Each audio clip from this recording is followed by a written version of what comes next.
Second part is not surprised at all. I'm not surprised at all because this team is frustration. It's imposed against you just made it.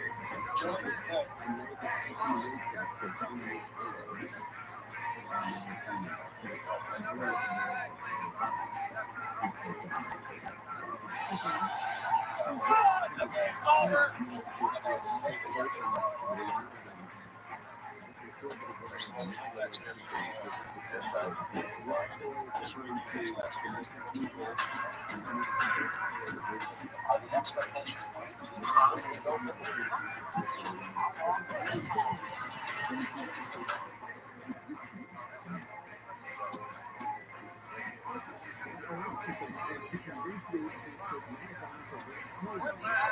Chicago opening of the NBA playoffs tonight. Game 1 of round 1. Starting with a best of 5 series against the New Jersey Nets. Michael Jordan actually said to lose a game to the Nets was a game into the Nets is to have to go on the sweep. And that backfire on him, is that just not happening to Superman? We spoke on this, man. That's not worried about it. This is a sweep. It rolls out. We don't move on to the next series.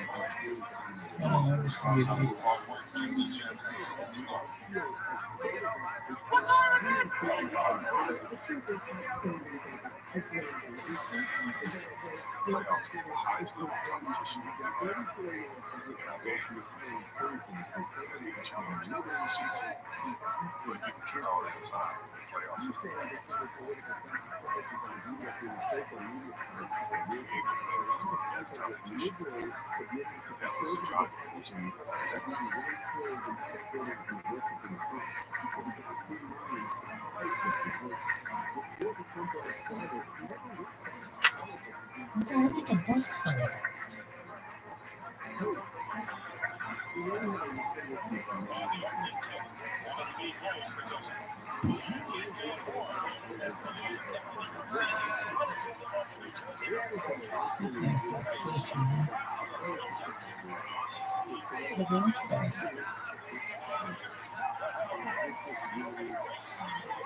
Watching this team as they embarked on the playoffs, just how the fun of Michael Jordan's mentally, emotionally exhausted.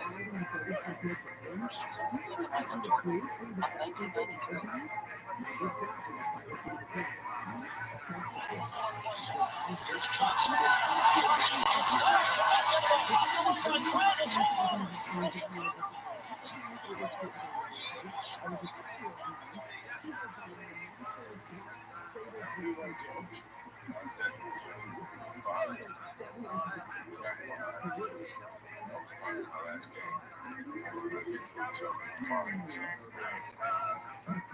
He was ViralRabbi.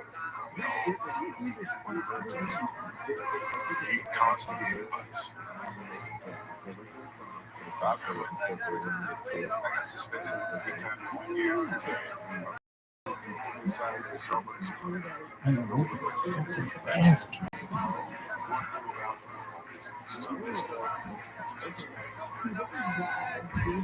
all I do. It's like that. He had a very strong influence on Michael's life. He just was a wonderful, positive man.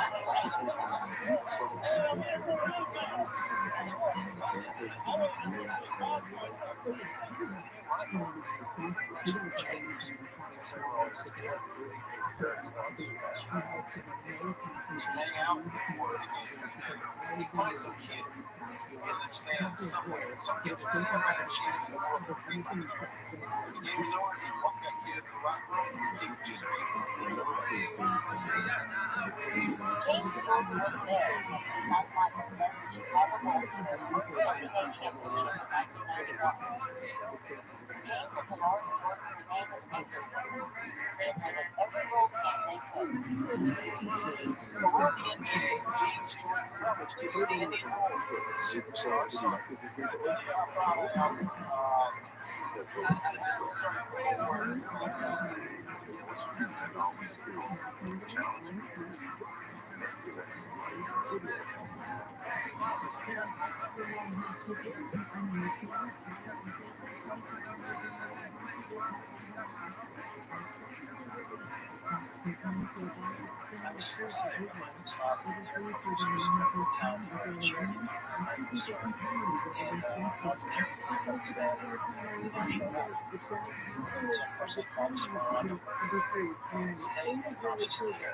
This guy's so cool. He's Uncle's really best friend.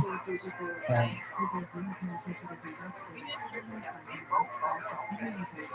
that's just so cool. Just calm down. Don't worry about anything. Probably got sidetracked. How's it all going with the family? Since you haven't talked to her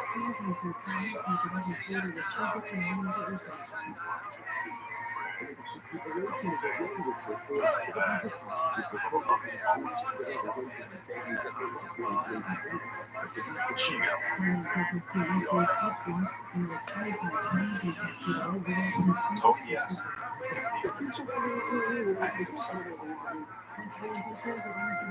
James Jordan, the father of Bulls superstar Michael Jordan, has not been seen And in the crown, 3 weeks. the Michael Berry. His father's parents James had a meeting in the cemetery Or what Lexus missing license plates in his back. Windows were broken out.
So I started looking to the other side.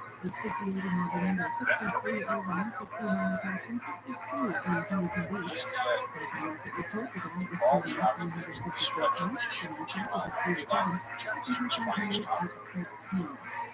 Viral has sparked a half-dozen theories about the motive for some including possible connections to gambling.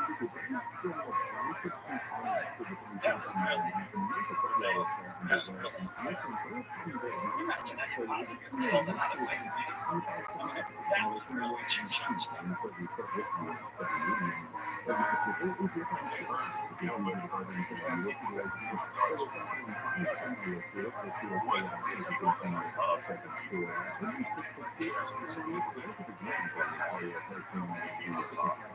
Basketball superstar Michael Jordan expressed confidence that the biggest speculation is that this behavior is not his motive.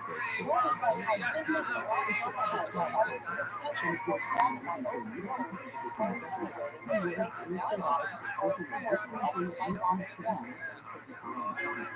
There is no physical evidence to connect that horrible incident to Michael Jordan's gambling. No more than genetically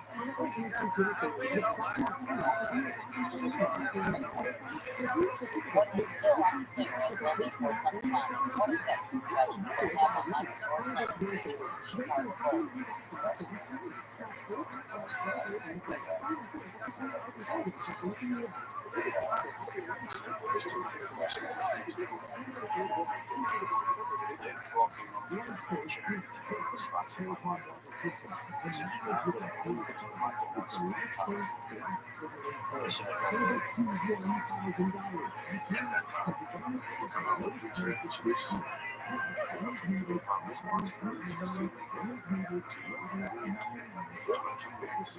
I did not try to talk him out. I did say, you can't make a follow the city to the Rancher's office in the Virgil Center.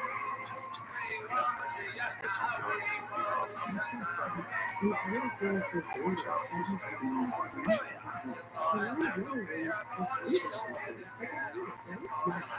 through some heartbreaking things that do not have a gift in society. Actually,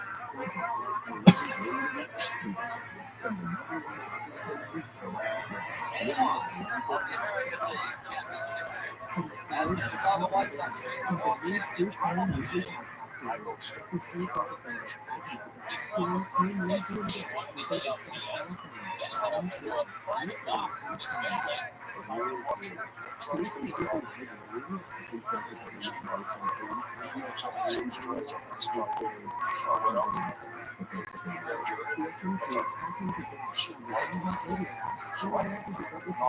What's up? No, don't give me that serious stuff. That game, Tuesday, under the Holy Spirit. Chicago Bulls have called press conference tomorrow morning. High speculation is reported Michael Jordan will retire from basketball forever. So we'll help them.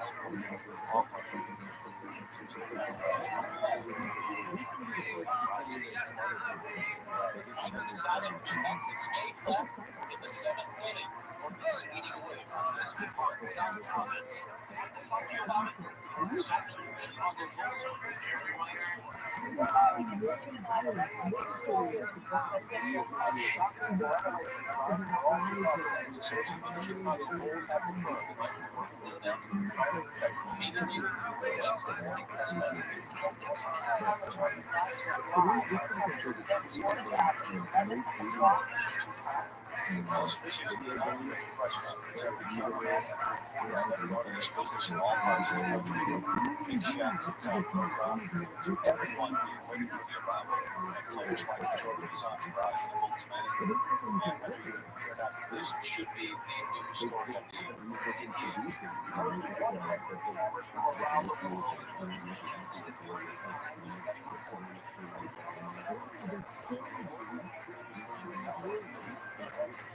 Michael Jordan is cousins, right? And the greatest basketball player ever.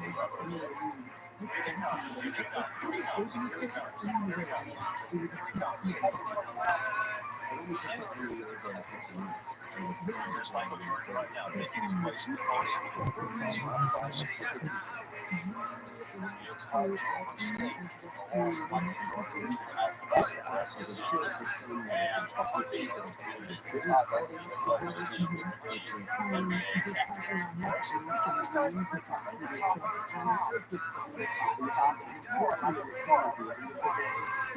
Hello, smart. Jerry Rice, Jackson, Jerry Rice. Last summer. This is a very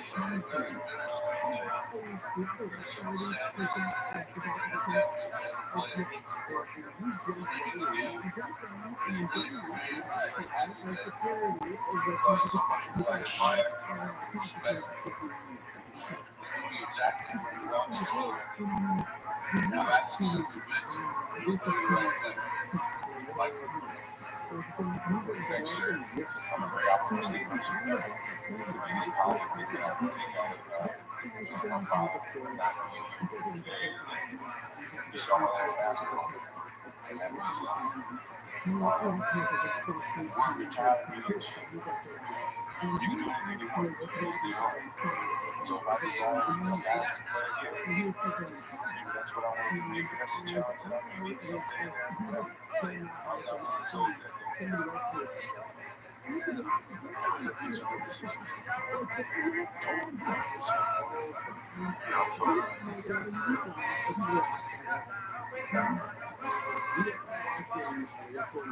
Michael's retirement in 1993 was one of those seismic, there were news moments. And you immediately think, why? Nobody rationalized that Michael just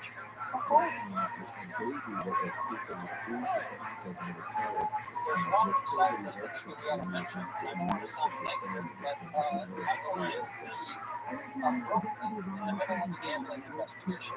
look at some of the events that recently happened. His father was tragically murdered. There's questions about his gambling. You start to connect some dots and you think, was this all like, was this a secret suspension? It's hard to figure out what the sources were in this suspension.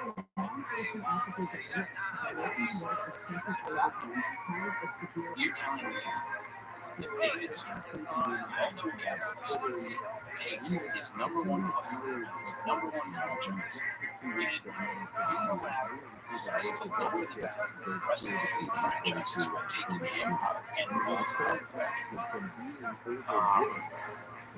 for some secret penalty that no one will ever find out.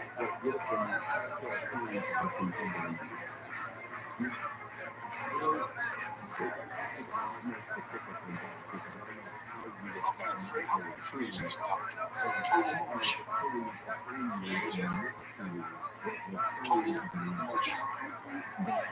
so much speculation.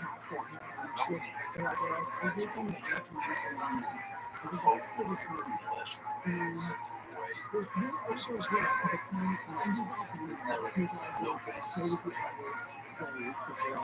The table and say Alan Legal is financial slide. It's just not true. Never was and never will.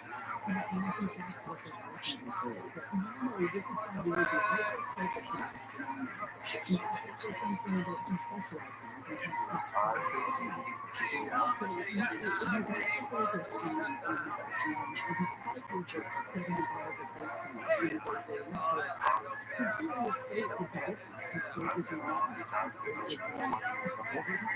the conspiracy stuff was stupid because I had sat with him a year ago and told me he was going to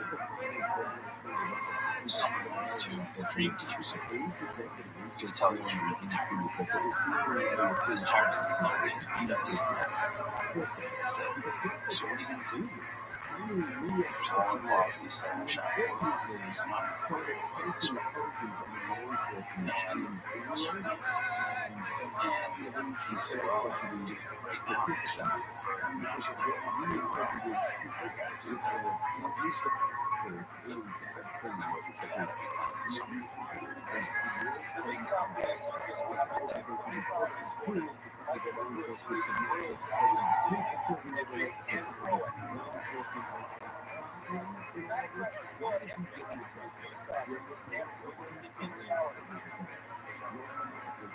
thank you all for coming out here today and for some Michael.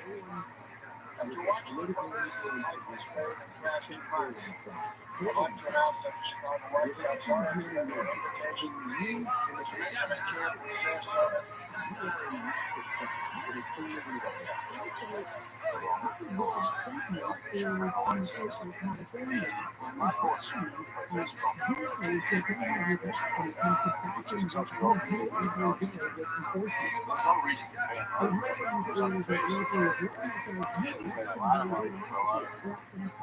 Picture this now. Bottom of the ninth, bases loaded, 3-2. Michael Jordan takes one out of the yard. Michael Jordan got what he wanted. He's a rookie. He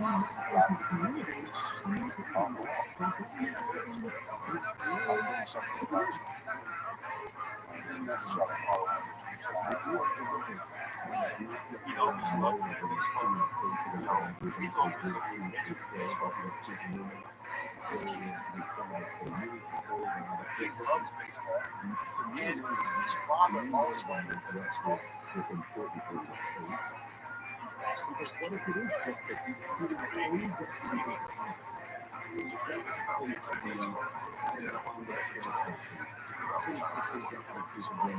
All the things that you see. She got me started with baseball. She always inspired me to be baseball. So I just tried to take around what they say. It's like this with my heart. It gets. So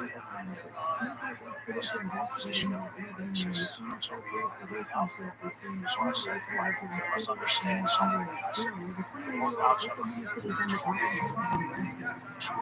Only about this. About training the body and muscles. This is what you detrimental to. That's all. So you know, baseball moment. He played baseball. Who's walking? Who's walking? Because it's used to high level. If you're looking for a people, he couldn't do that to Michael. He realized that's just so easy to get at it. So you're the double red. Strictly Michael Jordan went to the Birmingham Barons, Double-A farm team of the Chicago White Sox. we found out he was coming to Birmingham. There was about 4 days left in spring training. And I just said, hey man, I'm tearing it. I guess I'm going to be your manager.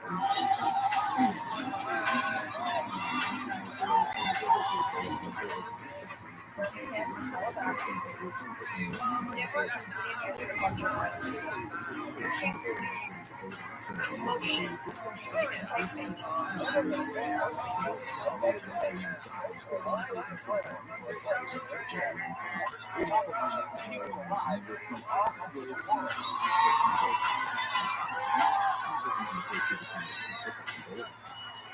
Every ball worker goes to stand out.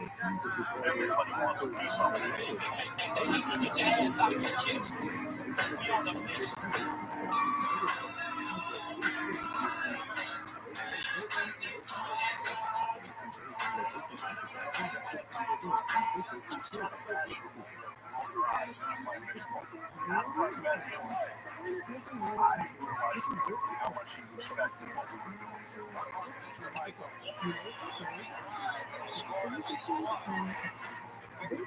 Forget about that shit. He started out with a 13-year picture.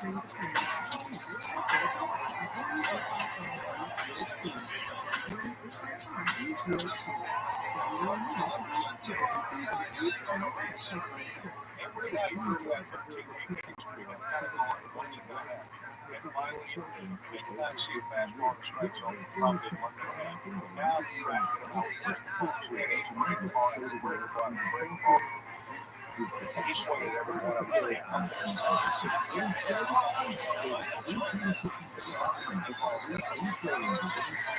That can explain the April wasn't at that point, national media was just giving them some shit. And his chances of being any good at all are almost nil. That's because the best who have ever played basketball has not been able to find similar success on the turf. And now that we have a cover of his sports history, he's missing a picture of that fight. That is Michael Jordan versus baseball. I've never seen that photo. Calls it his trade. I'll call it the picture. Never spoken to him for sports history again.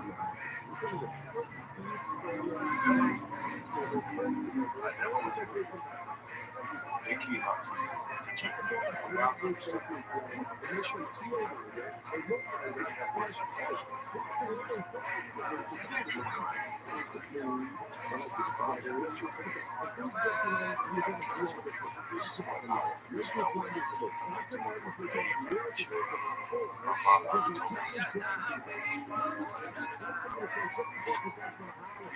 Basketball gave him an opportunity to adjust his life right up. Very formal.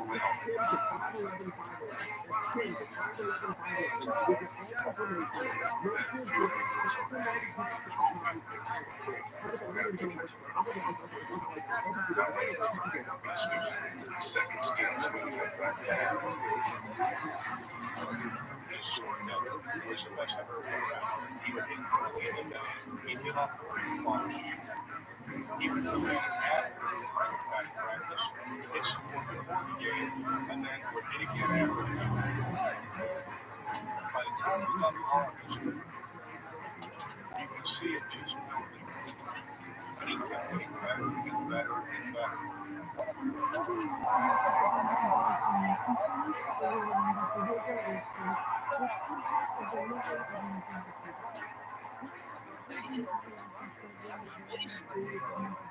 I can't believe he actually gets to runs.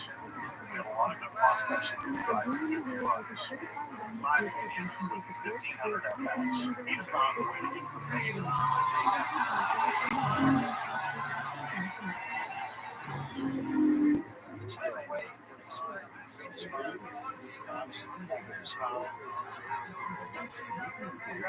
Baseball team, dad's favorite. Families would travel to hang out with you guys every day. That was all his teammates. I think he enjoyed it the best. Sure, it's a big opportunity. I trip to see how he treated his work. He was good, he was different. He was like a kid.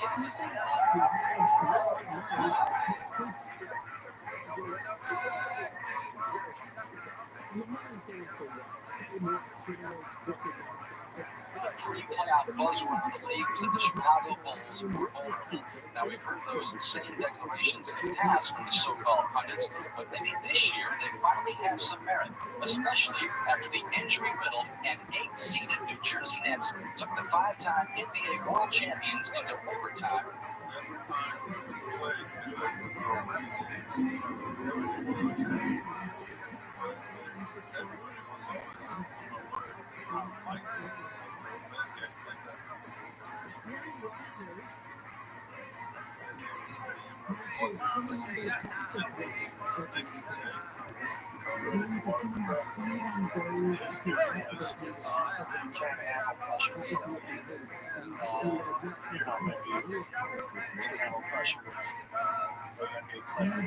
It's how you talk trash in practice. You play at guys. You challenge guys.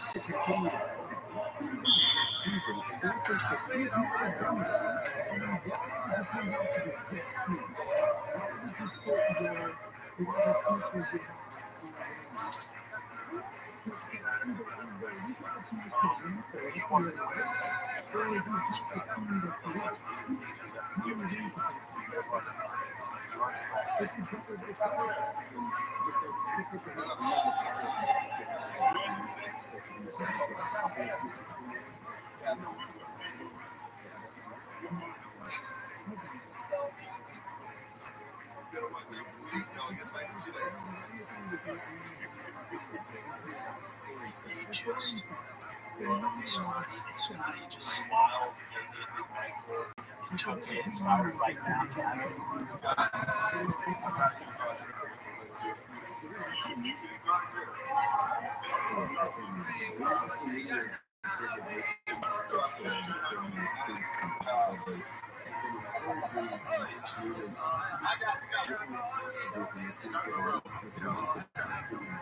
And stuck around and sexual basketball player by the University of Connecticut.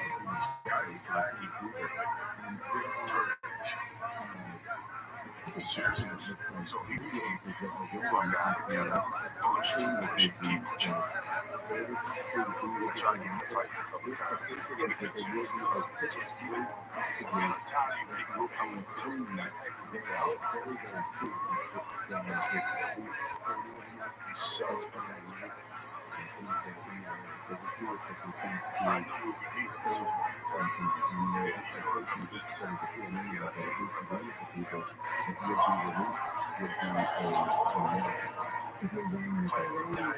Has high standards. I think that's what they're at. You want to live up to that challenge. It's tough love. You got to go out and do your job.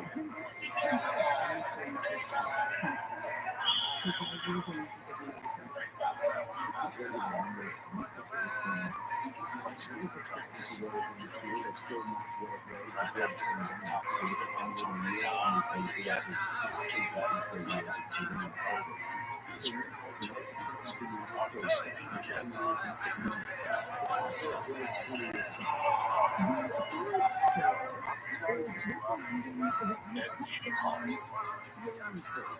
If you don't want to live in a rich mentality, if you don't even need outside, because I'm going to ridicule you till you get on the same level. And if you don't try to see that, then it's still be healthy. Why you keep running up there? Why you keep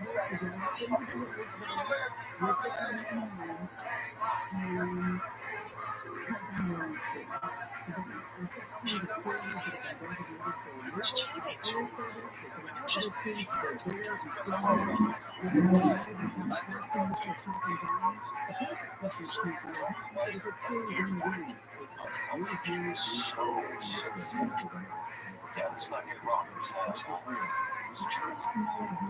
He crossed the line numerous times. But as time goes on, you can think back about what he was actually trying to accomplish. Yeah, he was helped. He was pushing us all to be better. Smart. It's smart. It worked.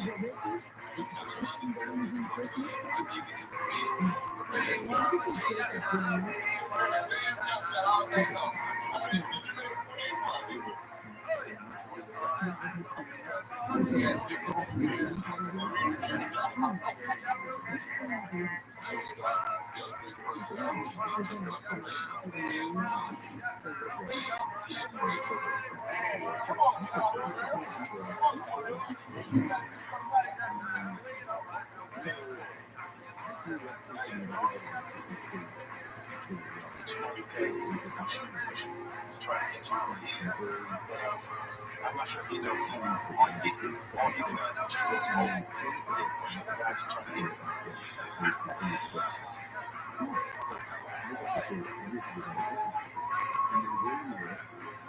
Let's hope that first workout minus Michael Jordan today. Central Tech guard, a 9-year and left the ball with several key challenges and question marks about the upcoming season. This is a great opportunity for all players who want it, large goals, and take a step up defensive shoes. That's why he's now stepped out in the shadow. Figure to help him run the shadow. He's got a big beast to run off the back line. All eyes goes on the game, goes on basketball, goes on.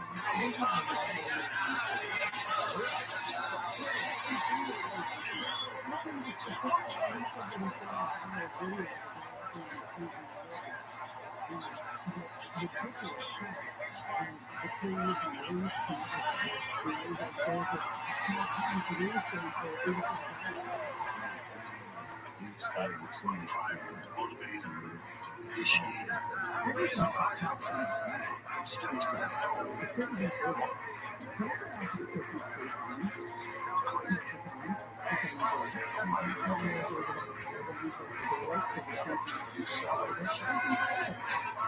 Michael was just watching everybody. Scotty was much softer touch. He's the guy who was sort of comfortable when things went all well, things all around you. And there you go.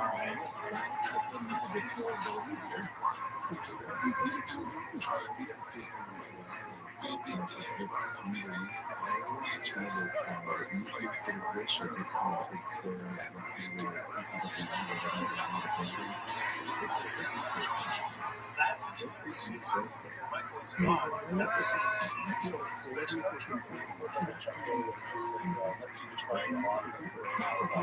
Yeah, exactly.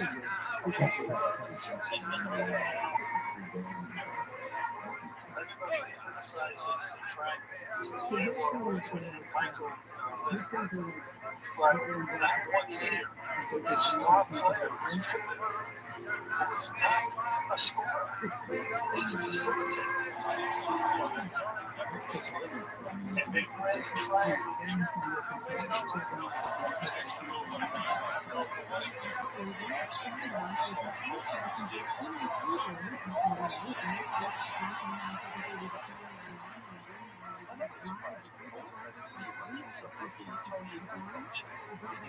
Superstar from Croatia, named the world's overall coach by the general manager Jerry Cobb. Those of you who are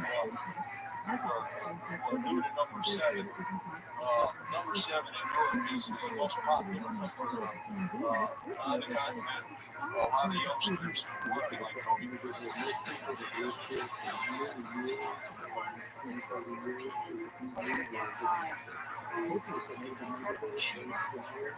Defense is mistake.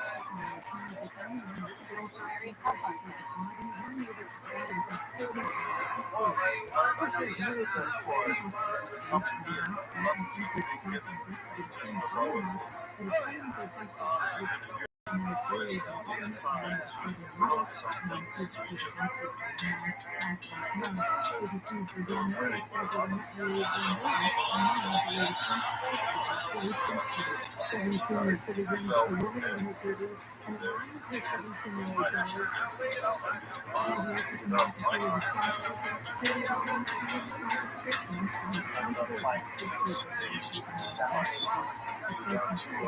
him.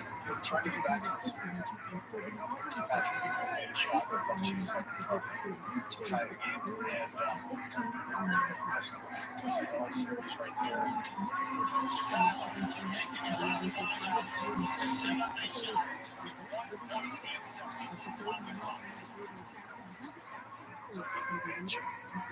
And the sequence, Thomas right before he scored before. I know he can do this. I didn't get a lot of shots during the season.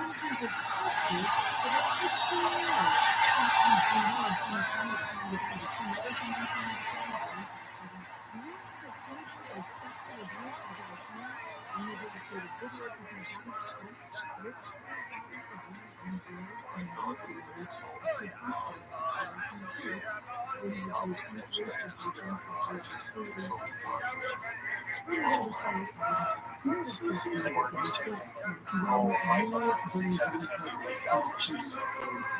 He thought he should take the shot. And so, Thomas came over to snaps on one hand.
Scotty's one of my favorite teammates, one of my favorite people in the world. They put on this huge effort. Couldn't believe that happened. It was devastating. I just don't expect that to be just listen to the teammates.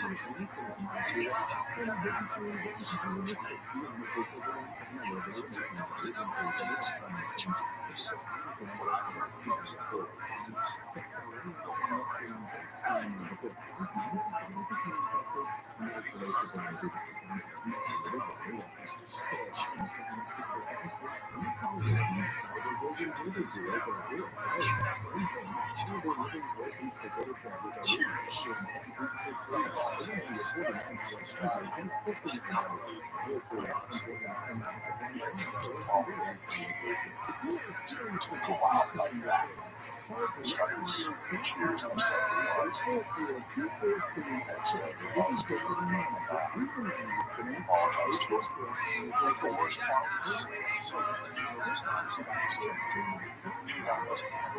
And we knew it was going to be a mistake on his reputation.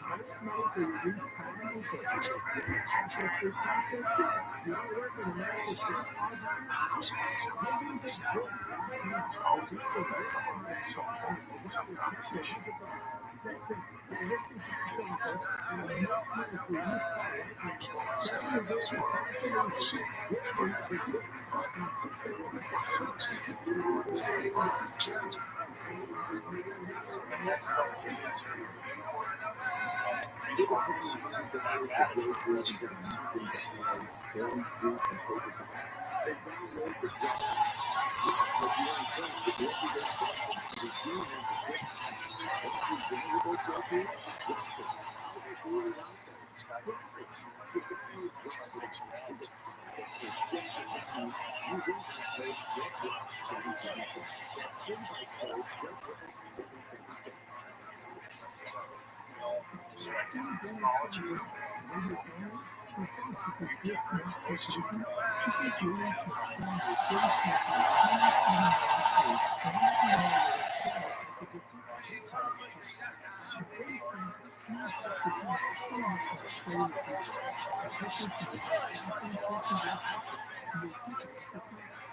People can sell it to movie cameras to watch as more remains from final moments. And it's true with that. Watchers can accumulate the most film intent.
It's a handbag.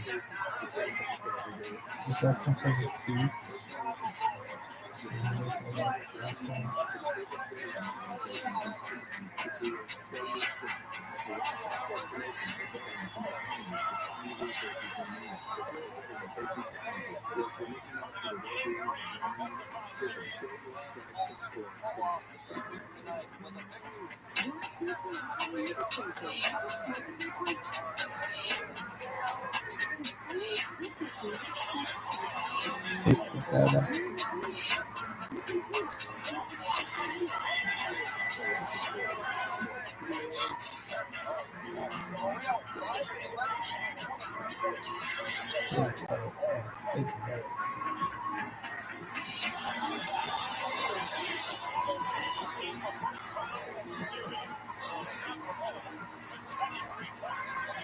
Final score 160-101. The Bulls led by Rabbi and One down and three to go. The Chicago Bulls are playing NBA title number 6. The Jersey Nets having been disposed of in 3 straight.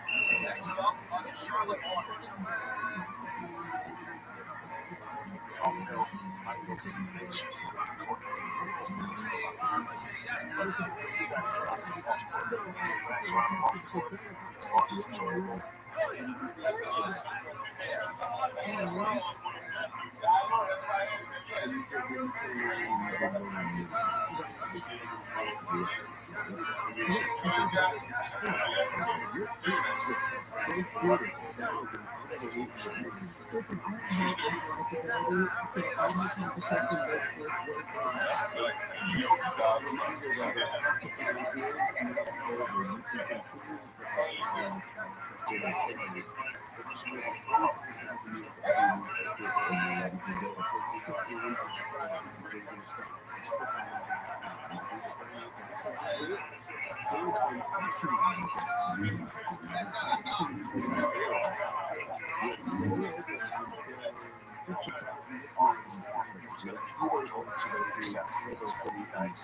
But as a teammate, some expectations.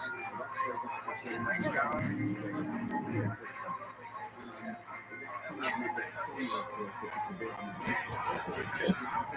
With that kind of mentality, you can't be a nice guy. You need to be around people that truly love basketball.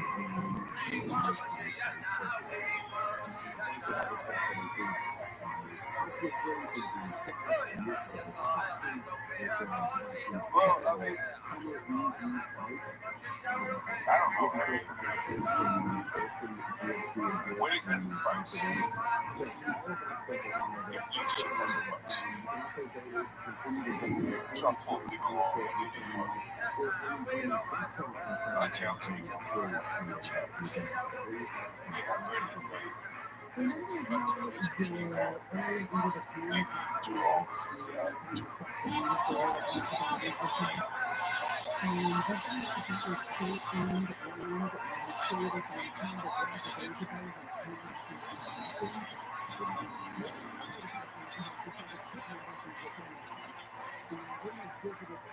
So Jordan team really able to a certain standard that I played in. And I only went to the US. Now that means I have to go get my ass a little bit.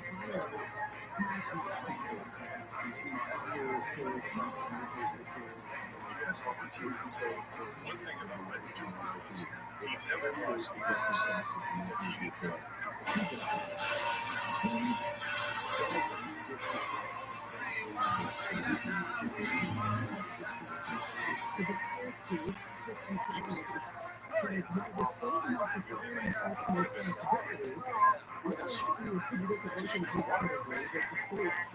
I wanted to win, but I wanted to be part of that as well.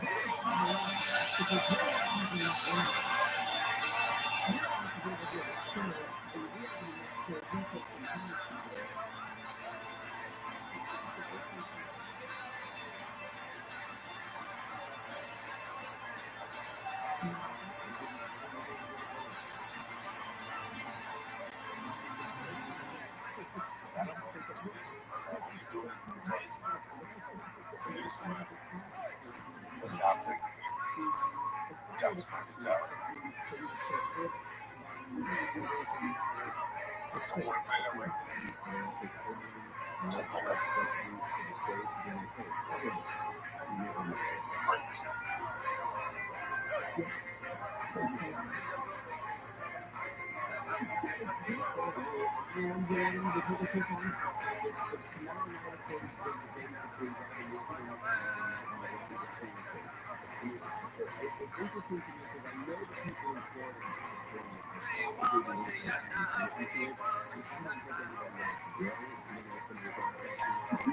Great.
This this was this was the thing that I saw that was the most athletic thing I've ever seen in my entire life.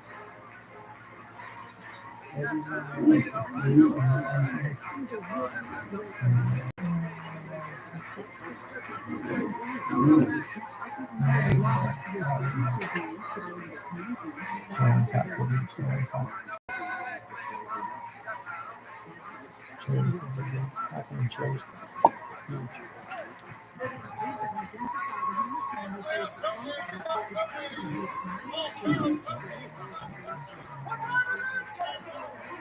Chicago in round two.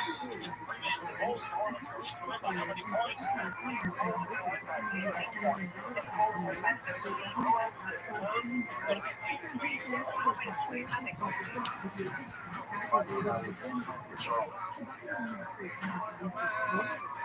Let's just be honest. The Royals were far superior team, and they knew it.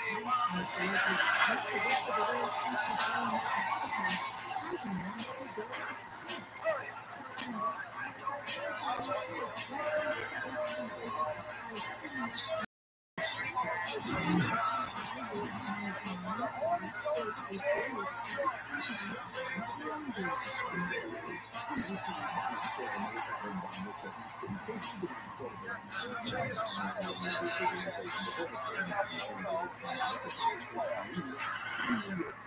Lost in the first round.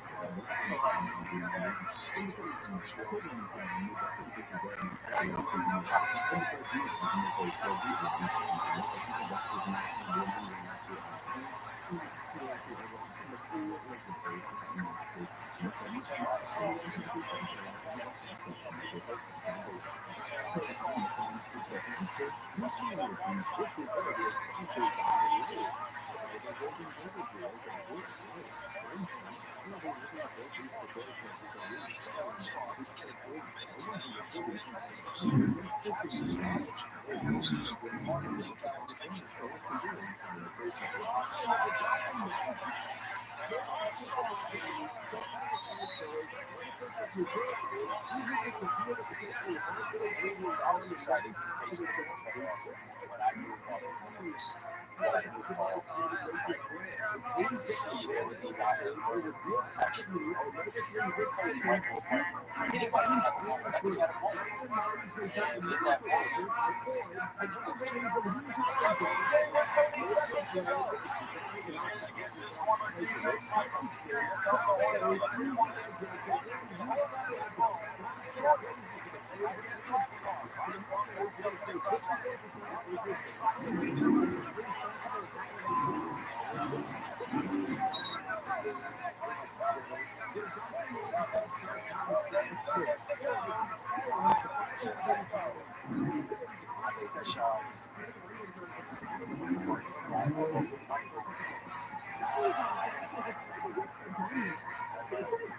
Jackson. Are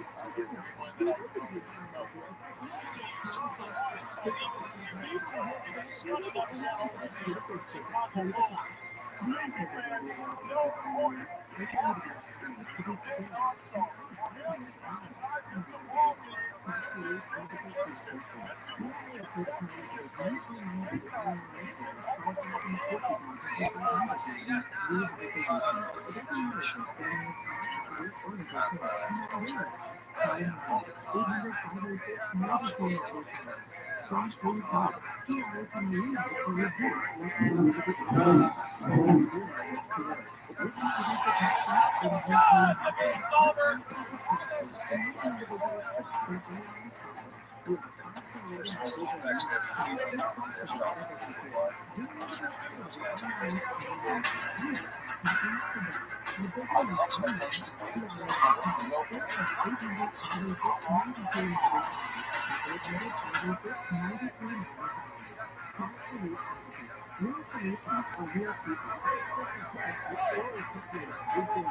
Earlier in the show, we saw the vision of how the Lord shone over 78% of the people that were being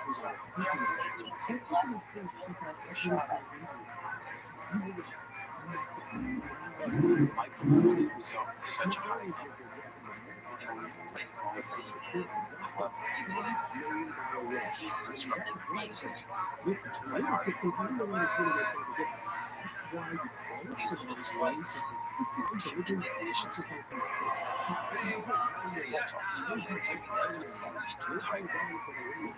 Keep fighting hand over hand to keep him interested. But he's all in his mind. Do you know what breakfast was so cute to me? This was bullets. Terrible. Breakfast Smith was there during this breakfast. The beer I didn't have. This should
be.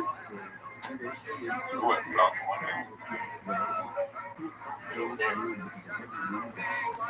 Oh, big dog fight them off.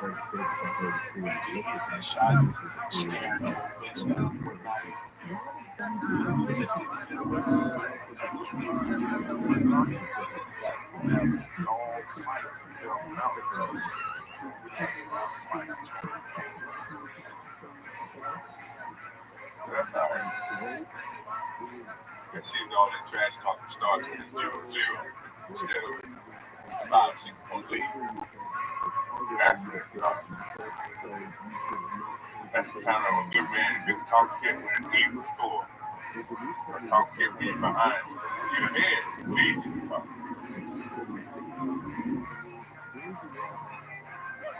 Because I believe everyone has his part to do.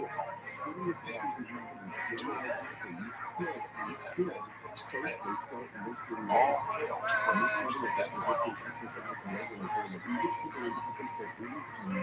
Yes,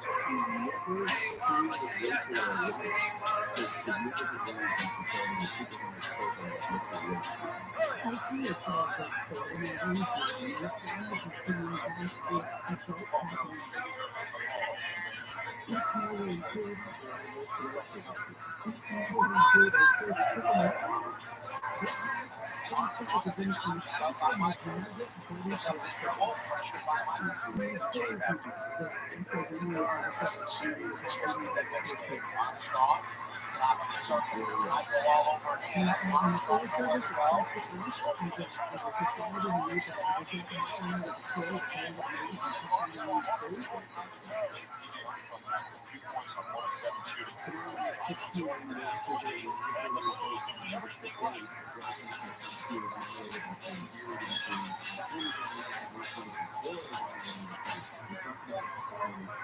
Bulls coming back and winning the game they had to win.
Baseball spectrum started in '94. Major League Baseball came up with us. Not like this. Trying to start the season with replacement. Today in spring training camps across the nation, replacement baseball players facing replacement baseball players. It's a striker. They asked him across the nation. I've been told for so long it will not play. The replacement being the striker and man that was very important today, walked out of the White Sox camp.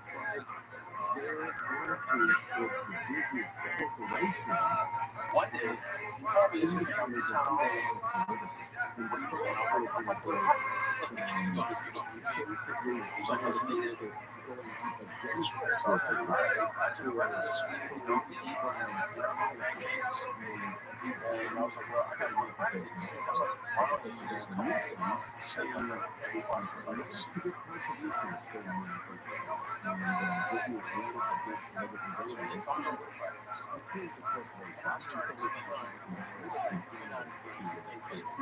I'll kick your ass right now. First, was a joke. Before I do it, I just feel something different was going on that day. Just have a different feeling. Ask Mark what was going on. Mark just told me, I said, man, this year, Super light worked out yesterday with your teammates. This is now just scratching his basketball itch. Just think it. Michael Jordan might be returning to the NBA. Either Truman or Sir Walter.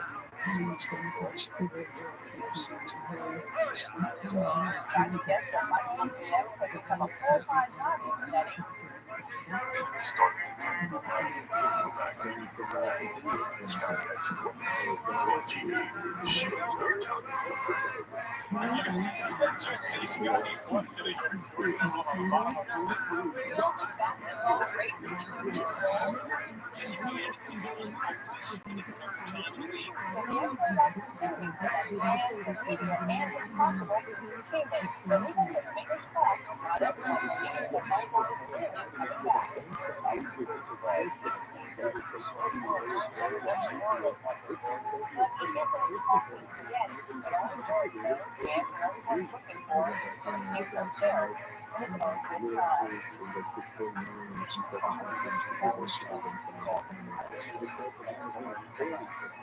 So I know that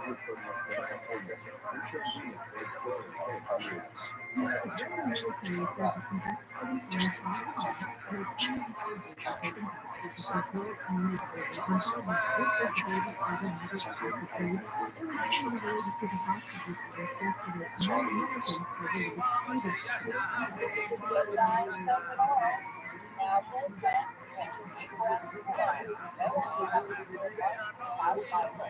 And drop his coat, shorten his back. Just a small power and over silence. But Michael Jordan playing pro basketball.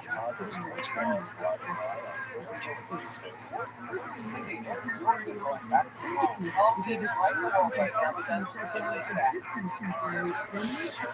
Stacks out on back. It was shocking. Given how it almost tendencies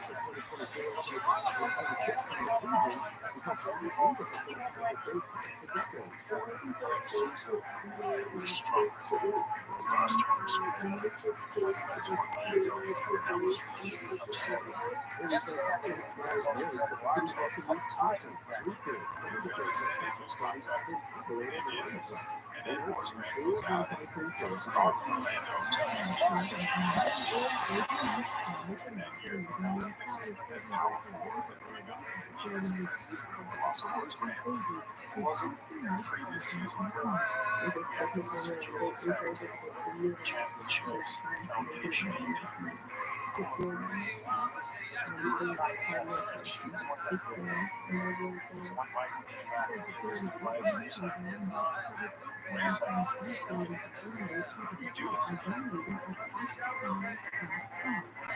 when Michael first came back, it was like feeling fun.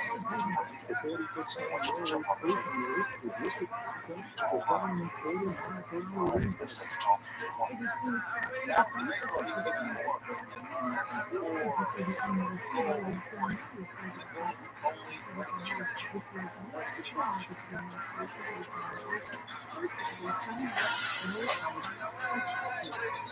Basketball fans are ready for it. After the offseason, the half-high superstar Michael Jordan is back in the game and will play for the Bulls later today against the Indiana Pacers.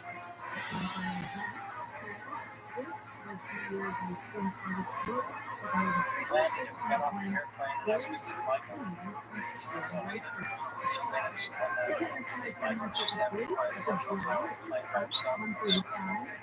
This is the first time he was home without his father. And it hit him hard. Just kind of teared up a little bit. And I said, hey, you got this, you ready to go? Yeah, so I just let him know.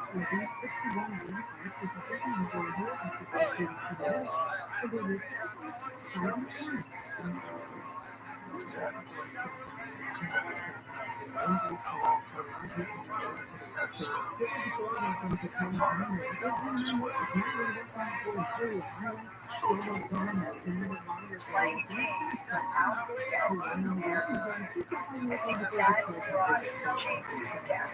back to radio. MJ, good job! You guys take it together. Actually, it's not about it. It's just like, Keep wearing these things. No way. No way.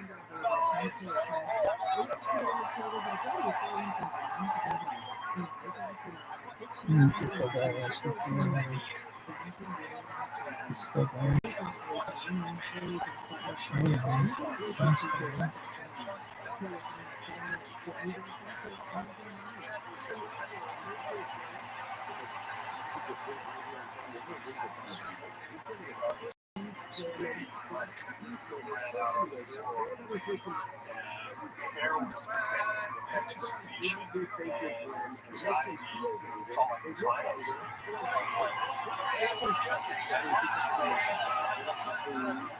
It's emotional. Everybody's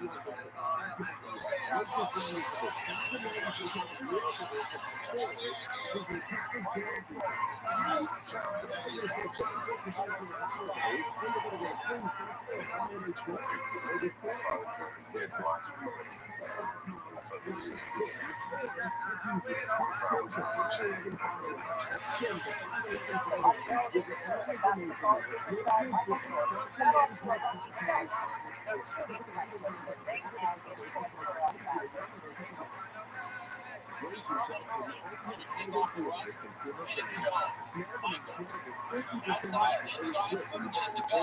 Get the constant drive. Six. Finally, MJ the steal. Smith. It takes the distance. Pacers would be the last word, and then you can keep going. Not quite as easy as it.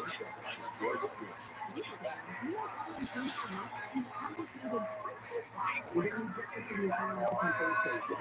just how much the body had changed. I was very unsure at the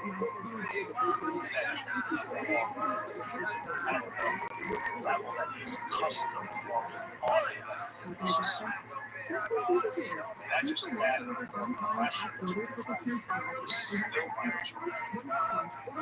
That was part of his greatness, was never being satisfied.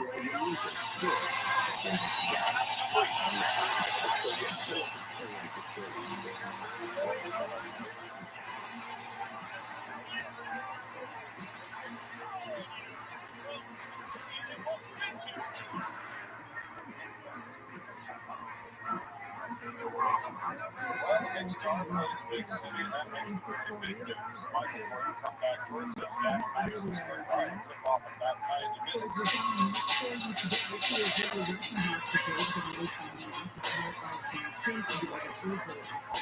Everybody, anybody, on hand for what? Michael Jordan, they cannot be getting quiet.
You still want to put yourself back into the condition.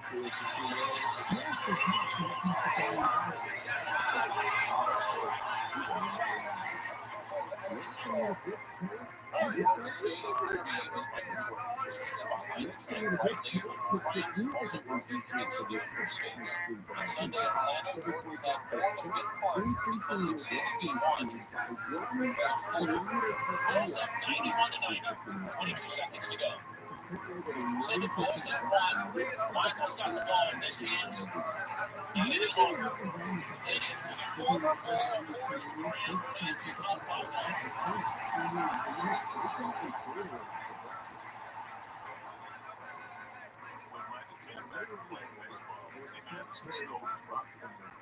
The reason they stood out was seeing like take from the wrong time.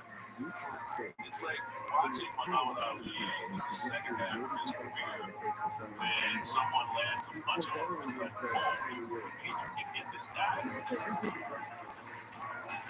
Jordan still had a chance to move up his magic buzzer beaters.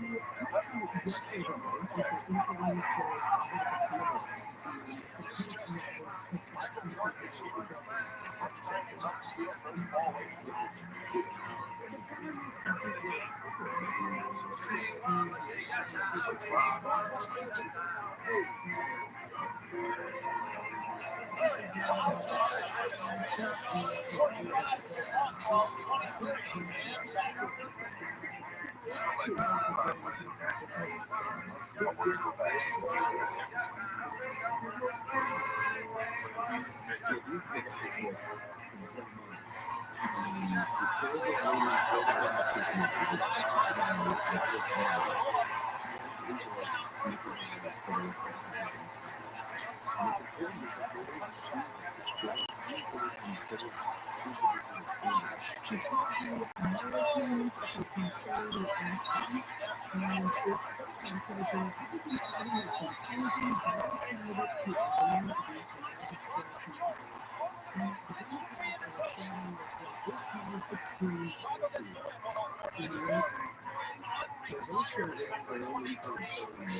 Magic from 1 win away, eliminating Michael Jordan and the Bulls from the playoffs. What you got right now. Number one, they didn't have Michael for the course of the season. So while other players are in great shape and go game in and game out, Michael has not been able to sustain it over the course of the game.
just to watch them all.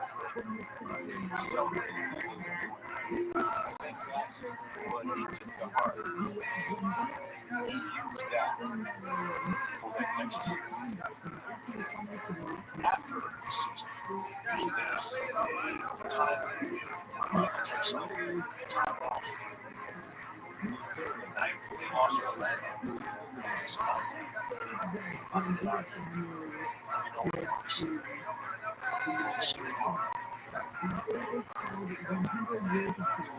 like that knowledge yourself, your fans, some teammates, the organization, everybody.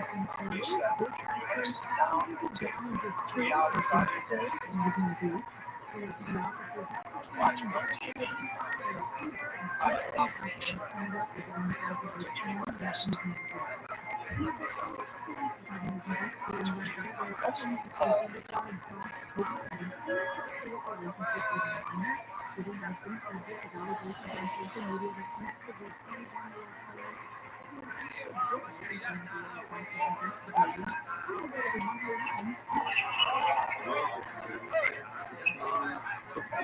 Somewhere right through your back, you scroll the Swiss channel.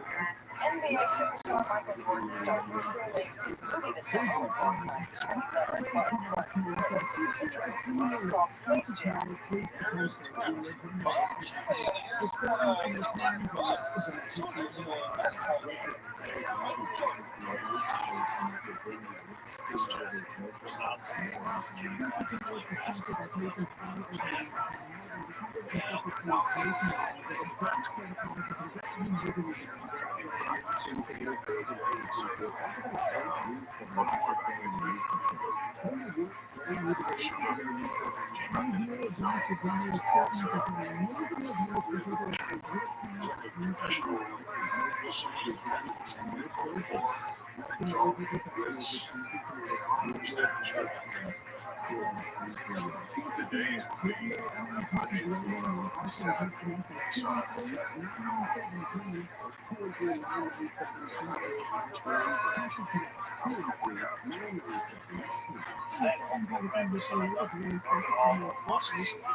To see everybody before the season started, then it became like being everyone.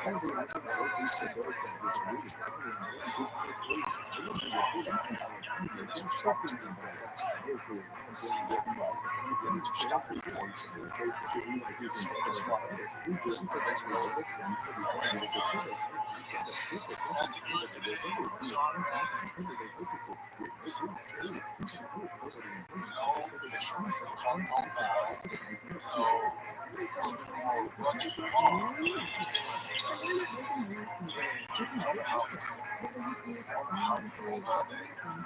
Thanks for stopping for the channel.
On opposite sides of the scrimmage, he's talking all kinds of trash.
That's the thing that I ever did. Stand up for myself. Because he tested people and he stood up to them. He very much did. He wasn't the one who went down. Con is a process. From that point on, our relationship dramatically improved. Trust each other. It's like, all right, let that out. We're on board together. That's easy. It has to be the best team of one part of it. That's right. Just the right try. Dominant defensive play. Using the character thing.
From the United Center in Chicago, Illinois, welcome to the 1986 NBA Finals.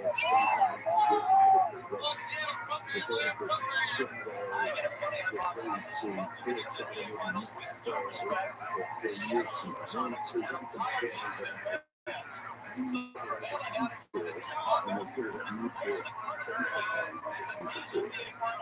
not so much as a competition as a coronation. This is the only athletic test match in NBA Finals history.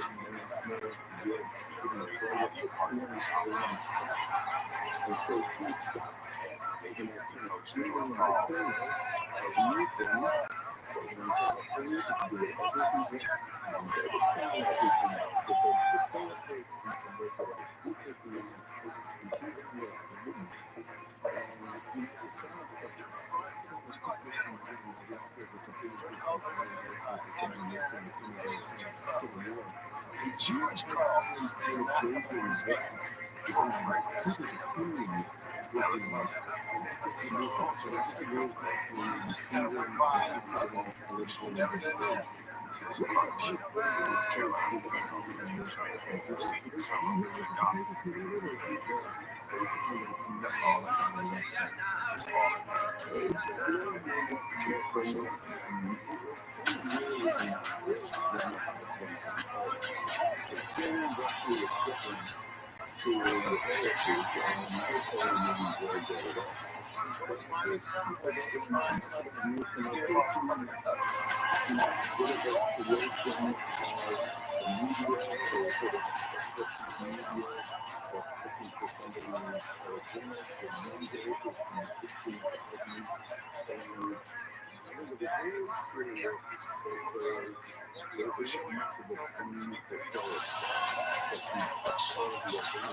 The Sonics used the first three, but Carl didn't play the best card. I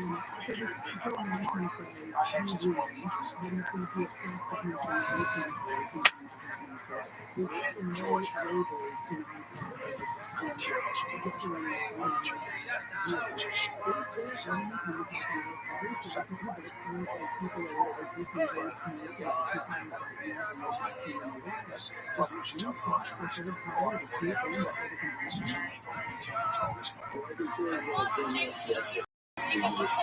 Gary Kane will start the game guarding Michael Jordan at the matchup many wanted to see this entire series.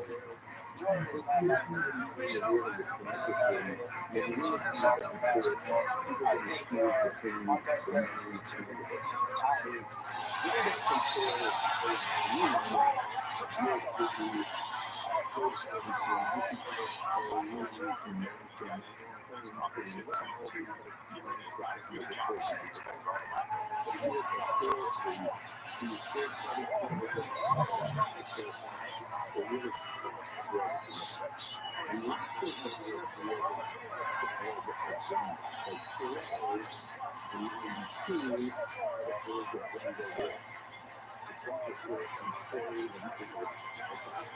Everyone thought the Bulls were going to 72-10 season was going to be capped off by the sweep in the finals. This is going to be the greatest team ever. And the Sonics are not so fast.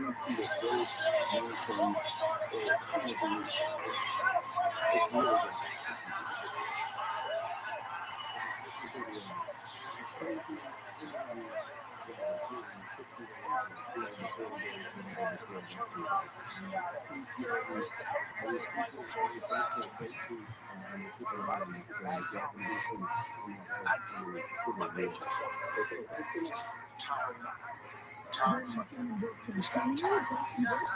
And I kept hanging it. It turned to me. It turned to me.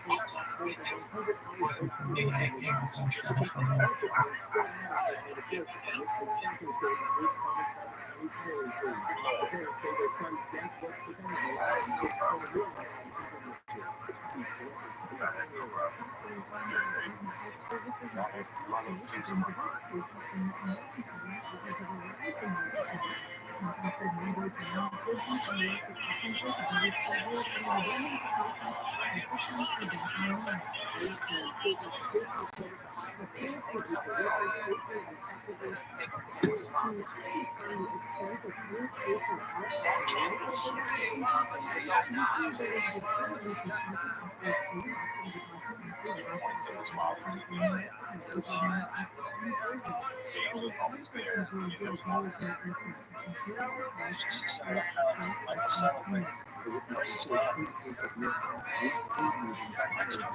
Stab was always right next to him. So, a piece of Mike's heart was missing.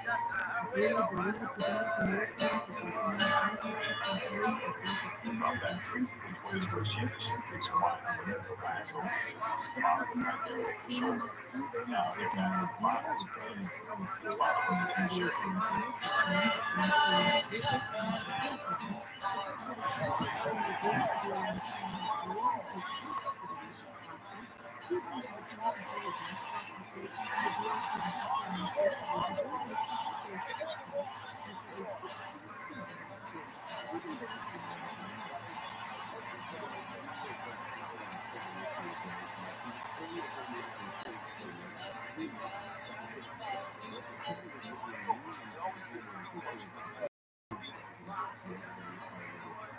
He was one thing together.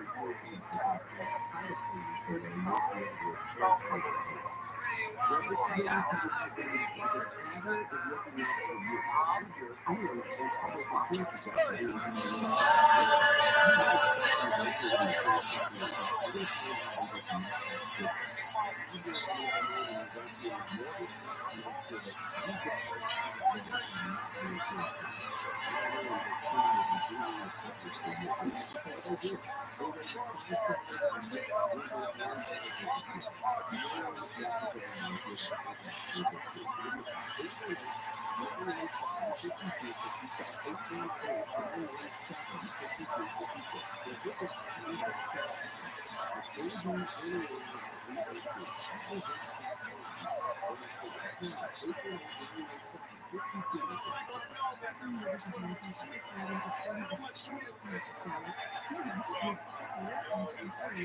Just over 40 minutes from the tip-off of the Eastern Conference Finals between Indiana and Chicago. Pacers and Detroit fell. Such a big picture Huskies go as the conference finals begin in Chicago. It is our all-star exhibition. The other era.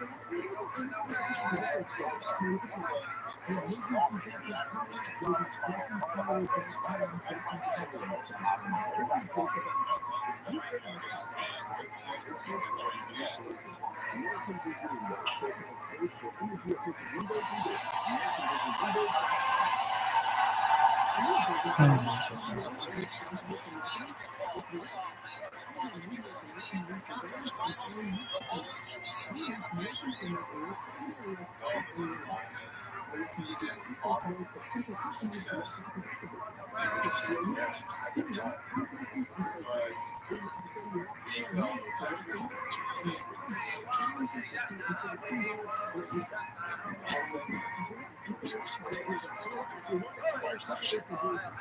So the perfect storm was coming.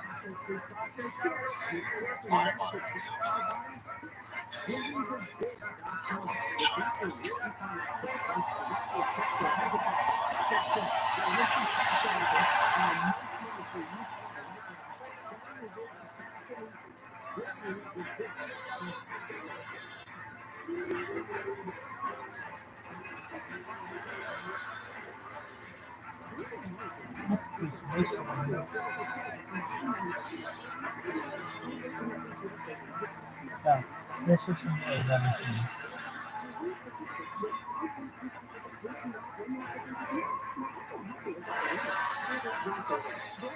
The Secretary of Policy.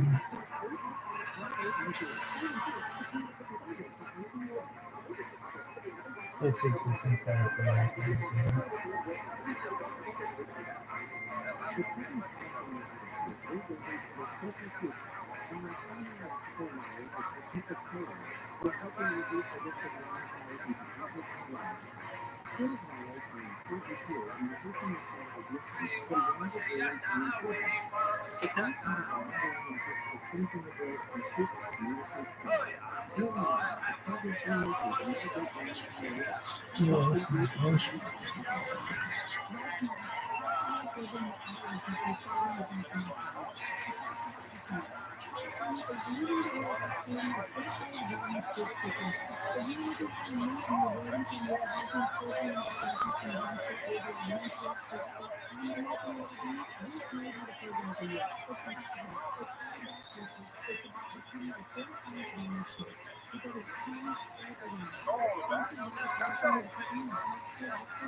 As a rookie, I don't know how to do 10% because you're trying to impress fans of your team.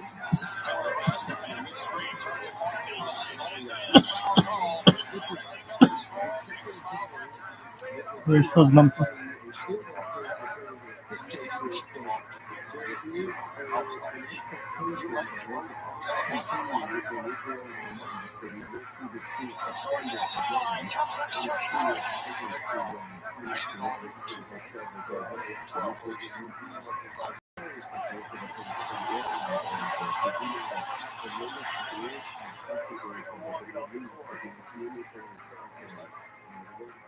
I'm trashed by Jesus.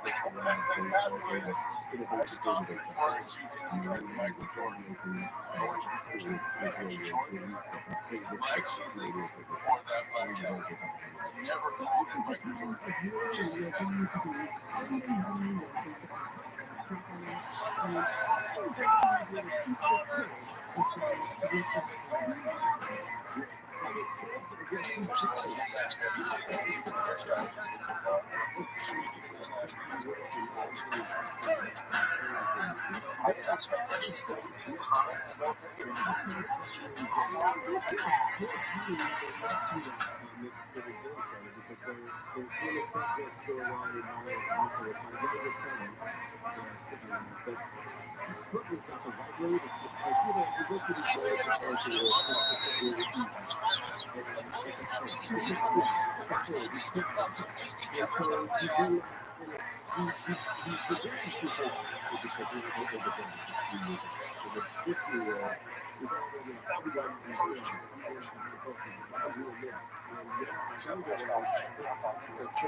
You are confident that people on the board felt like just as personal.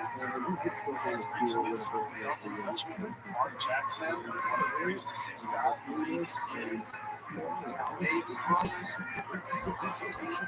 Chris Mullin, one of the switch players of all time, and Reggie Miller. All of that. We got a squad. That series with them was the hardest playoff series we had. They were strong, physical, team.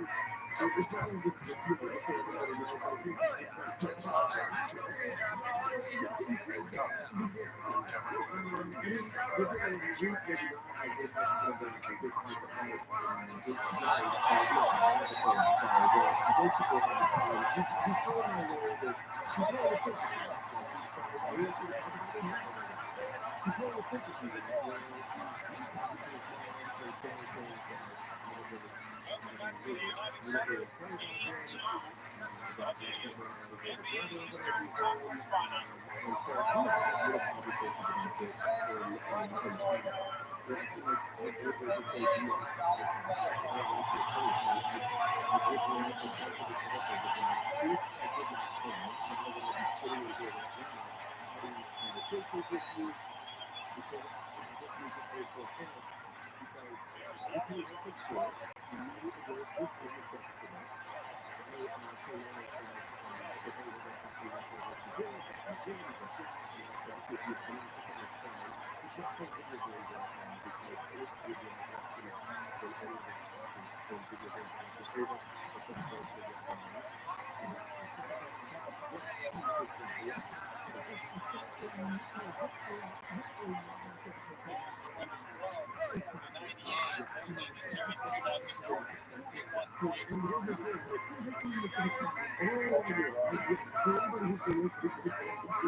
That penalty is back in.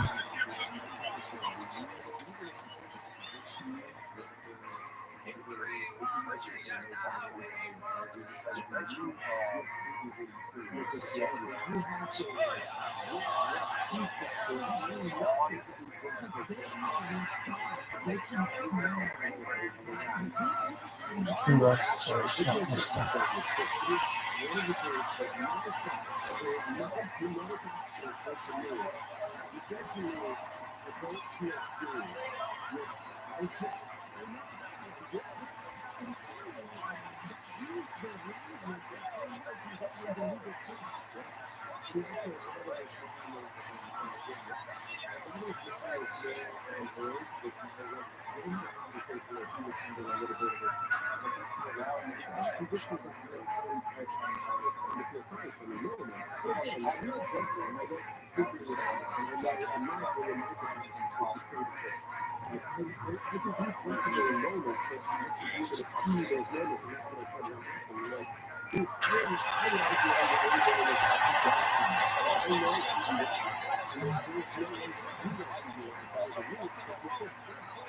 You think they're fucking with me like I do that? I do.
Lightly shoved him a little bit to create that space. The rest is history.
We made a no-clutch on that truck.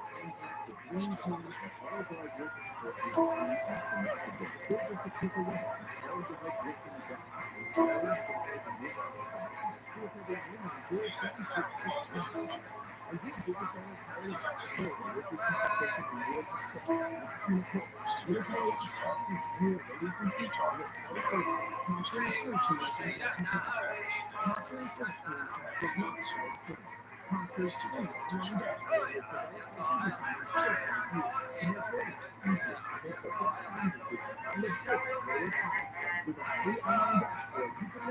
This whole time I was so fucked up. You guys have been just like smart time.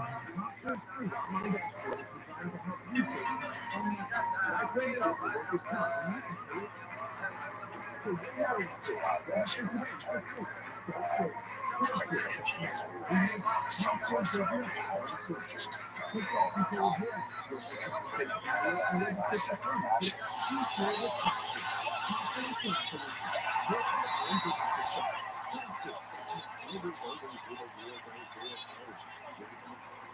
We have a chance to play, test ourselves against the best. That means as much to me as anything.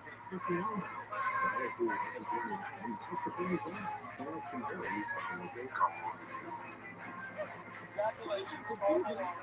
1996-97 NBA Most Valuable Player.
Three guys that were typically assigned a matchup in my Brown Russell and first and foremost, Brown Russell made our team Washington Street.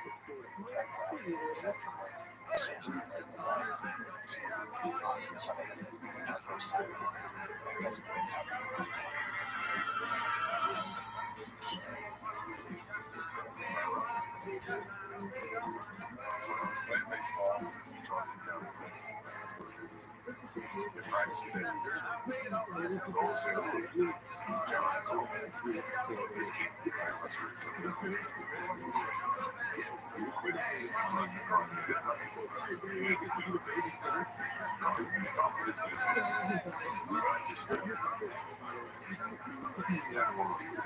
It's a very playful guy. He said things all the time. I have no doubt Michael had a number of edges and he couldn't show them for whatever reason.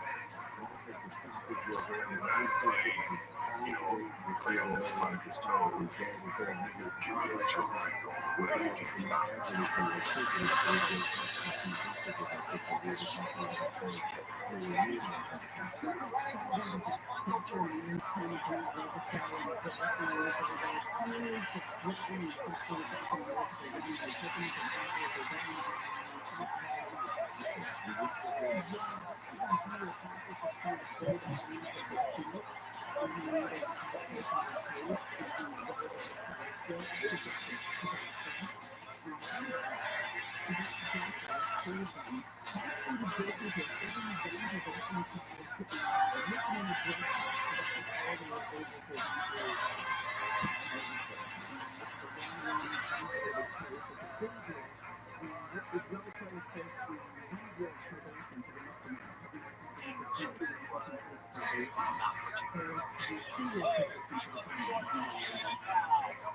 album has 9785 to 82 games, and I'm being in that series. Top fights. They go out to Utah. It's a different story.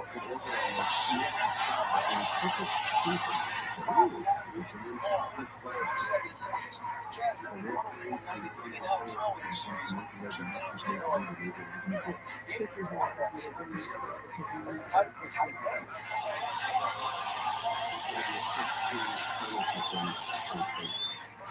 Stockton throws the simple best pass I've ever seen him throw.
subscriptions for games.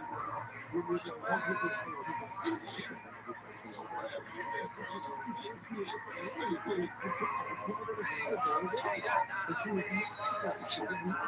somehow, someone,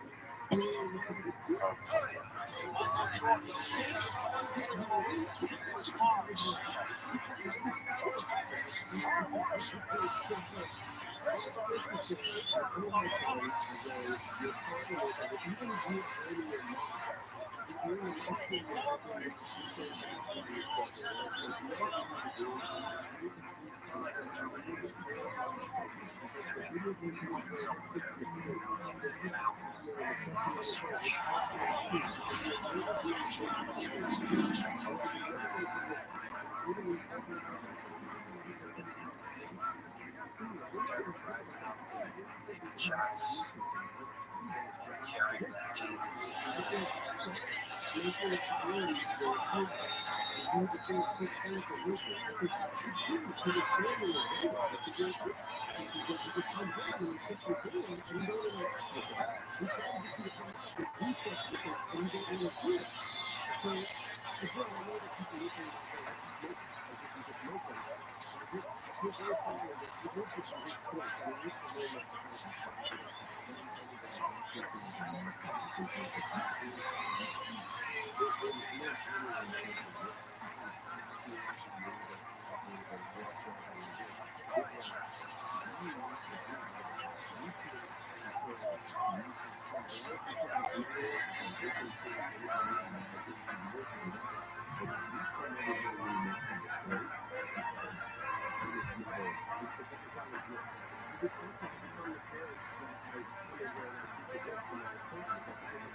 Coming into the NBA,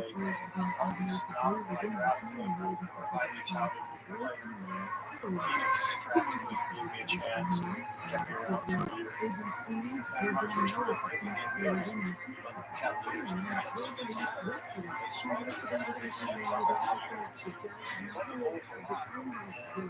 I used to watch John Jackson. I used to guard him because I watched him on TV.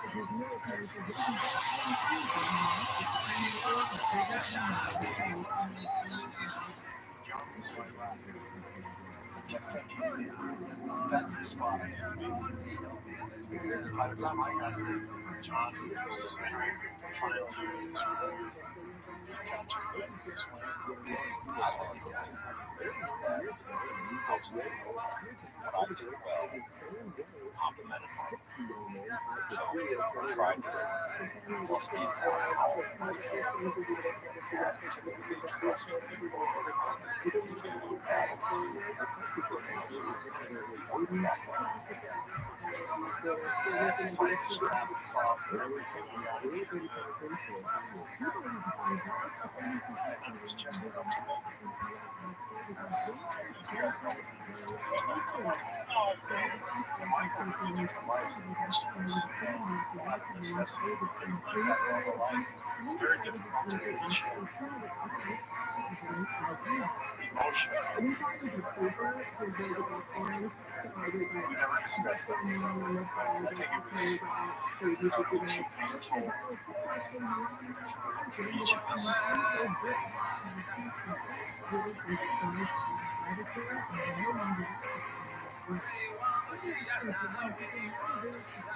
My dad supported me when I was a kid and saw how much I loved sport. He loved basketball, he loved watching me play. We played together all the time. I like this fish is pretty. Kind of like a skeleton. I like skeleton bitches. Naturally, it's a fulfillment, and that hurt him. My dad was a professor of English history and politics. So, my mom was a full-time mom, and she became a professor later on in life. Very academic family. Monday through Thursday, we were not allowed to watch TV. Unless it was a big week or two, and that came in handy on those nights. My dad's foundation was still qualifying basketball.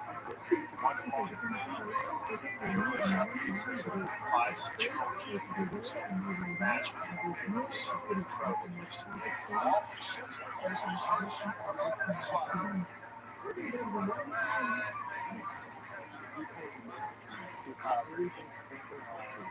About the same attention that I was getting from the girls in high school. So, papers, how to get college reviews. I finished my senior in high school without a scholarship. I was on a scholarship.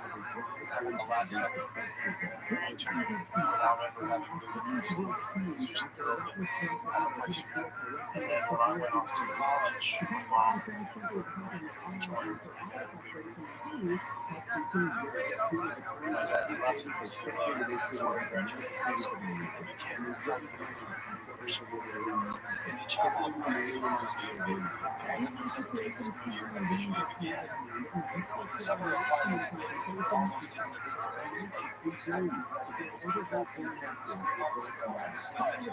occur. The music God is still alive. If I love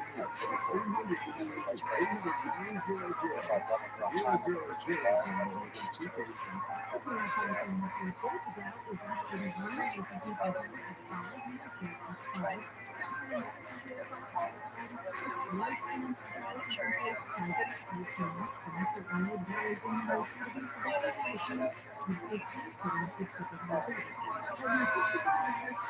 time to International Sports Legislative area last year in ROTHSCHILD's capital, increasing engagements. The bad for almost everyone who lives there, but it's especially bad for Americans. Representing government stood for values of sectarian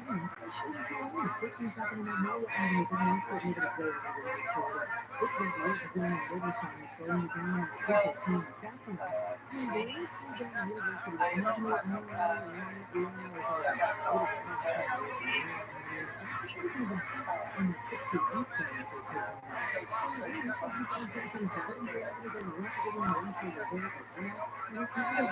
I was told and I thought maybe just today.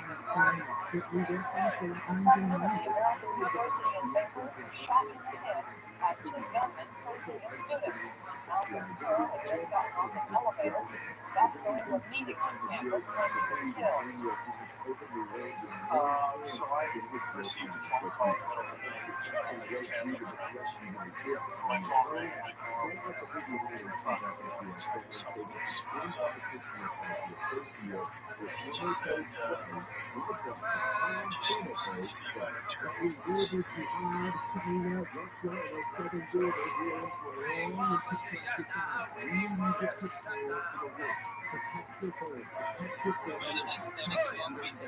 This probably isn't that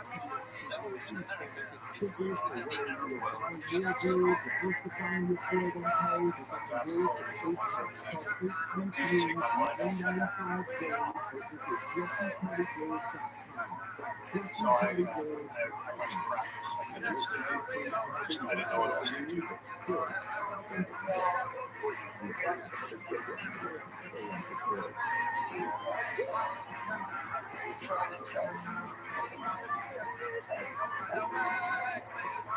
I used to think about it all the time when I was playing. International games. About my dog. I love this show. I wouldn't even believe it.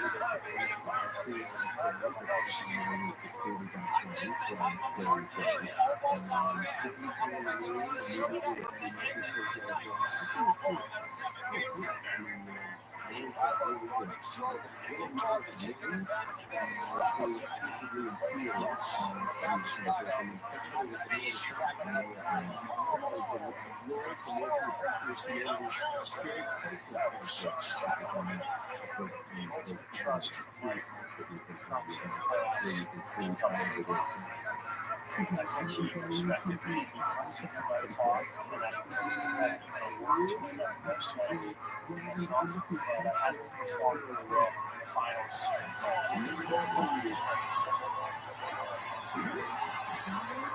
I was struggling. I was hard on myself. As a role player, I did 5 shots a game, and it was every shot took on way too much importance.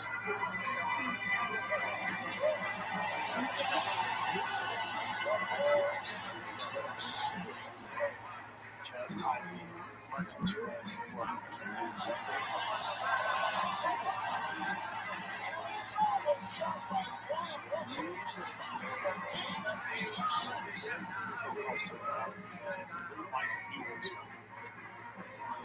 It's a very similar situation where John Stockton doubled in the store which you can see on YouTube. He mumbled something like Steve needs to be ready. The camera was always on it. And I'm thinking oblivious. And I'm like yelling back, like, oh, be ready.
shot.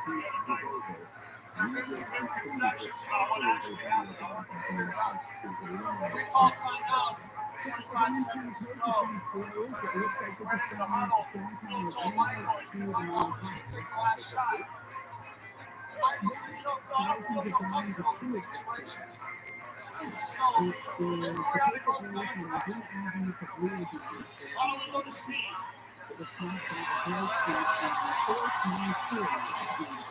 thought to myself, well, I guess I gotta bail Michael out again. Anyway, I showered in, and that's my story. I'm sticking to it.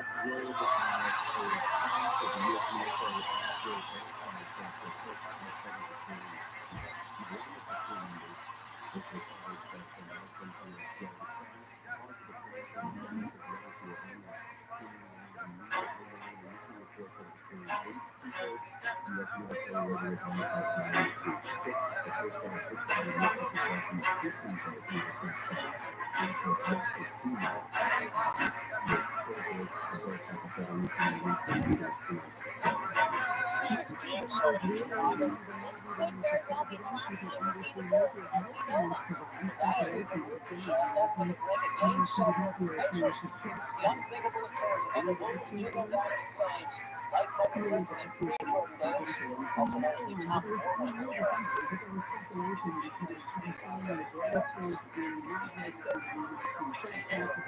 I told him to be Richard. Everybody thought that the rules would be broken up and that this news to be ended now by somebody in a suit someplace. There would be more closure, there would be more justice if it happened on the floor. But we all remember when we predicted the Denver Nuggets Super Bowl III.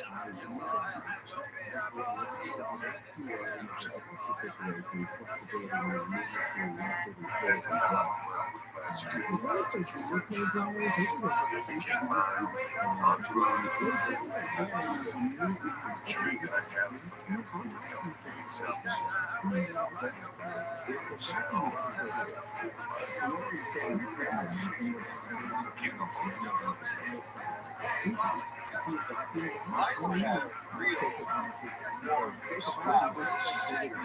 In the heat of it, That's the check. police officer inspected figures. Balance back in the day before they inspected instructors.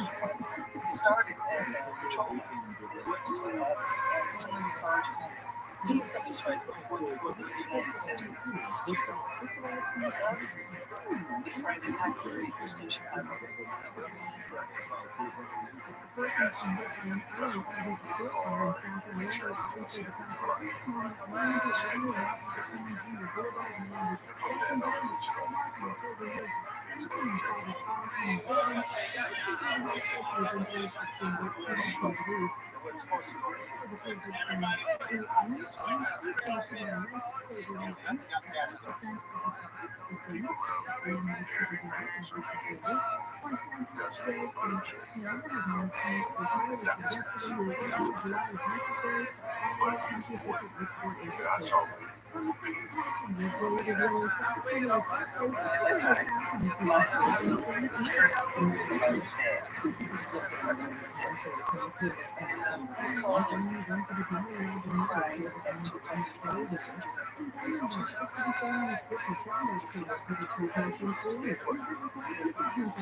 got cancer. He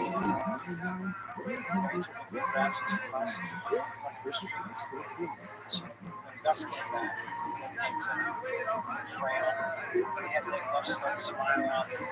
It's kind of like the band back together kind of thing.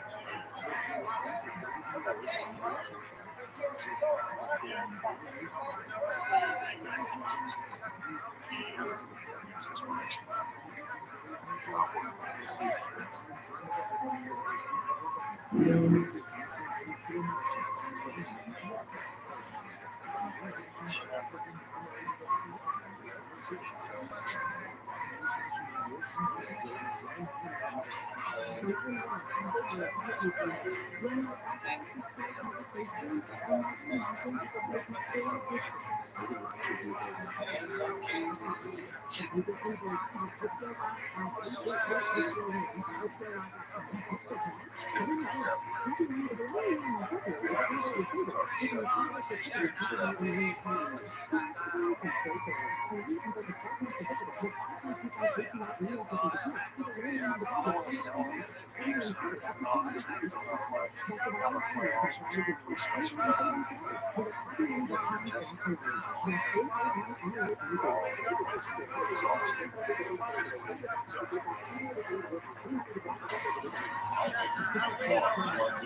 Because in the game 7, it doesn't matter.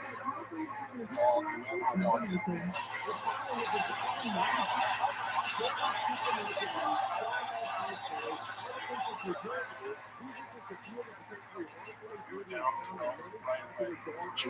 came out on fire.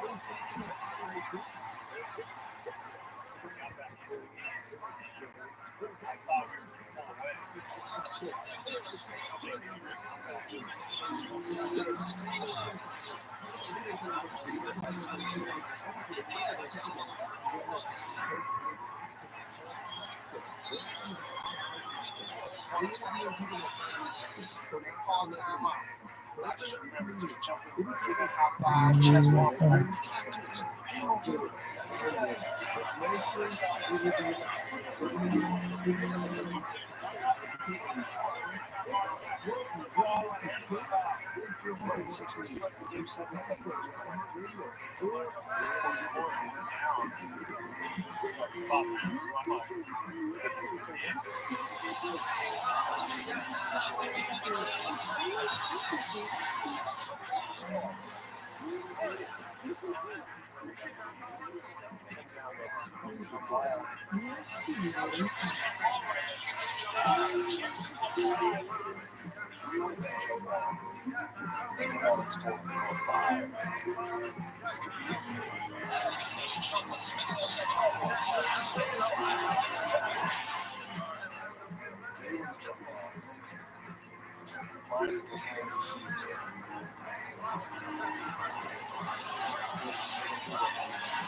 To me, I think that's it worked out for us. It changed everything. All of a sudden, ultimate interest.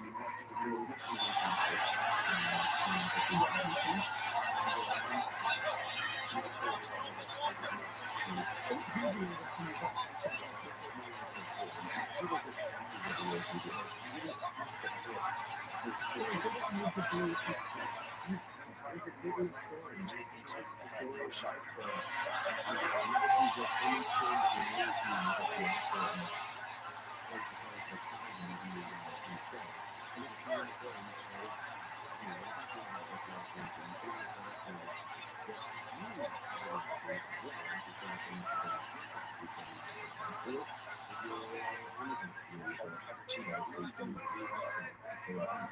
Championship DNA, championship experience. Too cool for the game set for Chicago.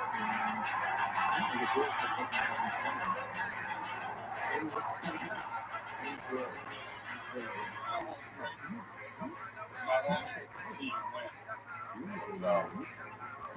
Michael snatched the game back.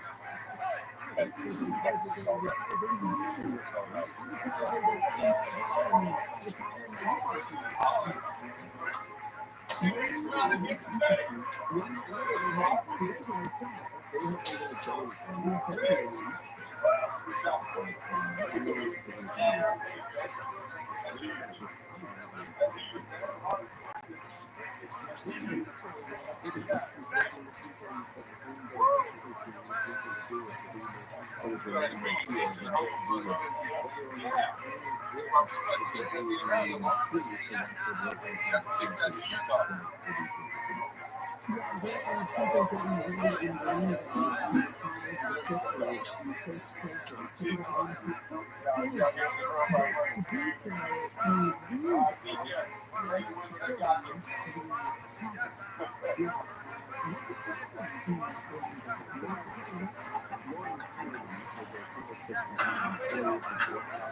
Inside.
People don't sing in the shrines for 20 years and trying to be president.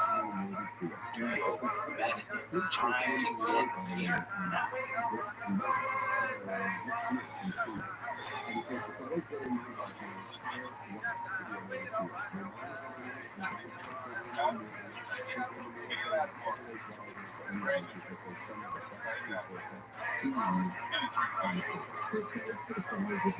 Most people who fear judgment in the future might realize he was never used. Such a deterrent to rebel as sentiment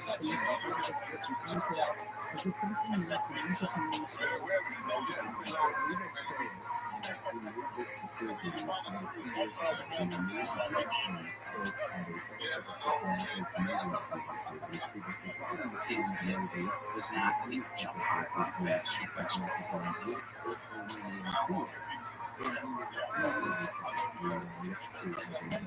His gift was to play the president, and that was his song.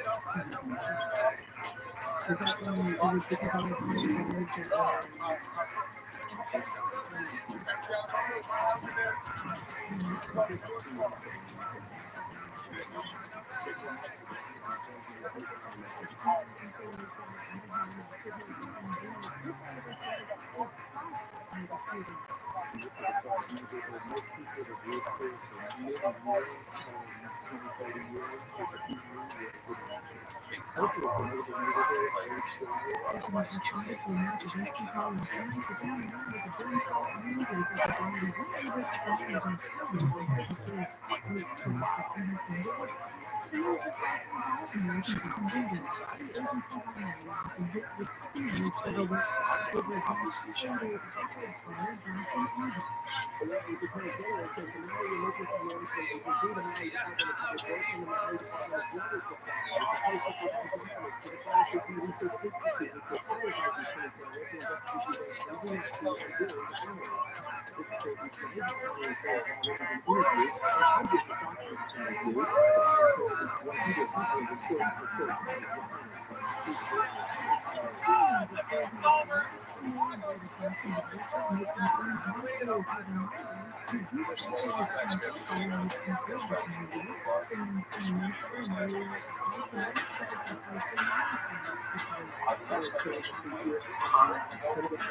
The Shirley has brought you save times in teams in places like MySpace. Each one is this year.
This actually big fucking meat. God damn it, get yourself serious on this.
That's really good.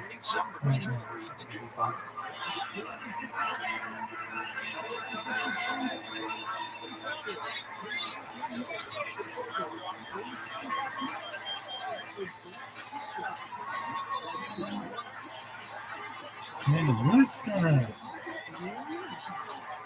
That's so fun.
Practice Monday wasn't just about what the challenge was missing a game free, but who wants to say can. Dennis Rodman, once again, no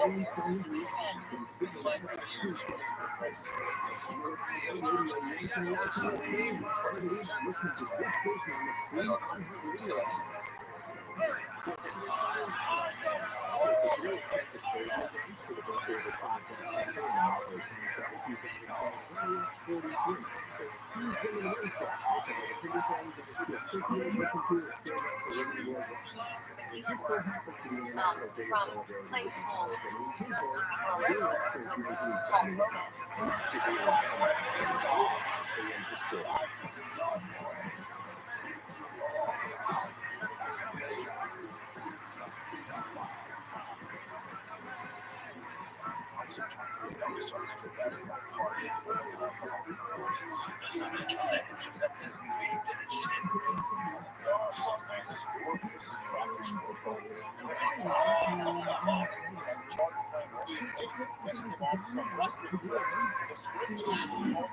some viral effort check.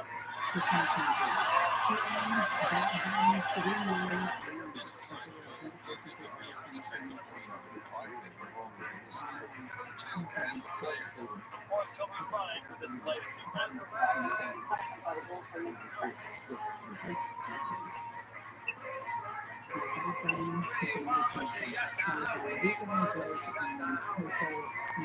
You were there to stop her. You left Dennis with some problem inside of the ship. Right. Expectation. You saw it. Let's go.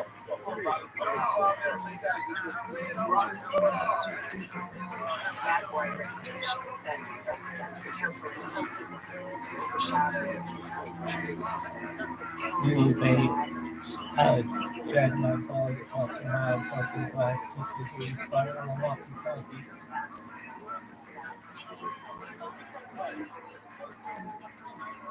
It's always taking your word for this. It's not ours. I understand you. I understand you. Always. Just go keep running. You know, I see what's playing. Last one. One day there's a big one. You got to figure this out. It'll be on the same.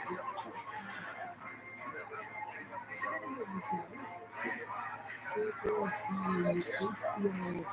Got 300 freaking media out there. And this boy practicing at finance got nothing to say to nobody. As he would say in his words. Good idea. Take 3.5. About 300 media already being hallway from the clock. How can I get that done?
Look at the first side, guys.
Big hit.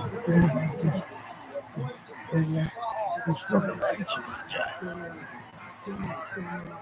you're watching men or you watching both, you asking, whenever you're setting up Facebook or obviously it's easier to do with your own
phone,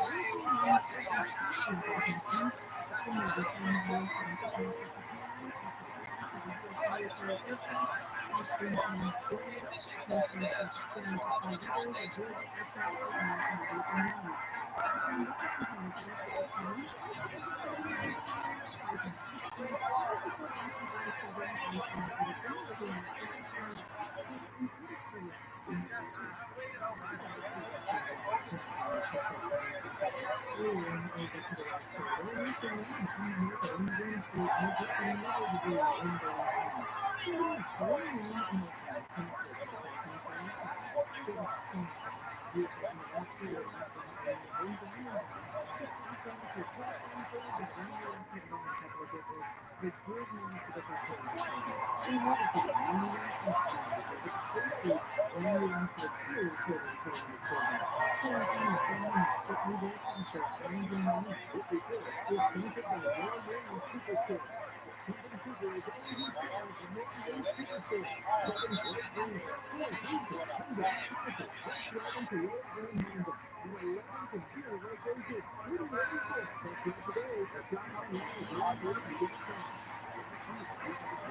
consuming that?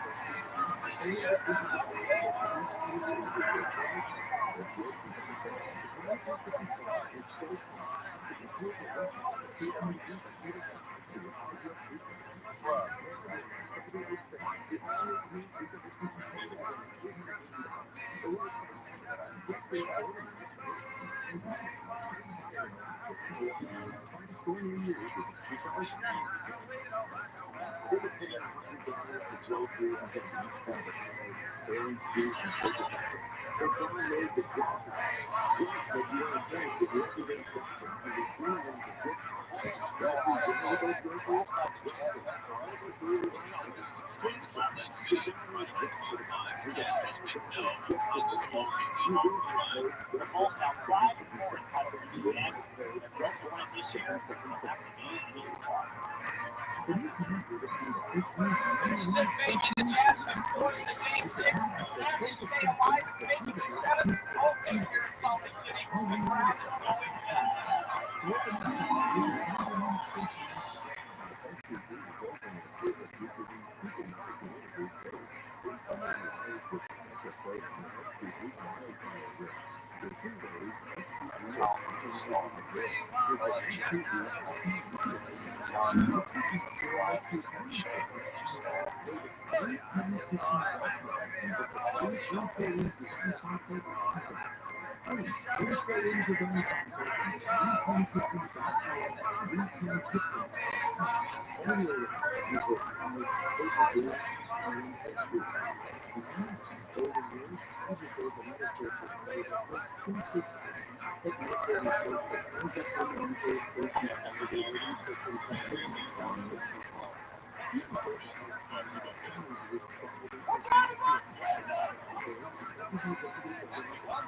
Salt Lake City 4-game 6.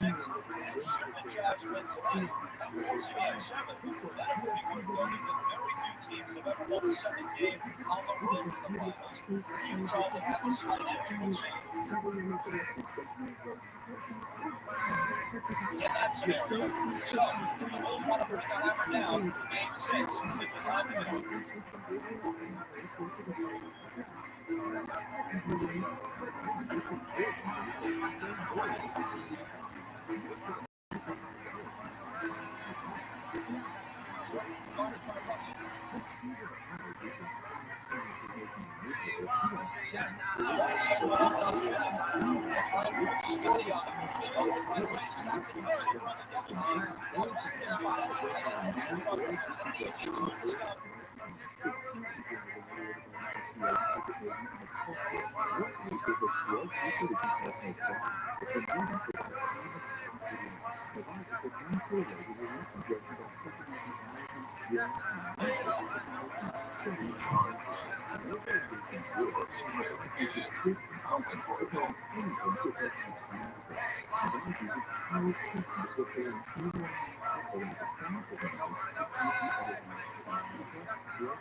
Notice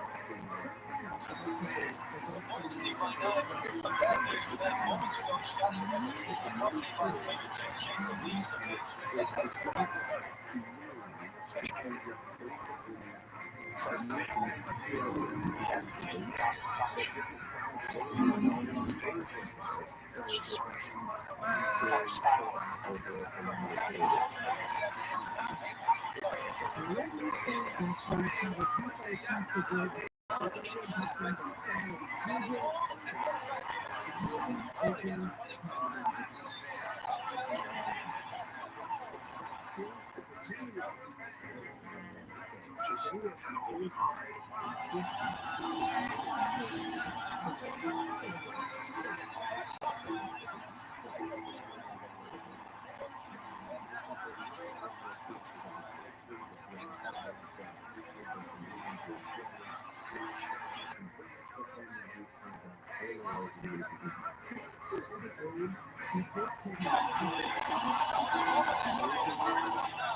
Next on the turnaround play,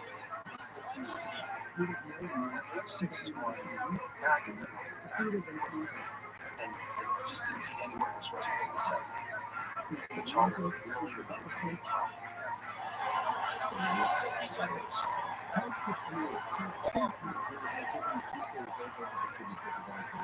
Stopped it. A three.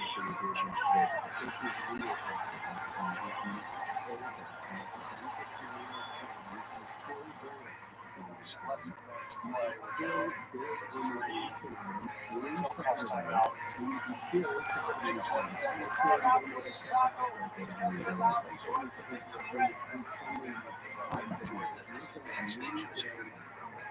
Guaranteed. You have to play extra minutes and sure. And that last sequence in the final 12-minute plus is one of the best sequences I've ever seen in any sport.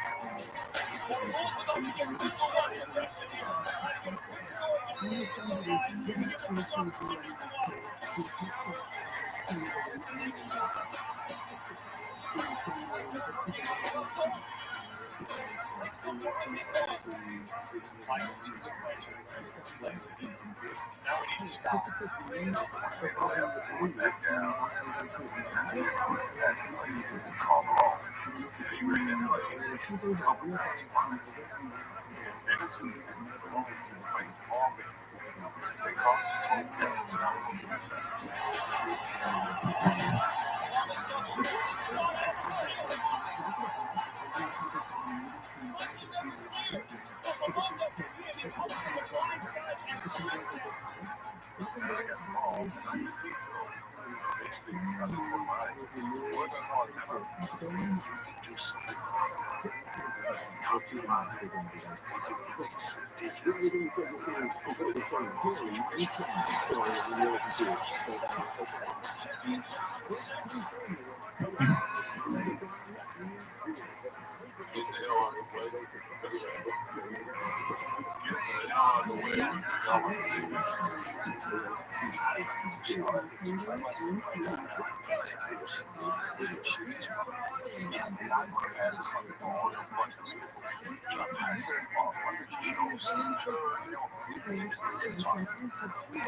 just about picking the right time.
Don't collect my coffee. Fire.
It's a guy that I look at every time. He's asked in these type of situations.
Just had cameras in front of us, people waiting for autographs. That was so amazing. Just being with the group, feeling that rush, adrenaline, because of people's adoration for life.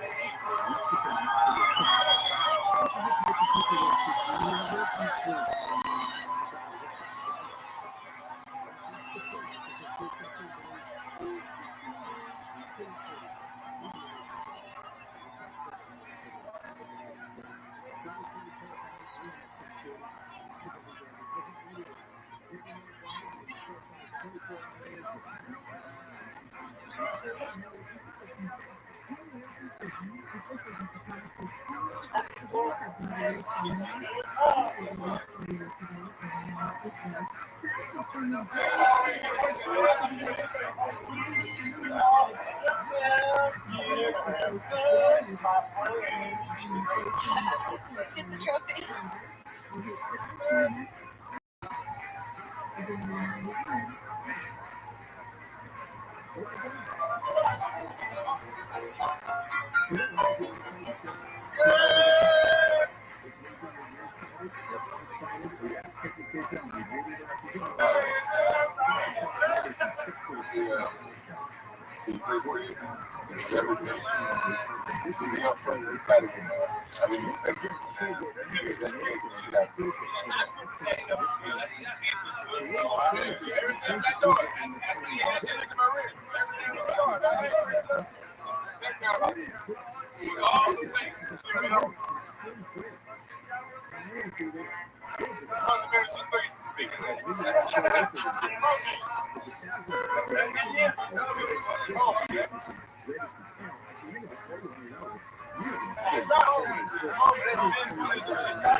There's no ability to promote yourself through social media, to post videos, no tweets, nothing like that. He is known for his play and for having this larger than life persona.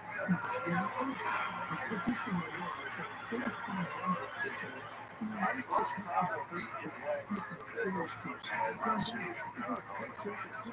We had the celebrations at the regional championships in Grand Park. And look out there, the crowd facing as far as you can see it. They're all happy. They're all happy because it makes you feel that they played something wrong. Bringing happiness to this people. 92 the NBA, 80 countries. Now, the NBA is in 250 countries. They don't understand that they're going to have a strong war. They understand it's here to play what we want. Finish those tremendous.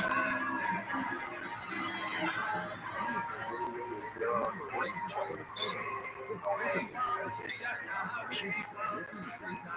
And then there are certain sports figures who are part of the cultural force. The ultimate two. People talk about people saw athletics as part of the entertainment business. Basketball, United States overseas. Part of that culture, sweeping, wild, thoughts, change culture.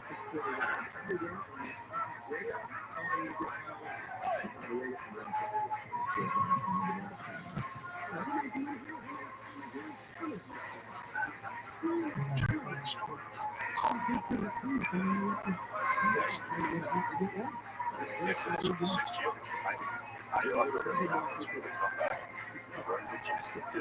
Come back regardless of what was said before now. I think that you just take away.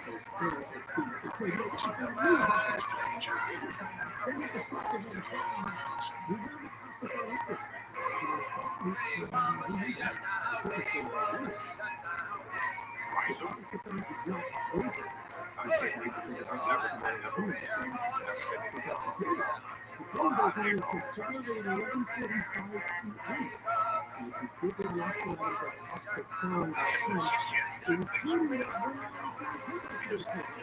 would have been suicidal. At that point in their careers, to bring back Steve Kerr, their market value, they knew was going to be too high. They weren't going to be worth the money.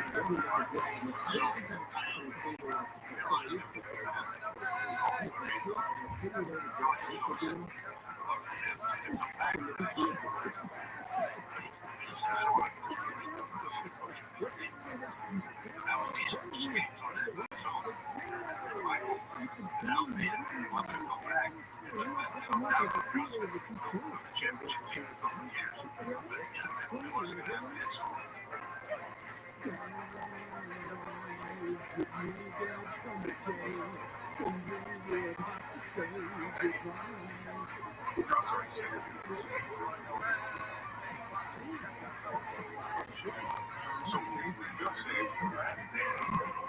It was last dance. They could it's all of it. I say that's yes, all of it. Steve Kerr was he won the contract with Travis. I think they were trying to yes, not signed for 1 year, yes, signed a 1 year contract after Phil Knight, yes. And you see it's Phil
was having a that's what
Chicago.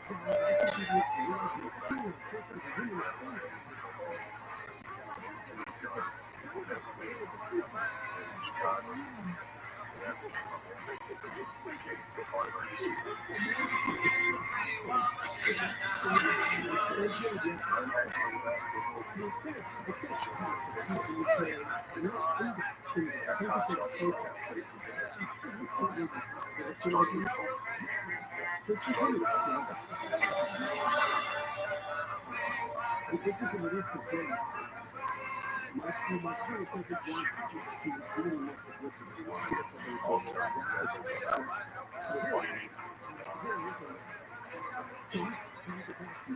start that.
You don't want to grow up.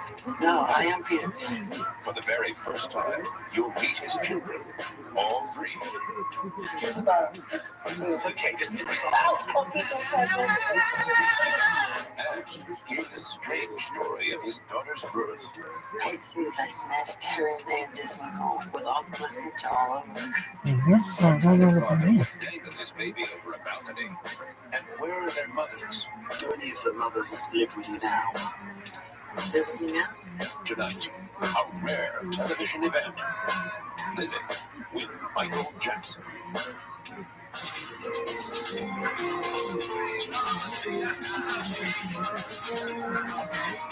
From Times Square in New York. The West Side. Martha Walker. Good evening, and welcome to this special edition of 2020, a 2-hour interview with Michael Jackson. What you are about to see is bizarre, unsettling, and riveting. For most of his life, Michael Jackson has been an object of curiosity. People wonder about his face, about his fascination with young boys, and they ask, how were his own children conceived?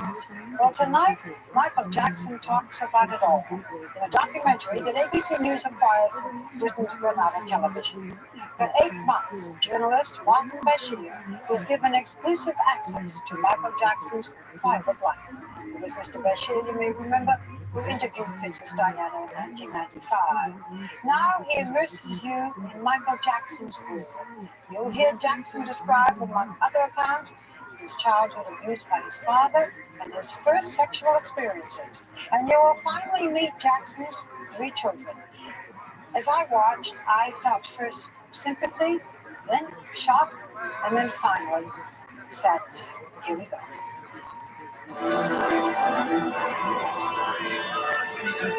8 months ago, I put a proposal to Michael Jackson. Show me the real man, but show me everything. Make nothing off limits. He thought about it, and then he said, yes, come to Neverland. Do you come out here on your own? Yeah, How often?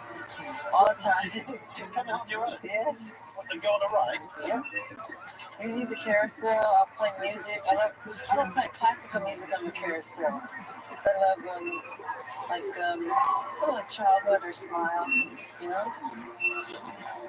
Or People by Barbara Streisand, something beautiful, you know? What about the Ferris wheel?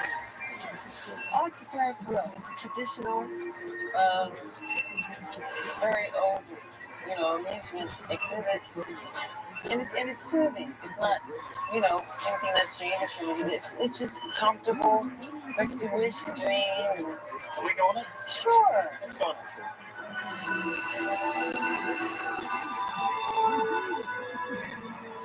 We began a journey together, across continents, through his past, and rapidly into the disturbing reality of his life today.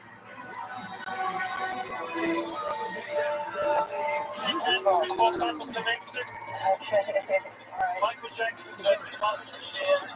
Okay? Don't call that.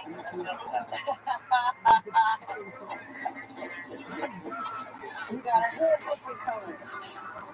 Oh, good girl.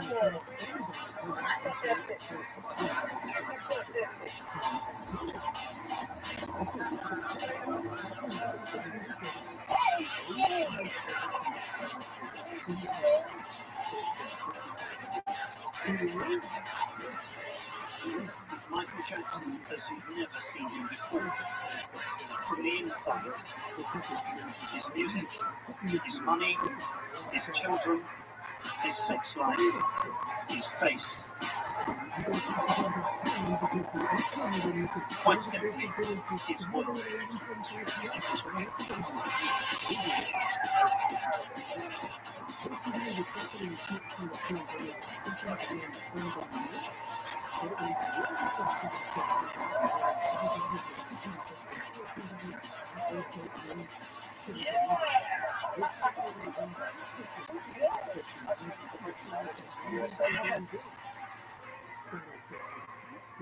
How do you write a song? How do you write a song? How do I write a song? Well, You don't I sat down at the piano. What would happen? If I sat here and played some chords, whatever, and say, I'm going to write the best song I've ever written, nothing happens. Something in the heavens, I just say, look, this is the time that this is going to be laid on you, and this is when I want you to have it. Now, I remember when I wrote Billie Jean, I was riding in my car down into a boulevard. All I said to myself beforehand, I want to write a song with a great bass, and I just let it go. And then several days later, you know,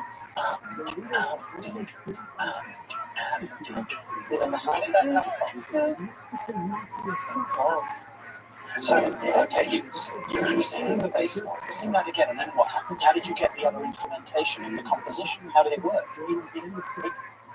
See, the thing is, artists seem to get in the way of the music. Get out of the way of the music. You know, don't write the music. Let the music write itself. The dance is right. Yes. How do you do it? Can you show me? Oh, boy. Come on, just I'm I'm sorry. Well, come on, just show me. Just show me. Just show me. Show me what you do. Teach me. Okay, oh boy, you're putting me on the spot now. See, now people have discovered something wrong. I'm really shy. I'm embarrassed. Are you shy? Just get up and show us. Okay.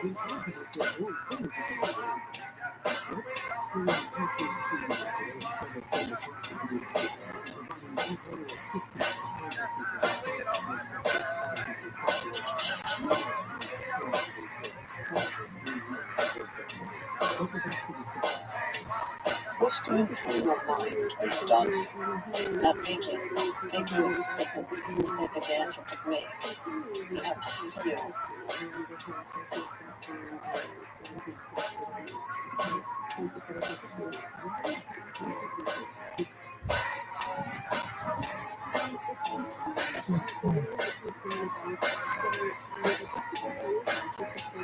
You become the bass, you become the fanfare, you become the clarinet, the flute, the strings, and the drums. So you're almost the physical embodiment of the music. Absolutely.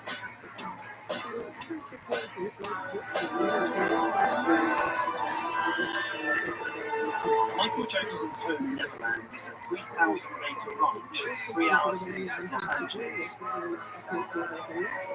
As with most of his life, he has to be seen to be believed. Inspired by the children's fairy tale Peter Pan about the little boy who never grew up, it's a multi-million-dollar man-made slice of make-believe. As well as the full-size fun fair, there's a zoo with giraffes, elephants, tigers, and a couple of orangutans. Bubbles the chimp has been moved out to an animal sanctuary.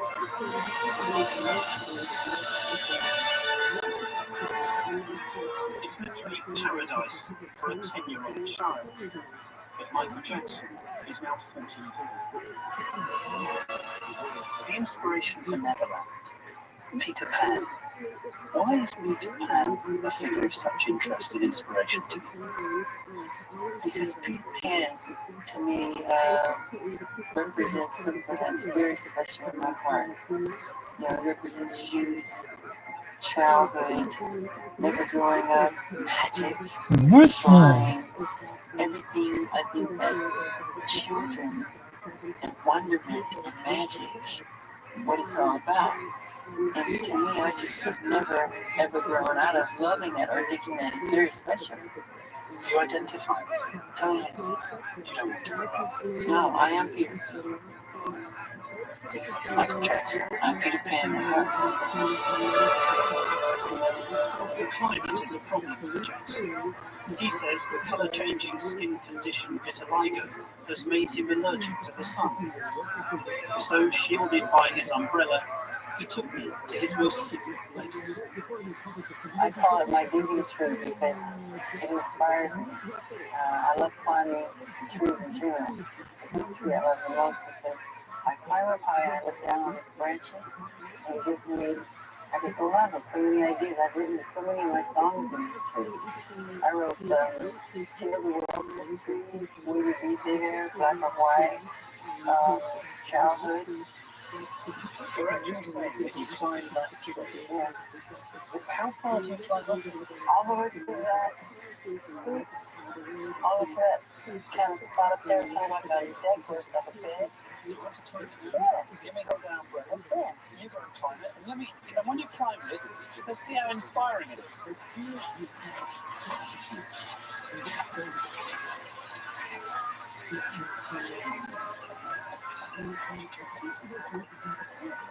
Aren't you coming? No way. It has a big sticker. I never saw you one in my digging tree. Okay, I'll try. I'm slightly worried about my shoes slipping. Come on. Is it safe? Of course. I'm frightened. My I think I can stop here. You don't climb trees? No, I do not. You're missing out. I'll leave you to it.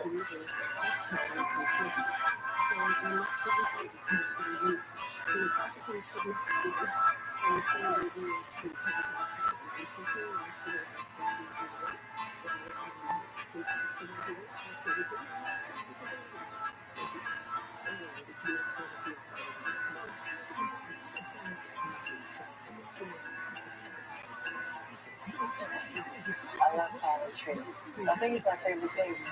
Having water balloon fights and climbing trees. I think that those two are my favorite. Don't you prefer making love or going to a concert? You really mean that you prefer climbing trees and having a balloon fight? And you prefer that to anything else? Well, as my pastime fun.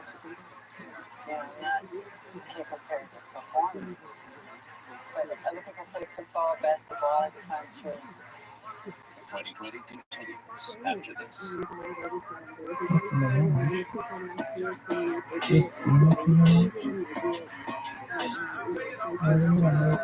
So how had this singing and dancing genius arrived in the surreal place that is his life today? I started to look for answers back at the beginning. Do you remember when you first discovered that you had a special musical talent? My mother caught me making my bed one day and I was singing. And she said to my father that I could sing, and he didn't want to hear of it. He said that Jermaine's the lead singer, not Michael. My mother said, Joe, you maybe should hear him sing. He couldn't sing. He goes, no, Jermaine's the lead singer of the group, and that's it. She forced him to listen to me, and once he listened to me, from that moment on, I was the lead singer of the group.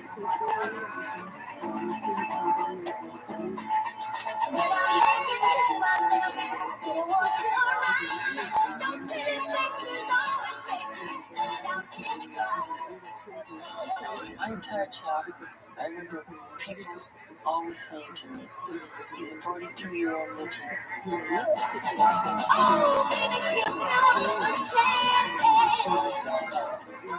At first I didn't understand.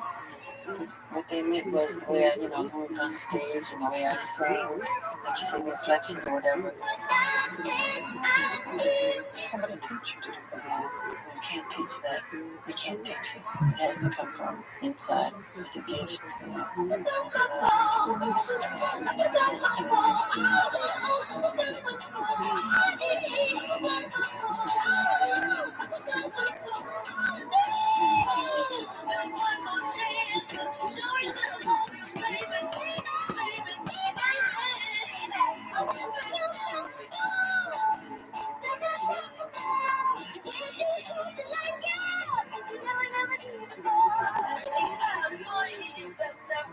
I remember precisely going to Motown Studios to record.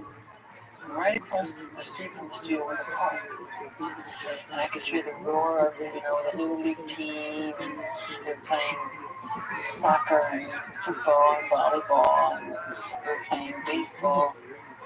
I remember a lot of the times looking back and really hiding my face crying.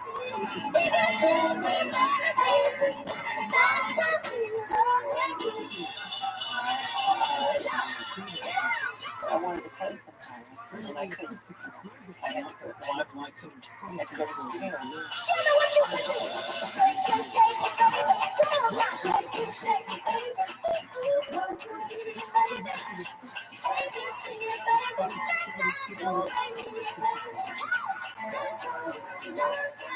When you would be practicing, you were very heavily disciplined by your father. What was that like?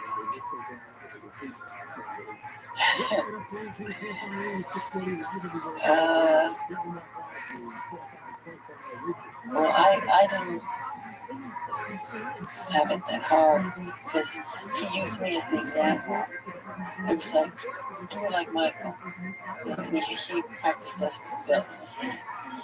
And if you miss a step, expect to be. Just let me go back. You just said that you would practice the dance steps, and your father would be holding a belt in his hand. Is that what you just said? Yes. And he would carry a belt in the wrist. And so we, not only were we practicing, we were nervous rehearsing because he sat in the chair and he had this belt in his hand.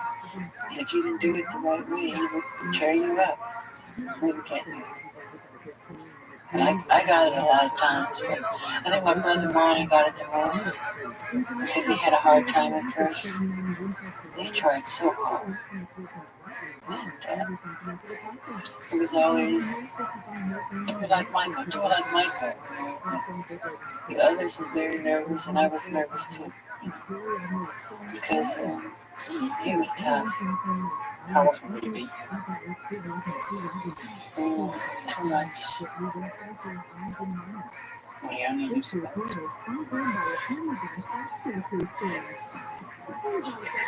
Why do you do this to me? No, more than a belt. What else would he use to hit you? Iron cords. Whatever's around. Throwing up against the wall hard as you could.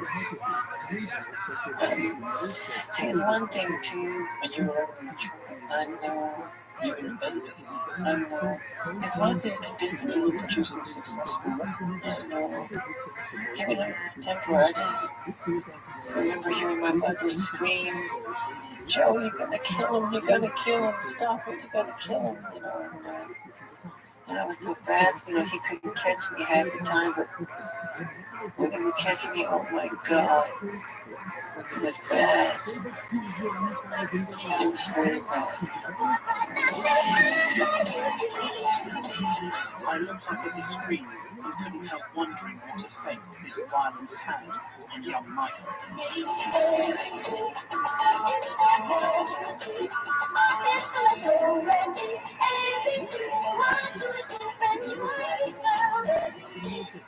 We were terrified of him. Terrified. I can't tell you. I don't think he realized to this day how scared.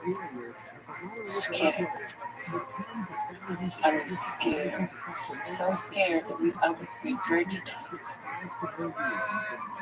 You would vomit. When would you vomit? Or what would produce that sort of reaction? His presence, just seeing him. And sometimes I'd faint. My bodyguards would have to hold me up. When he was beating you, did you hate him? Yeah, strong hate. That's why to this day I don't lay a finger on my children. I don't want them to ever feel that way about me. Ever. And he didn't allow us to call him Daddy. And I wanted to call him Daddy so bad. He said, I'm not Daddy, I'm Joseph to you, you know? And I totally forgive him for all of it, you know? You have to. But I don't allow my children to call me Michael. I say I'm Daddy. It's just the opposite. So when people say they abuse, that's not true. That's not true at all.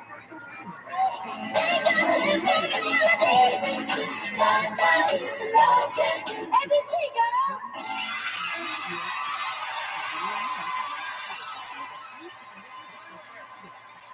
30 years on, the memories seemed as raw as ever, but there was little time now for reflection.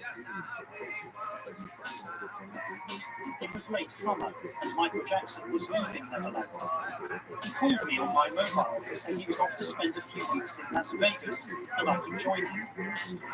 In Las Vegas, he would reveal his bizarre experiences of love and sex, his obsession with his face, and, most extraordinary of all, I get to meet his children. Right now, you're watching Michael Jackson's jaw-dropping revelations, and tomorrow, it's Michael Jackson the morning after. New details and reactions only on foodporn America.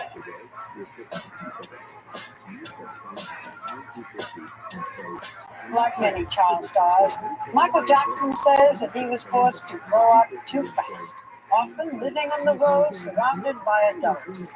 As we continue, Jackson has called Martin Bashir to his hotel room in Las Vegas, a place that's fun for him, but also stirs painful memories of his first encounters with sex.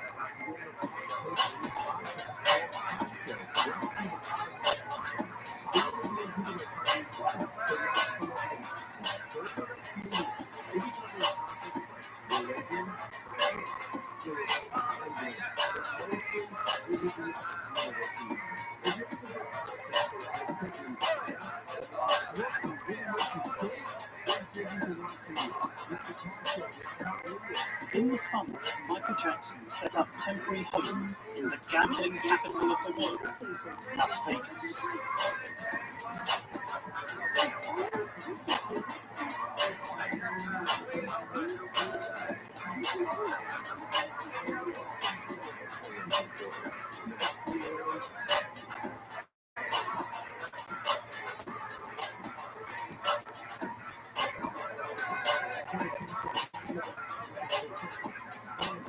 I went to see him at the Four Seasons Hotel, where he'd taken out no fewer than 7 suites. Why he was on his own in a hotel room.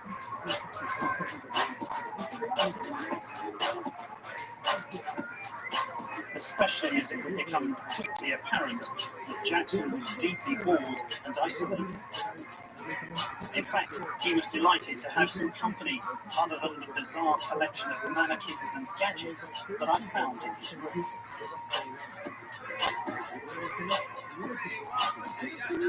This is your suite. What do you like about Las Vegas? I like the entertainment. The entertainment. Yeah, it's a fun place to visit.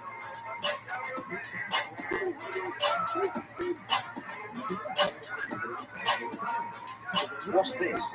Oh, when I'm bored, I ride in the hallways of the hotel, and I cruise the hallways late at night sometimes. You are joking. Oh, cheers. Yeah.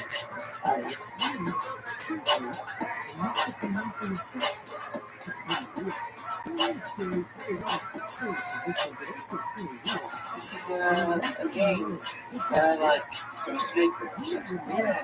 That was still unfortunate. I got hit there. And you make points. Here comes a car. Whoa. I'm in my room and I'm bored late at night. In between writing music, I play with this thing. Whoa! Whoa! Just got hit there. I wouldn't like to see you try to try.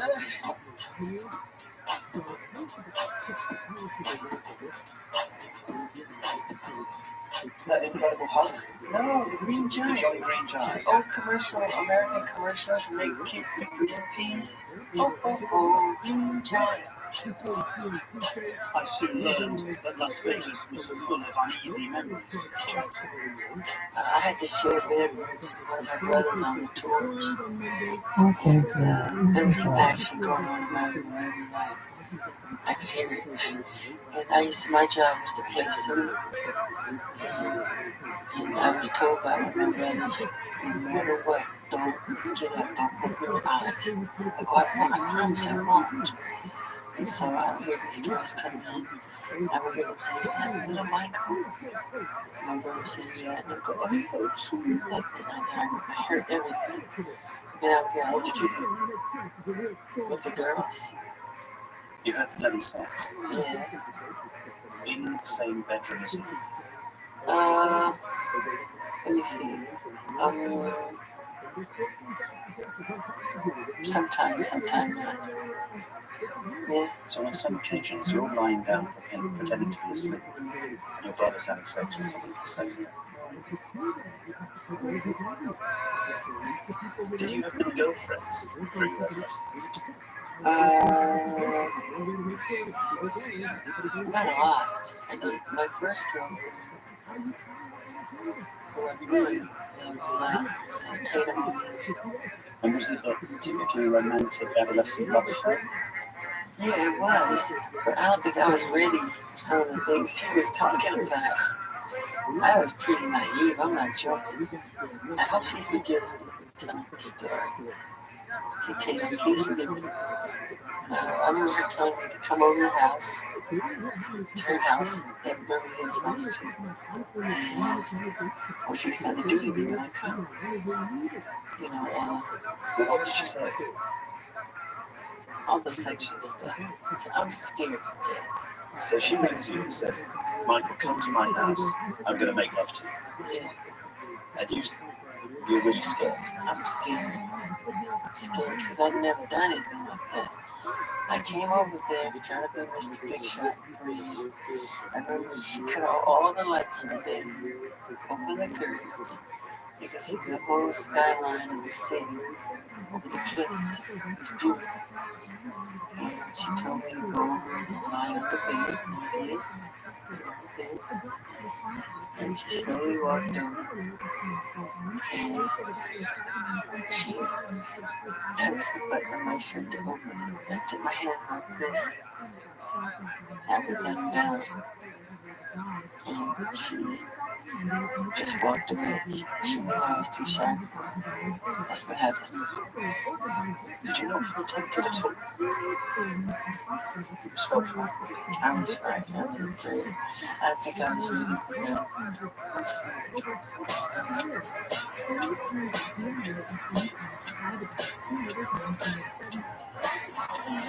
Now we're going shopping to this spectacular place. Do you like shopping? Love it. What do you love about shopping?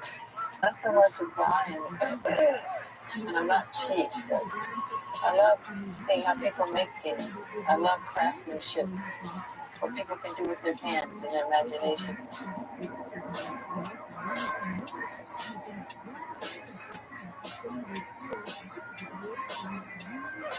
Have you always been good with your money? With my money, yes. Yeah, I remember getting $200,000 checks in the mail when I was like 12, 13 years old. I used to get these monthly. My father would say, well, what do you want to do with it? I'd say, well, of course we should put it away. You were 12 years old. Yeah, but he would give me a certain amount to to buy things that I want to buy.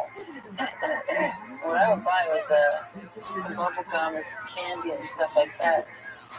How much do you think you're worth? It's way up there, but I Oh, don't go on, no, go on. Just how much? Come on, Martin. I've done really well. $1 billion? Yeah, it's over there. It's over $1 billion. Yes. Okay, let's go. We headed straight for Jackson's favourite shopping mall. He told me he wanted to spend some serious money, and he wasn't joking. This is the Venetian. And when Michael Jackson goes out, every step of the way, there's a fan waiting to greet him. Thank you. Yeah? How long ago? I love it. Thank you. Bless you. I was 12 when I first sang it. Wow. Where are you from? Oh, cool. You must get that all the time, don't you? Yeah. People coming up to you. Is that lovely? So somebody say they loved your music, they learned to play it on the guitar. Yes, these ceilings are real. It's extraordinary, isn't it? Yeah. It is a bit tacky. Tacky? Are you silly? Do you like to buy jewelry? For my mother, Elizabeth Taylor, yes. Because Elizabeth loves jewelry. My mother loves jewelry. And You see, it is Elizabeth Taylor. the girl I like at the moment, I'll buy her jewelry. Oh yeah, who's that? If there is one, I like it. Is there? At the moment, no. Not right now. I haven't found one yet. Well, who knows? This time, you're still a young boy.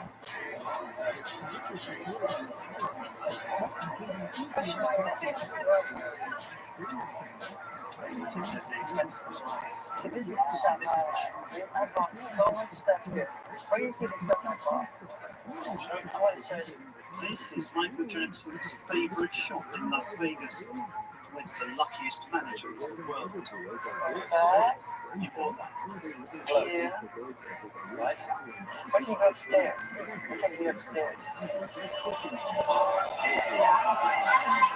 Hi.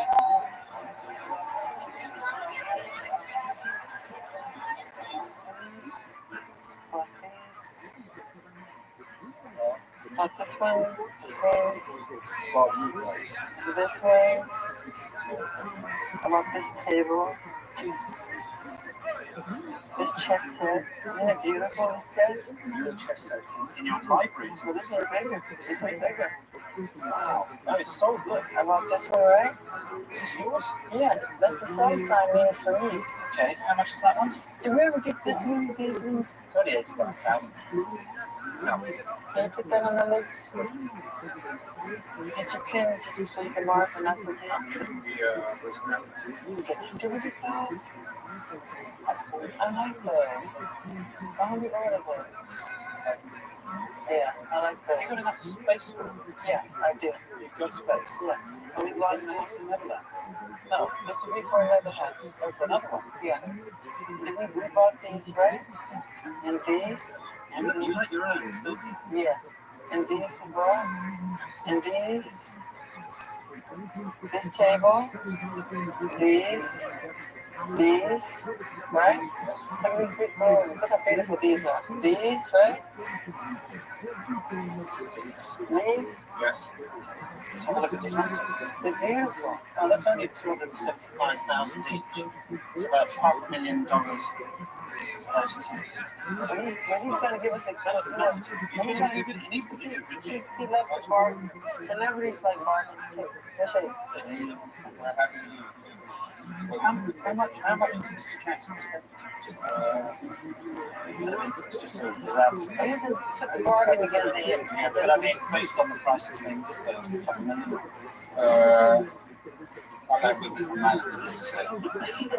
These things are gone, right? It's like you surround yourself with stuff that's like an emperor's house, isn't it?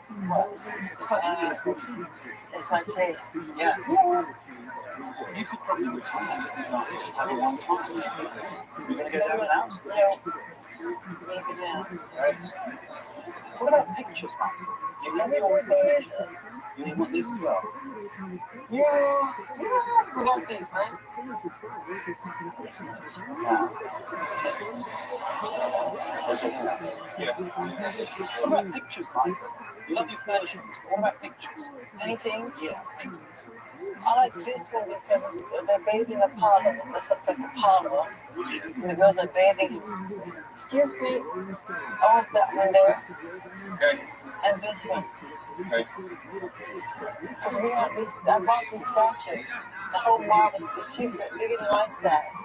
That's the bathing of Apollo, right? Michael definitely knows his art. Obviously. Yeah. So we're going to switch. What about 80% of the shops being bought by you? Yeah, we could do that. Let's go to the new shop. We estimate that Michael Jackson spent over $1 million on that shopping spree. As for his claim that he is worth more than $1 billion, industry sources tell us that Jackson's last CD was not profitable and that he's actually worth nearer $200 or $300 million. That's not bad, but it's certainly nowhere near $1 billion. In addition, last Friday, Sotheby's auction house in New York filed suit against Jackson for 2 paintings he bought for $1.3 million and never paid for. When we come back, the question Michael Jackson has never fully answered: what has he done to his face?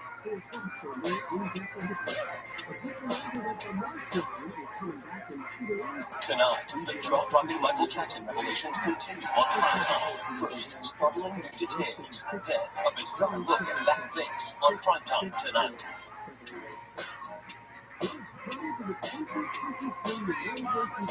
Michael Jackson is more than a superstar. He is one of the most recognizable faces in the world. As we pick up our story, he is turning heads at a mall in Las Vegas. But what about that face? As news spread, crowds gathered to catch a glimpse of Michael Jackson. It's been the same since he was a boy, and what happened then sparked a lifelong obsession with his face. I never look at myself in the mirror, ever. Or turn off all the lights, and so I had pimples really badly, and it was just difficult to face the public. One time we were in an airport, I remember, I think it was somewhere like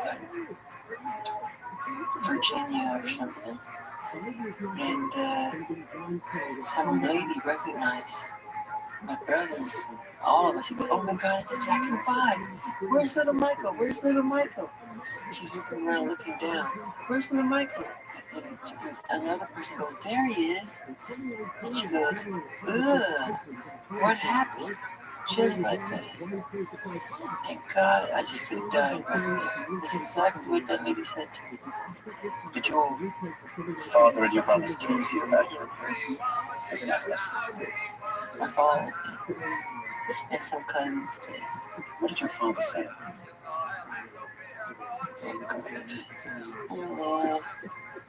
It's pretty embarrassing. It's teasing me bad. It's cruel, isn't it? It used to hurt me. I don't think he realized how much he was hurting me.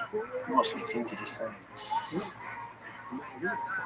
He would tease me about how I looked and say, "You didn't get it from my side of the family." Mr. Kate, he always said, "My man, you didn't get that from me." I said, "Okay," said, "Thanks for making me feel better." Because I don't think how bad he didn't even laugh. I don't think people don't stop to think what they're saying sometimes and the effect it can have on a person. And one cousin would always, make this to me seem like my pop, my pimples. I always go to bed when we cry. Is it true that your father used to say you had a fat nose? Yeah. What did he say? What did he actually say? God, you know that's me. You can get it from me. What does that do to someone who's going through adolescence?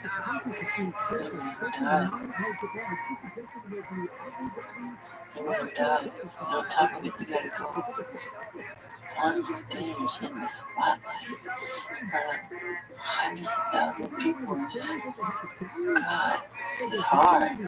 I would have been happier wearing a mask. That would look fun. Wow. Thank you.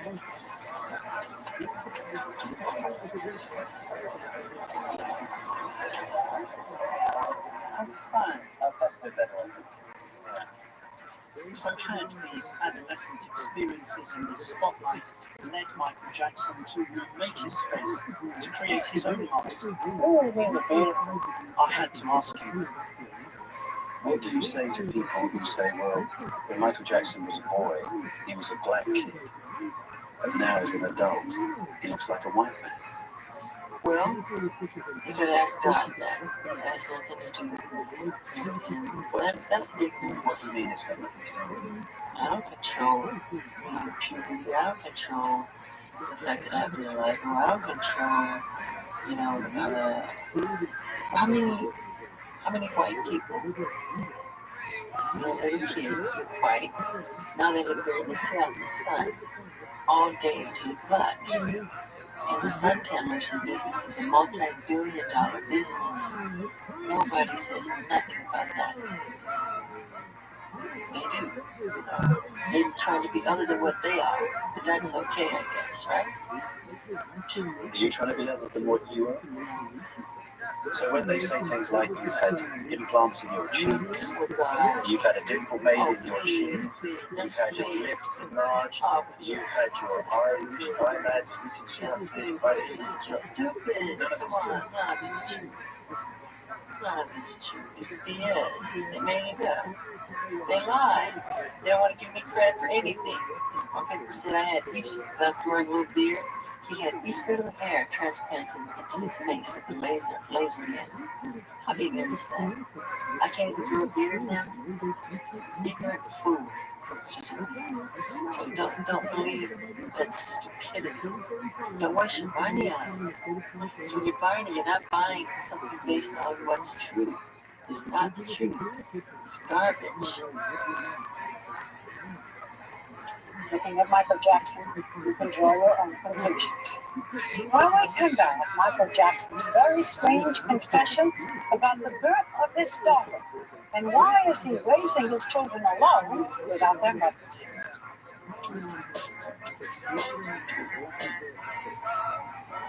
Okay, thank you. I was about to meet Michael Jackson's children, Prince Michael I and Paris. They're rarely seen in public. You're set? That's a really great mask. It's a butterfly. You see? Come here. What's it made of?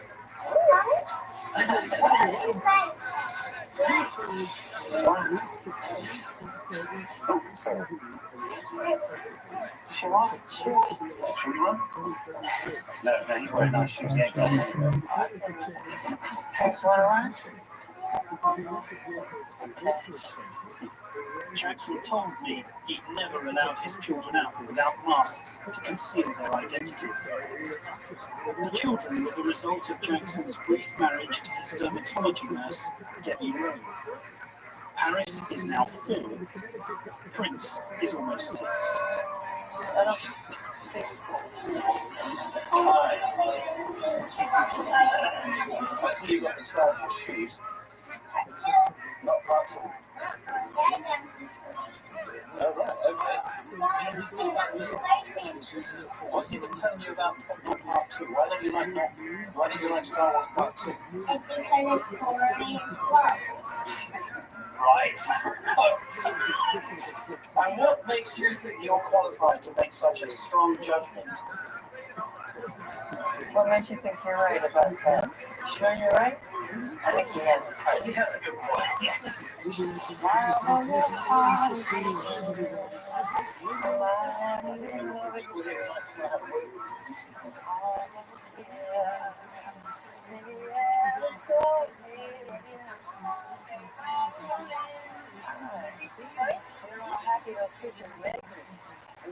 far as you guys get?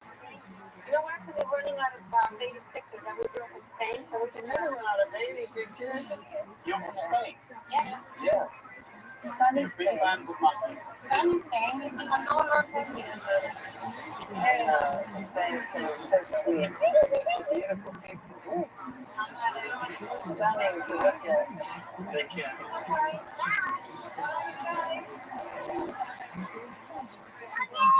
Did you cry when Prince was born? Yes. Can you just tell me what happened? Can you remember how? Of course. He came out with his really big head. As soon as I saw his head, I thought of my grandfather, my brother Randy. His head shaped just like theirs. I said, oh my God. And then the rest, they let me pull. I cut the umbilical cord with scissors that were shaped like a stork. And they cleaned them all and everything. I was ready to take him home. They said, no, you can't take him home. I go, why? I think there's some serious problem. I go, what? You gotta take him to intensive care. He's not breathing correctly. I go, oh no. I said, please God, don't let me have a sick child, please. So I waited an hour, 2 hours, 3 hours, 4 hours, so scared. After 5 hours, this nurse comes in, she goes, okay, you can go home now. I was so happy. Okay, Mike. Paris was born soon after. Yes. Your daughter. How was that? Were you there for her birth? Of course, it was just magic. She came out the wrong way. Her face was facing the wrong way. She was being kind of choked by the umbilical cord. I was kind of worried. It took her longer.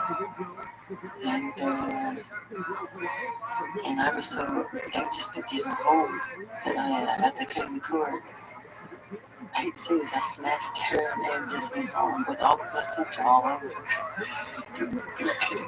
Yeah, I'm not kidding. Got her a towel, ran. He said it was fine. He said everything's okay with that. I got her home and washed her off.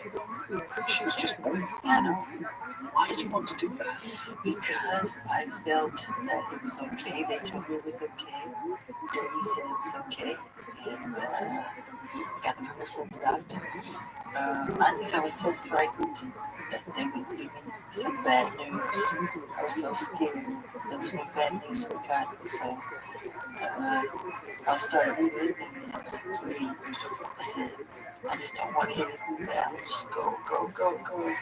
Presumably Debbie had to stay in the hospital because she didn't trust giving birth. Was she okay about losing the baby, as it were, in the first few minutes? She told me to. She chose to take the baby. Yeah, she said, go right ahead. I know it's what you want. I said, I'm totally fine with it. I said, you fine with it? She said, yes, of course. She's, How long was it before she was united with her baby? How long? I don't know, technically. After getting out, I just don't know exactly. Can't forget. See this? How beautiful this is? Have you been in here? No, I haven't. Look at this. It's extraordinary. That's not what you were talking I about. think it's coming up. It's weird things I real sick.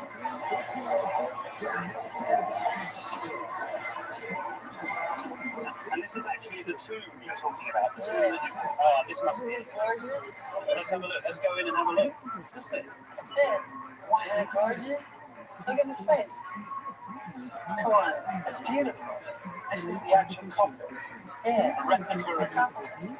anthropod coffin of Tutankhamun. Yeah, like So you've gold, this one's gold. and you bought it. Yeah, Why have you bought it? because I love it. Look at the art. It's phenomenal. It's a work of art. What about? Would you like to be buried in something like this? No, I don't ever want to be buried. What would you like to happen to you? I would like to live forever. Do you try to give your children a normal upbringing? Yes, of course. What about things like schooling and education? Do they go to school? Yes, they school. And do they go to a normal school? Why? He wouldn't work. Why? So we get chased by paparazzi everywhere we go. I don't want to press loneliness and the bushes and the trees. That's not what happened to me. You know, they're doing the same and worse to them. And I don't feel like the jealousy the teacher was saying, you know, just because you're Michael Jackson's children, don't think I'm going to treat you any different than anyone else. Well, they don't want to be treated differently. You know, it's just that I don't want them to have to go through all that. So the truth is they can't really have a very normal life, can they? You hold my hand. You hold Daddy's hand and my hand. Thank you. When I let go. She's doing pull. It's just act pull. That's what she does. So I gotta sign autographs sometimes. Do you worry about the effect of your life on them, the fact that you're the star that you are, and therefore they, by default, have to be part of that? They don't have a choice. That's the way it is. And it's worked successfully. Past many times. It's on how you shape and sculpt and mold their world. And many people have been successful at it. Jackson obviously liked being a father, and he had a surprise for me. Prince Paris had recently been joined by a new baby brother, and he was back at the hotel with his nanny. Yeah. So we're not going to Virgin? No, we can't.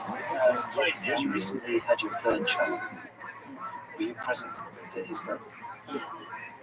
And what's he like? What's his name? Prince Michael II, call him Blanket. Call him Blanket. Why do you call him Blanket? Because it's an expression I use with my family and my employees. I say, you should blanket me. You should blanket her with something. You know, like a blanket is a blessing. It's a way of showing love and caring. Who's Blanket's mother? Blanket's mother, I can't say. Because she'll be bombarded with, we had an agreement that we can't, contractual agreement, talk about cheese and everything. That's how we worked that out. And was she someone that you had a relationship with? Yes. But you've kept it secret? Yes. And that's because she doesn't want anybody to know? Yes. I don't think she doesn't want to be like in papers and tabloids, and she doesn't want me. I don't know. But she knows how scum their comments can be. Do any of the mothers live with you now? Yeah. No. And is that difficult for you and the children? Why would it be different? Are the children not looking for their mother? And why? How many babies live with their mother? You know, I follow them. Nobody said nothing. They're having a good time. So with you, it's the other way around. They live with their They're dad. having a great time. They have enough women in their lives. They're everywhere. Women are everywhere in my house. They're with them all day long. What would you just say to somebody who says that's a bit strange? That none of your children You can always have a judgment about anything you do, so it doesn't bother me. Everything could be strange to someone. It's only being strange to some people out there, so who cares, right?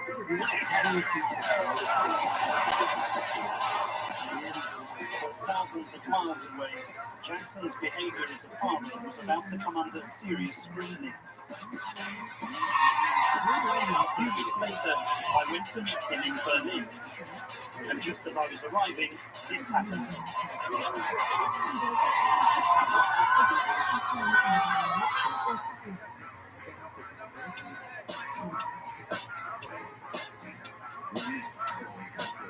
Over the past hour, you have seen the childlike innocence of now 44-year-old Michael Jackson, a man who still climbs trees and whose hero is Peter Pan. You have also heard him describe what he says was emotional and physical abuse by his ambitious father, a charge, by the way, that both his father and one of his brothers have denied in the past. Now, as we continue, that amazing scene in Berlin last November, Michael Jackson dangling his baby over the side of a balcony. Michael Jackson had just dangled his new baby out of the window of a Berlin hotel. His fans outside were going crazy.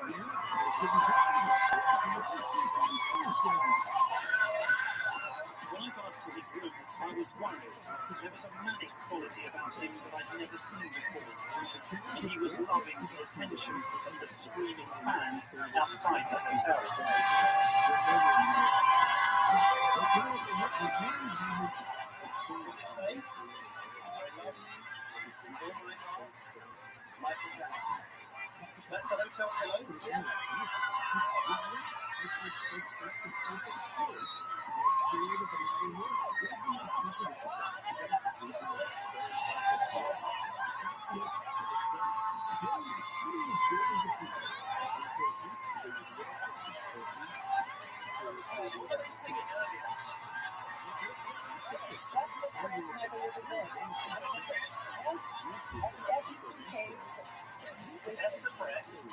F-U-C-K, the press, Michael, you're the best. Don't let them say the word. He'd arrived in Berlin after a week of appearances in a Los Angeles courtroom. Media coverage of the court case said his face was disintegrating.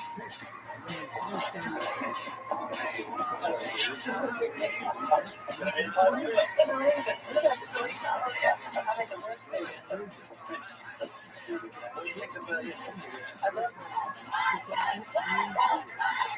As fans waited for another glimpse of their idol at the hotel, his motorcade sped off. I wanted to know if the articles about his face had hurt him. What did you think of the press coverage of the court? I didn't see it. I don't watch TV, I don't get tabloids. I hate tabloids. I think we should have a tabloid burning, just make mountains out of them, just burn it all. People should be more aware that it's completely not the truth. Sensationalism, it's ignorance, it really is. Poor Lady Diana, she was like sick, she was being hunted by those people. What did you think of the way they seemed to make such a fuss about Europeans?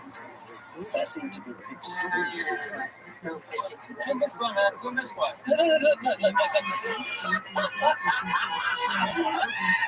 Police photo man. What was he doing? You're doing a Jackson dance. They're doing all that every time he starts. That's how he's pulling him out. Every time.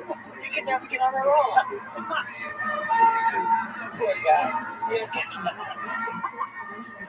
Oh, he does the leg kick, the spin. He does the cross. After that, they take him off. We were headed for a restaurant that Jackson's army of devotees had got there first.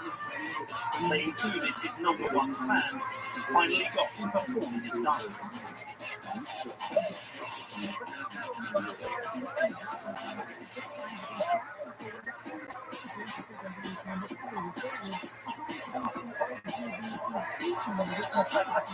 How long have you been doing that for?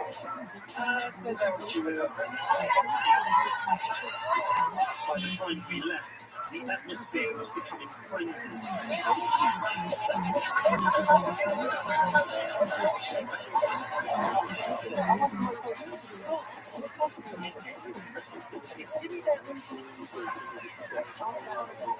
Come on.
As Jackson headed back to the hotel, a storm was brewing about the blanket incident.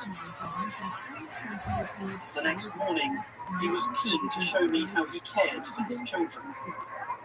I love you.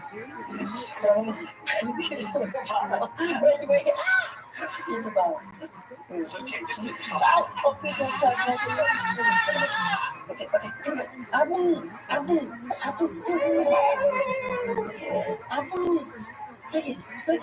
Blanket. I love you, blanket. Yes. I love you. I love my children very much. Yes. Yes.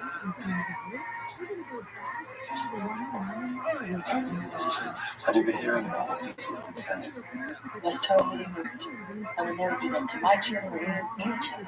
Try to kill them. What's up? Why would I be smart over babysitting so much trying to throw them off the balcony? We were waiting for thousands of fans down below, and they were chanting they wanted to see my child. So I was kind enough to let them see. I was doing something of innocence.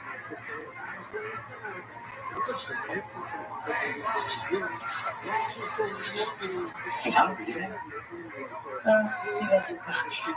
It's not. It is good. Thank you.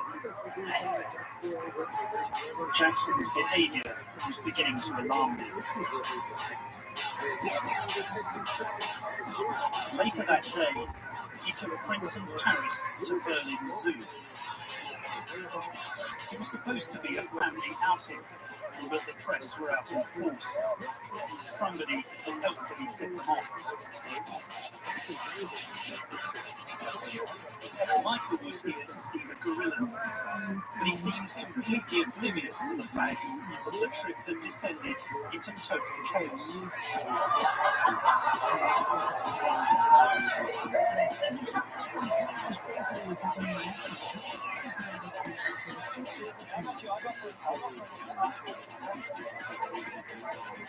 Concerned for the safety of the children, I was caught with them in the middle of a paparazzi scrum.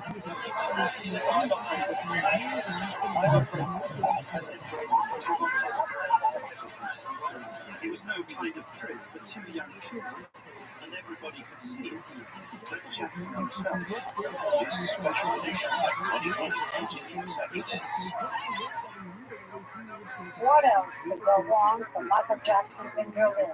The balcony incident with his baby son had created a tabloid uproar. His older children, as you saw, had been caught in a frightening crush of paparazzi at the city. As Martin Bashir picks up the story, Jackson's time in Berlin wasn't over yet. Neither was the night. It was hard to believe Jackson was the same man I'd met in Neverland. The first opportunity to talk about his bizarre behaviour was later that evening at a charity auction. Well, what about the trip to the zoo today? I love going to the zoo, even though it's difficult, so I depend on it. But as long as I get to see the gorillas, I'm satisfied. I love the gorillas. Did Prince get poked in the eye? Prince get poked in the eye?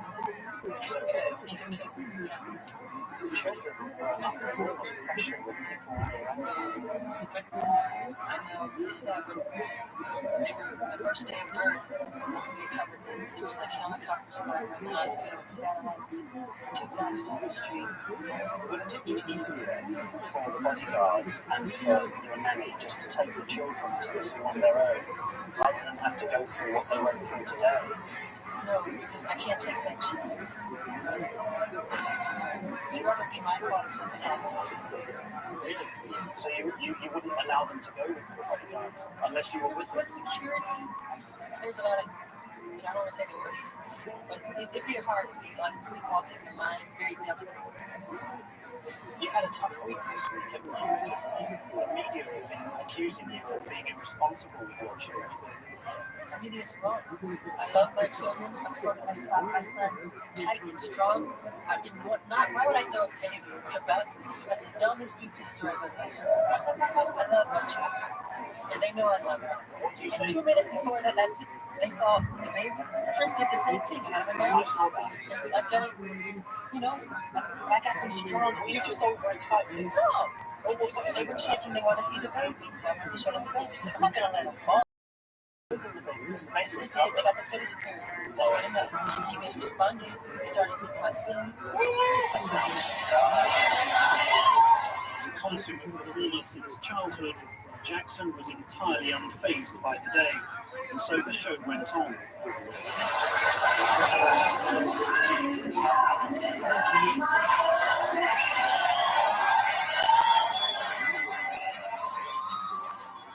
He donated one of his jackets.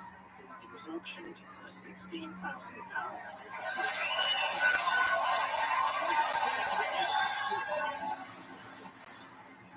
And still, the fans tried desperately hard to get near him.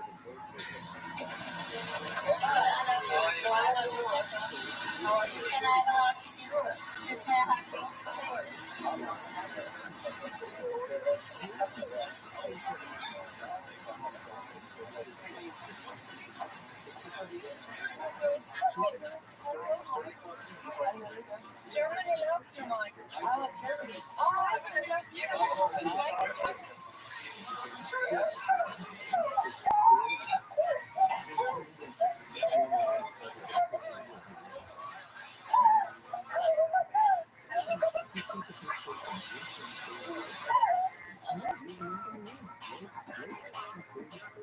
It was the final night in Berlin, and Jackson was the main draw at Germany's Family Awards.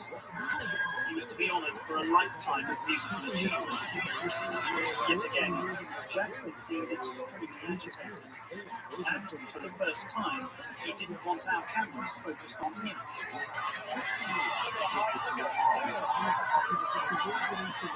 He only wanted us to capture the adulation of his fans.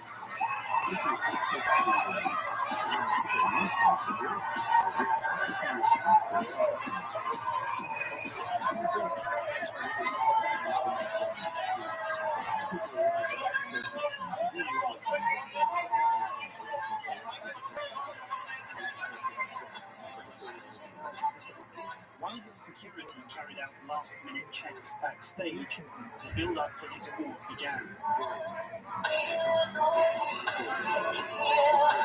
An elaborate series of introductions had been organised.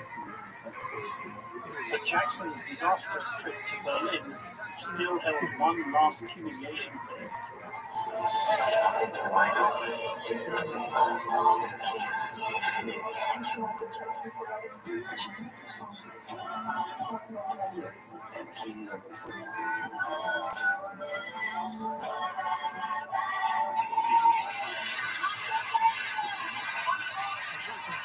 With the ceremony entirely in German, Jackson took to the stage too early.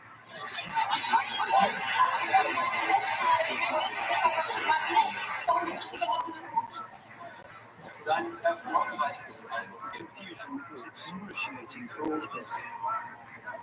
The first name check was not for him, but for the presenter of the award, Boris Becker.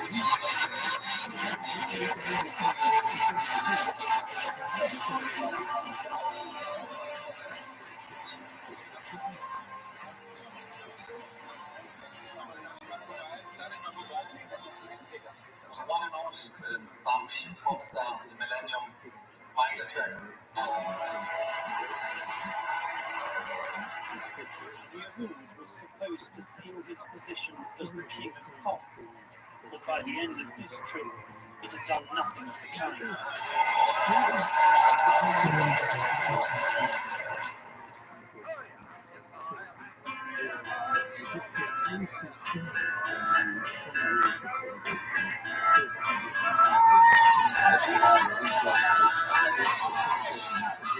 In the time I'd known Michael Jackson, we touched on most aspects of his life, save for one, his relationship with children.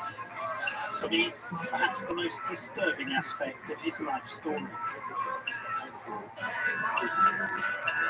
As he often does, he'd invited a group of disadvantaged children to Neverland. They couldn't believe their luck. As you come down this way, you're going to see The game room is right there. See where that big machine is inside? That's where I put out my games. And that's the tennis court. Oh,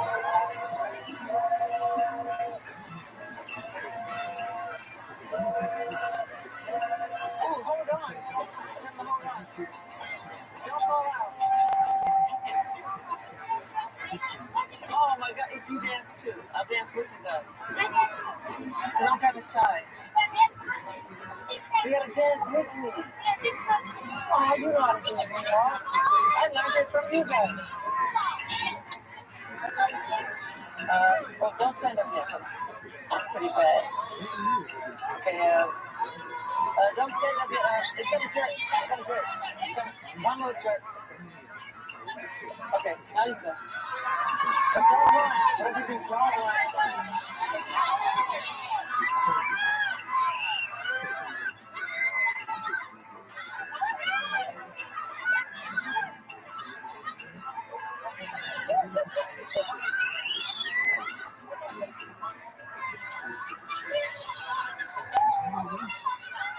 He was evidently enjoying the company of the children, and they liked being there too. How about a snow cone? Oh, I buy them from companies around the world.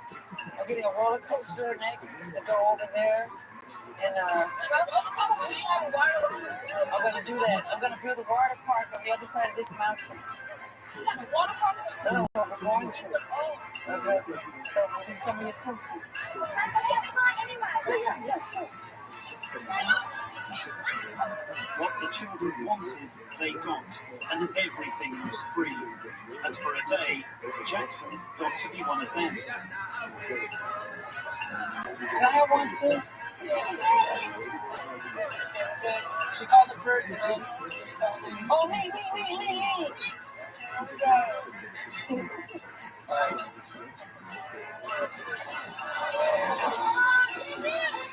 The problem was, I, like everyone, knew that 10 years ago, children were being invited to sleep over at Neverland. One of them, a 13-year-old boy, accused Jackson of sexual abuse, a claim that cost him millions of dollars. I'd assumed that now he'd be more cautious.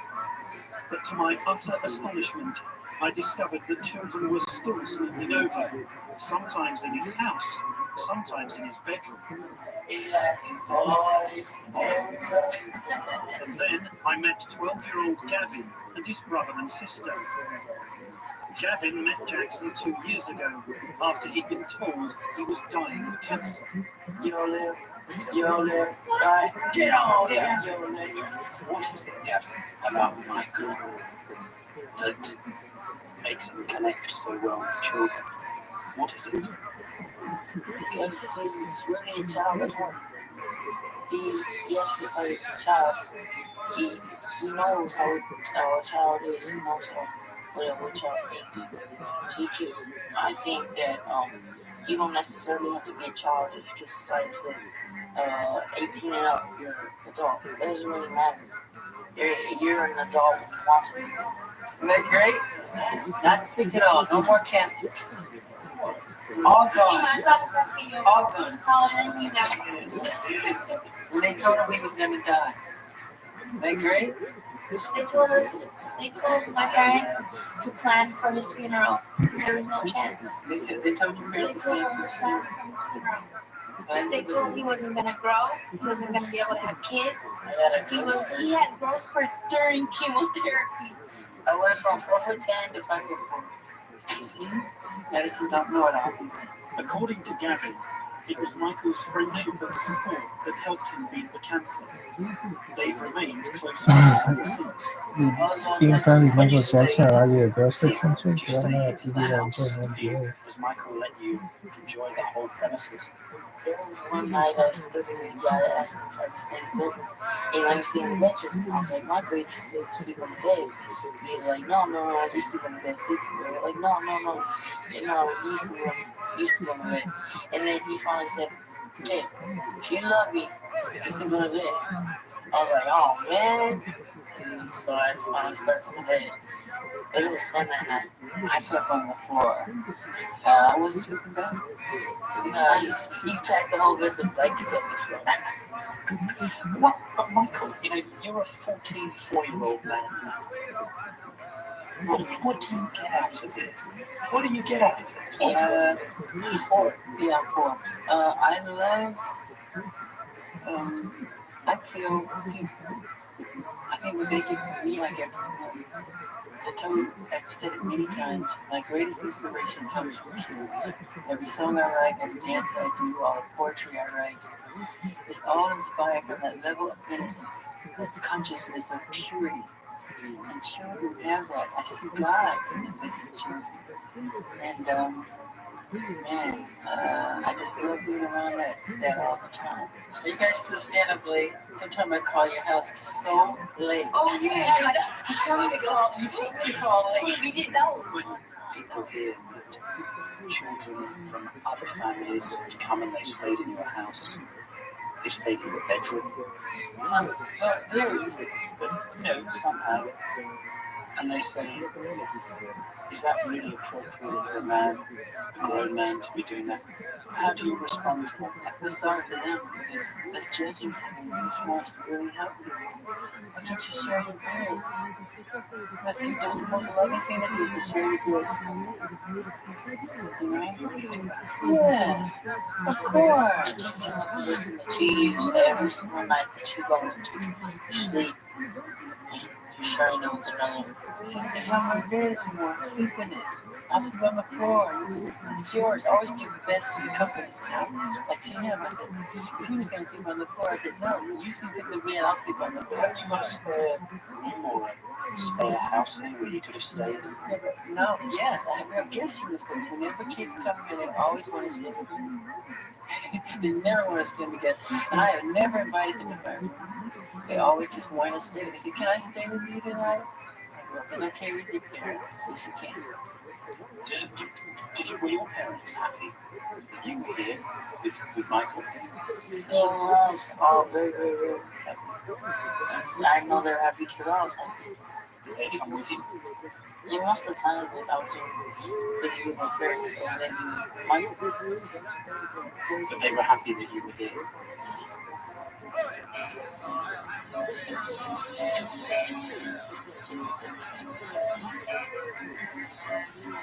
I felt very uneasy after this conversation. I knew I had to confront Jackson about what I thought was an obsession with children. It just couldn't be avoided. Next, right after the interview, the jaw-dropping revelations continue on primetime. First, startling new details on what it was like spending 8 bizarre months with Michael Jackson. Then, he denies changing his appearance, but tonight, primetime takes you step by step through his ever-changing face. What do you think? Primetime next. Jones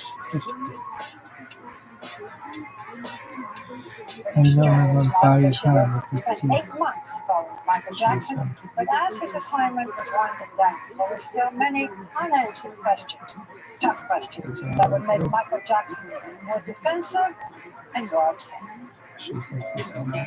Early in the new year, Jackson agreed to what would be our final meeting, this time in Miami, Florida.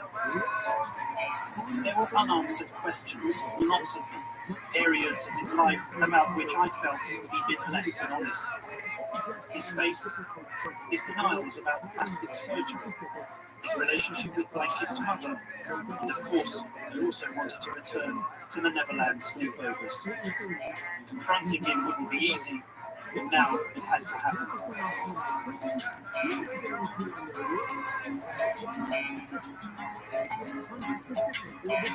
As we prepared for the interview, the atmosphere was unusually tense. This time, Jackson had flown in his own lighting expert.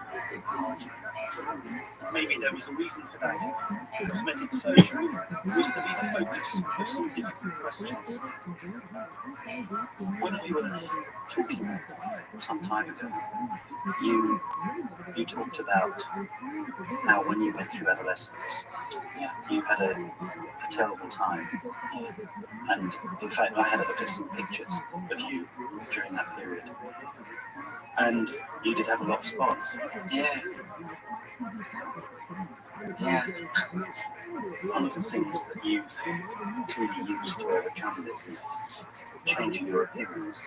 You've kind of, you've physically changed, haven't you? The photographs of you, if I look at them It's called adolescence. It's called growing and changing.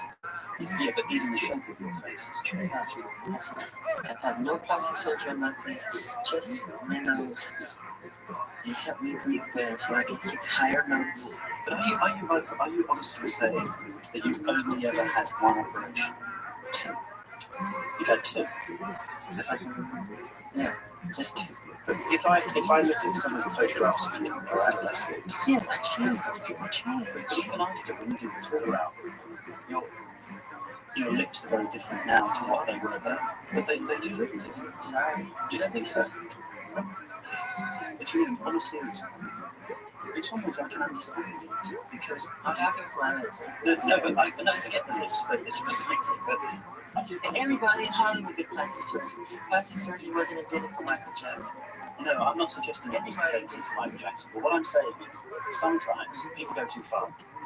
Sometimes, if they've got a lot of money and they have an opportunity, sometimes they can think, oh, I'll do things, especially given your choice. I mean, while we've talked, I've begun to understand how difficult that was for you, how unhappy you were as a child, as an adolescent, how unhappy you were about your appearance.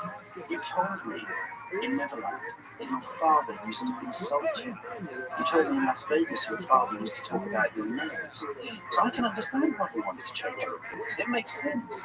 I wouldn't want just that, not the whole face, just the nose. They try to say, why do you keep changing it so much? Just the nose. Even though the shape of the face is different. Because I've changed. How have you changed? I'm a little kid. I'm talking about pictures of you in your 20s. I'm changing. I'm telling you the honest truth. I don't do anything to my face. Honestly.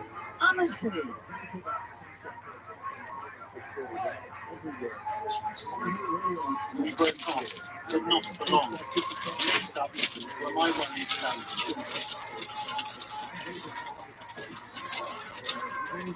And when we come back, Martin Bashir asked Michael Jackson, is it appropriate for a 44-year-old man to share his bedroom with a child that is not related to him at all?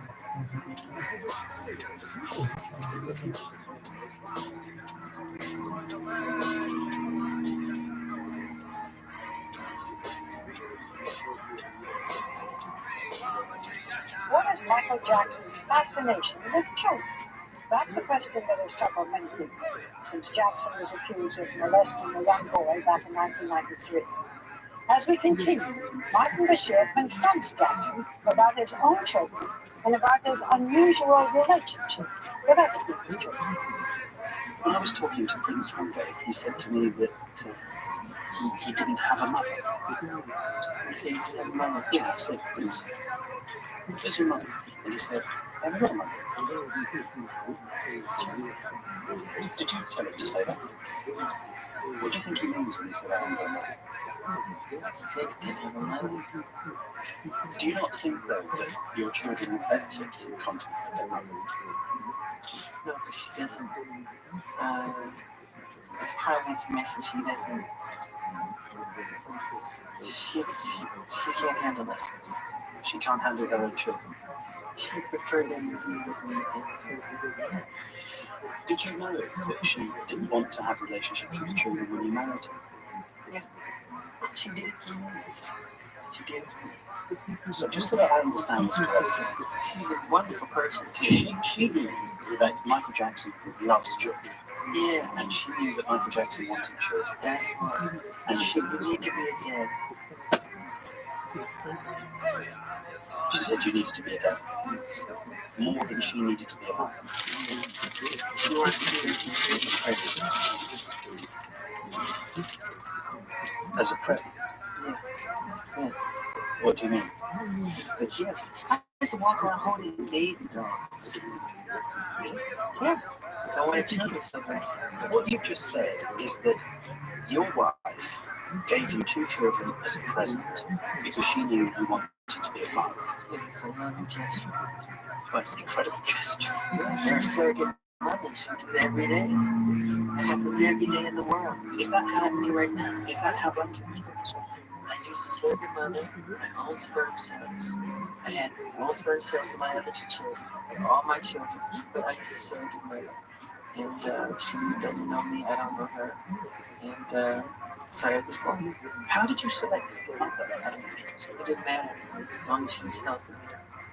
Did you care what race? I said, as long as she's healthy, and she doesn't have her vision's good, and her intellect. I want to know how intelligent she is. Would you have conceived a child with a black man? Of course. Sorry, Of course. but I've seen Blanket, and I think it's safe to say his mother was probably white. I'm wrong. Oh, really? So Blanket's mother's black? Blanket's white. Black people were called colored people because we come in all colors. From very white, as white as my hand, to very dark, as the dark of your shirt. My father has blue eyes. And when they see Paris, they always think, that can easily be my father's child, Really? Of course. So when do you think you're going to have your next child? I wish I could have it today. I'm thinking about adopting 2 kids from each continent around the world. Boy and girl. From every continent? On every continent. That's my dream. All the joys of life has been And so it was that we came back to our meeting at Neverland with 12-year-old Gavin. I'd found this easily the most disturbing moment of the past 8 months. Some have. And they say, is that real? When you're talking about children, we met Gavin, and it was a great privilege to meet Gavin because he's had a lot of suffering in his life. When Gavin was there, we talked about the fact that he shares with bedrooms. Can you understand why people would worry about that? Because they're ignorant. But is it really appropriate for a 44-year-old man to share a bedroom with a child who is not related to him at all? That's a beautiful thing. That's not a worrying thing. I should be worried. Who's the criminal? Who's Jack the Ripper in the room? This is a guy trying to help kill a child. I'm sleeping in a sleeping bag on the floor. I gave him the bed because he has a brother named Star. So him and Star took the bed, and I'm on the floor in the sleeping bag. Did you ever sleep in the bed with him? No. But I have slept in the bed with many children. I sleep in the bed with all of them. Macaulay Culkin were little. Kieran Culkin would sleep on this side. Macaulay Culkin's on this side. His sister's in there. We're all just jamming the bed. And we wake up like dawn and go in the hot air balloon. And we have the footage. I have all the footage, just like right. It's very loving. It's very loving. That's what the world needs now. More love. More. The world needs a man who's 44 sleeping. Milk. We have cookies. Milk. We have cookies. It's very charming. Very sweet. Sure. It's what the whole world should do. The reason that's been given for why you didn't go to jail was because you reached a financial settlement with the family. Yeah. I don't want to do a long, drawn-out thing on TV like OJ and all that stupid stuff. And it wouldn't look right. I just said, look, get this over with. I'm like, one with my life. This is ridiculous. I've had enough. Go. I questioned him much further, but the confidentiality agreement he signed means we cannot show that part of the interview. My questions had upset him deeply. What happened with their fathers anymore? Their mothers. The family bond has been broken. It's an outcry for attention why kids are going to school with guns. They want love. They want to be kissed. They want to be held. But they're busy off on their day job, and they leave them at home on the computer, and they're just doing all kind of crazy stuff. That's destroying our world. We need to bond again. That's very important. Why does it mean so much to you? I'm just very sensitive to their pain. I'm very sensitive to the family, to the human condition, and that subject. It means a lot to me, and I want to help whatever I can to help that. It's like I said before, and I said a million times, I'm not afraid to say it. If there were no children on this earth, if somebody announced all kids are dead, I would jump off the balcony immediately. I'm done. I'm done. Michael Jackson, speaking what he says, this is all true. This interview does raise some interesting questions, some of which will be answered by Martin Bashir in prime time on Refugee Sounds. I'm Barbara Waters. I'll see you again tomorrow night in our regular 2020 program at 10 Eastern Time. Now the Michael Jackson story continues as British journalist Martin Bashir sits down with ABC correspondent Chris Wallace on prime time.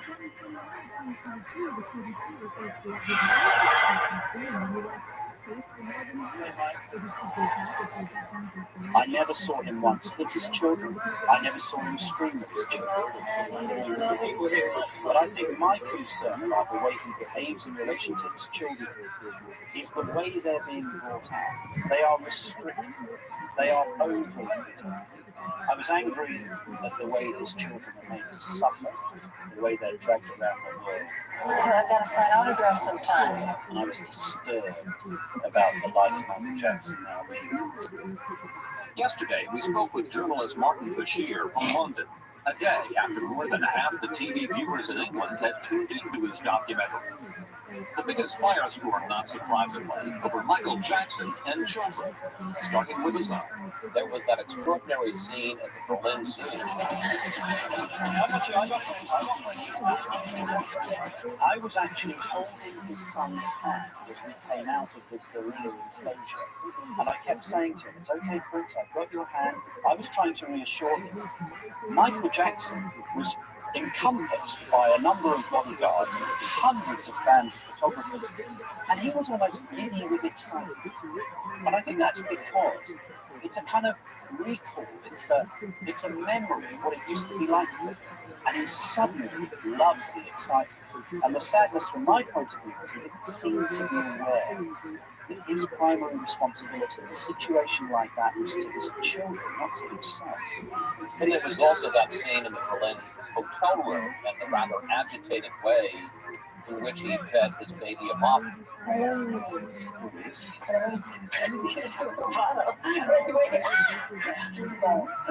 It's okay, just give us a When that was happening, I had my hand on my forehead. I was trying to indicate, I think, to him almost unconsciously how distressing it was. And yet he was behaving as if it wasn't a problem. Then there's Jackson's relationship with other children. 10 years after allegations of child abuse, Jackson acknowledges that children sleep in his bedroom when they visit. Does he still not get it? No, he doesn't. I can honestly say he doesn't get it. When I said to him, what do you think people would say? His honest answer was, I don't think it's a problem. And you can't even see that it would be a problem for someone else. One of the most disturbing things is the fact that a lot of disadvantaged children go to Neverland. It's a dangerous place for a vulnerable child to be. Now, I'm not saying that I saw any evidence of Michael Jackson being involved sexually with any children. Quite the contrary, he was very charming towards the children. But what I'm saying is that children who are vulnerable should not be going into the house of a billionaire superstar where they sleep in his bed. That is entirely wrong. From ABC News, this is Prime Time Thursday with Diane Sawyer and Charles Gibson. Tonight, for 8 months, his cameras followed Michael Jackson. was it like when the cameras were rolling? I think I come away from the experience deeply saddened and quite disturbed by what I saw. Exclusive new details about the very private life of Michael Jackson. And what about the face? Jackson says he's had 2 nose jobs, but that's it. I'm telling you the honest truth. I don't do anything to my face. But Primetime asked a leading plastic surgeon who says no way. His skin is wider, his nose is getting thinner, his lips are getting thinner, his eyebrows are getting higher, his cheekbones are getting bigger. From the earliest years until today, what's behind the many faces of Michael Jackson? Plus, what really happened in the mansion on the hill? Did legendary record producer Phil Spector, with his infamous love of handguns, kill the glamorous beauty the actress found dead inside? This wasn't a Hollywood starlet. She holds around, she's a big girl, but obviously she couldn't defend herself against someone like John killing this with the twists and turns of a murder mystery, now playing out in the hills over Hollywood. Primetime Thursday. We'll be right back. Times Square in New York. Charles Gibson and Cynthia McFadden. Good evening. Welcome. Diane is off tonight. She's in the Middle East. And Cynthia McFadden is here. It's a pleasure to be here with you, Charlie, and welcome to another edition of Primetime.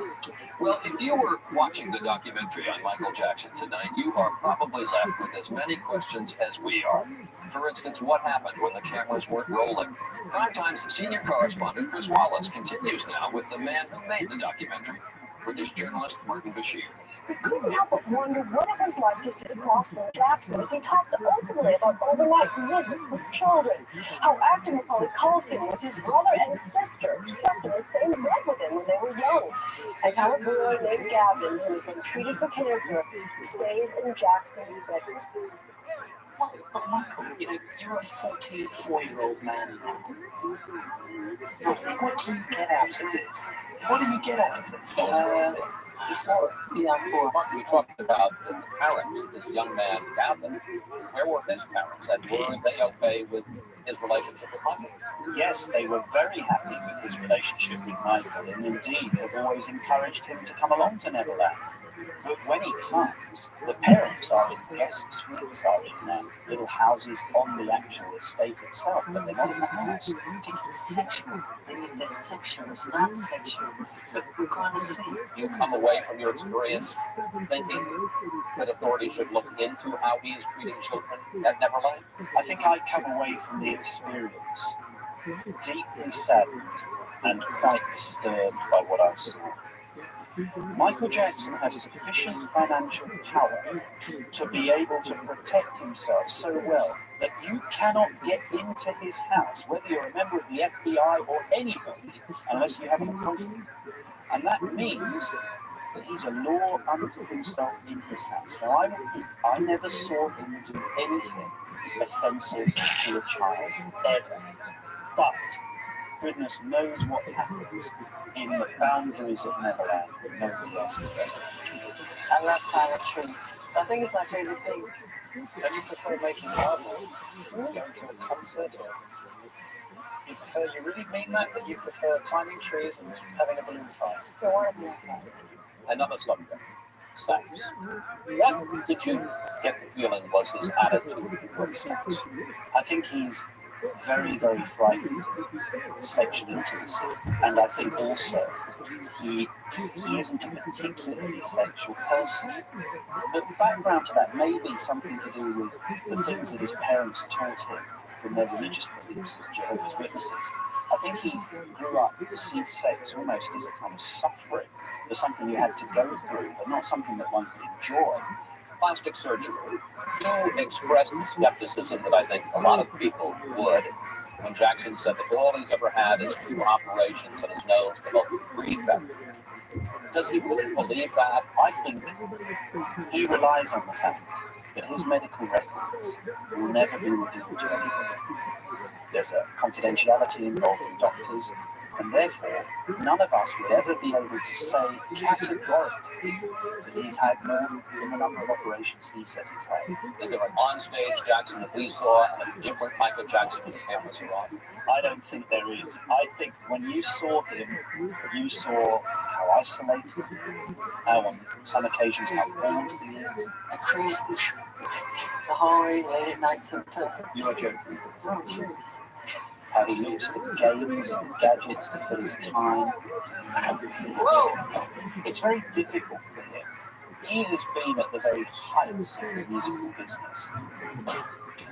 And it's hard for an individual to be that high and then to come down the mountain.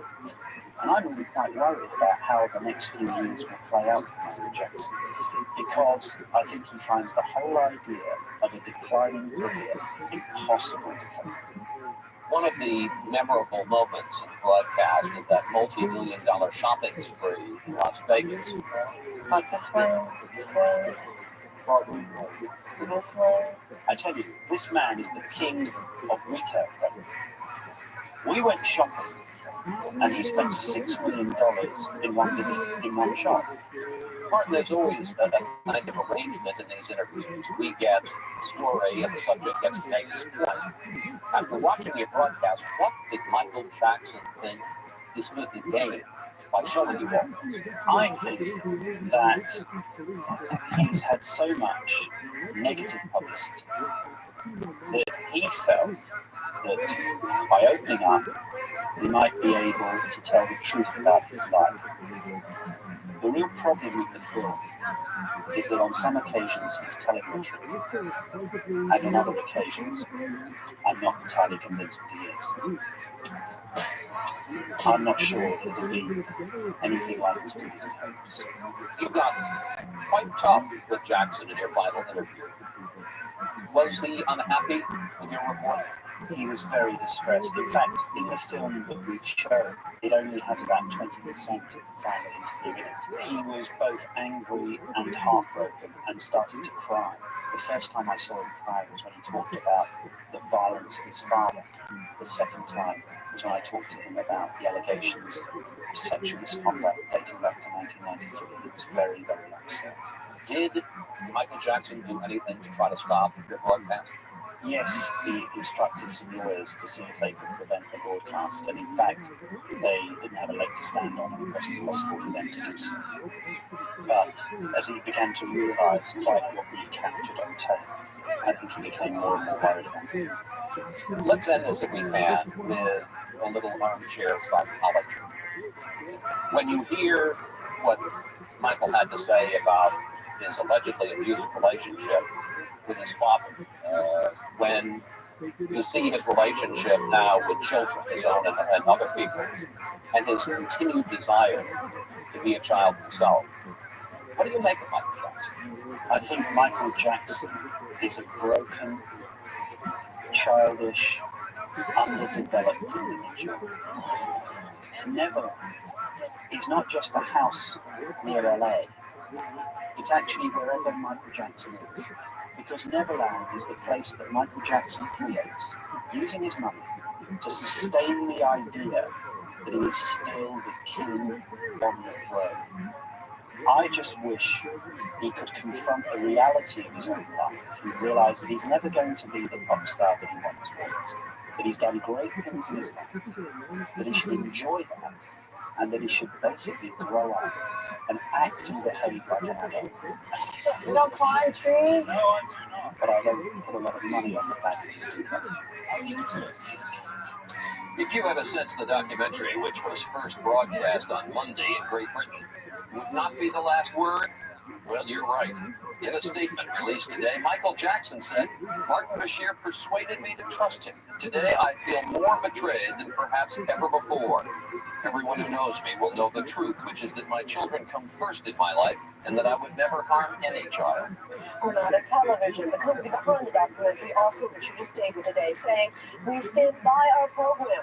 It's not surprising that the film about him, which is so open and revealing, draws some hostile reaction and comment about him. It's regrettable that Michael people should feel devastated as a result of that. We were sensitive to Michael's long-standing concerns about the children's privacy and security and adopted self-imposed restrictions to protect their identities. In the film, they wear masks or veils, exactly as Michael dresses them if they are to appear in public. Next, it sounds like the plot of a Hollywood movie. A beautiful actress found shot to death in a castle on the hill. A reclusive musical legend arrested. But for fame record producer Phil Spector, the story is all too real. Has his bizarre behavior and alleged obsession with guns finally gone too far? Death on the hill. And later, Michael Jackson's face. How did it get like that? When prime time returns.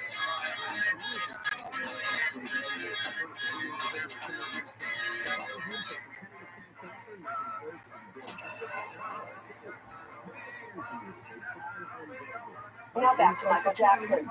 Over the years, we've watched his face morph from that angelic little boy who burst on the scene 3 decades ago to the strange-looking man we see today. So we wondered, what has he done to his face?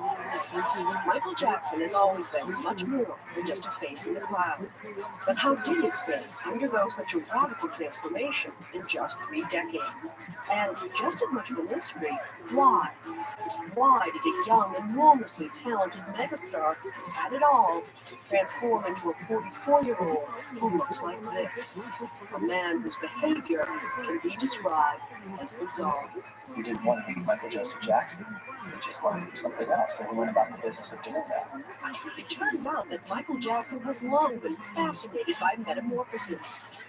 Like in these videos for Black and White, Remember the Time, and Scream.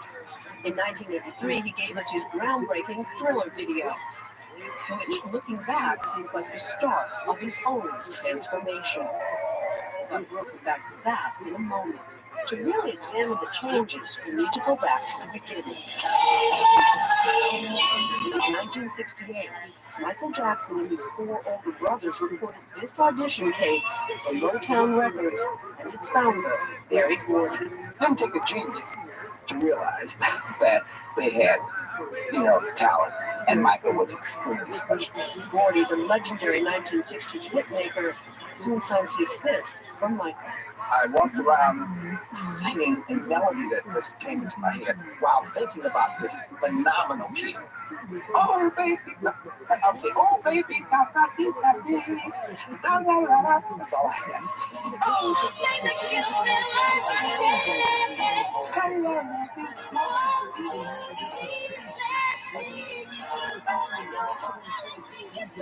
The Jackson 5 were celebrities, and Michael Jackson, the fresh-faced kid, was a superstar. Michael was 12 years old when he sang on the Ed Sullivan Show and appeared to have it all. But perhaps things were not as they seemed. Very tellingly, his brothers used to whip him by calling him Big Nose, which was one of his nicknames. J. Randy Taraborelli has followed Jackson's career for 25 years and wrote an unauthorized biography. When he started to change, physically as all guys do, when they go through adolescence and puberty, this was really difficult for him. At the time, no one understood just how hard Joe Jackson, Jackson's father and manager, was driving them. The pressure took a toll. Some of the kids said their father even beat them, and that Michael was made nauseous by fear.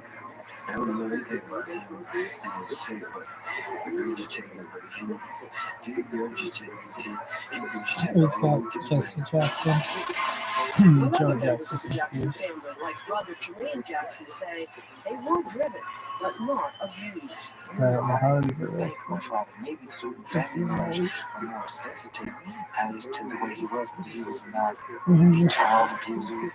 But the youngest Jackson brother was already paying a high price for his fame. Back in 1979, he told 2020 people just wouldn't let him live a normal life. It's hard to in my position.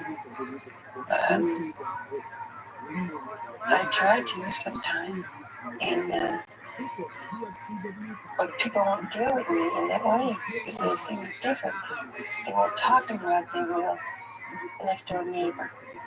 Then, with music videos like Don't Stop Until You Get Enough, he left his brothers behind to start a solo career.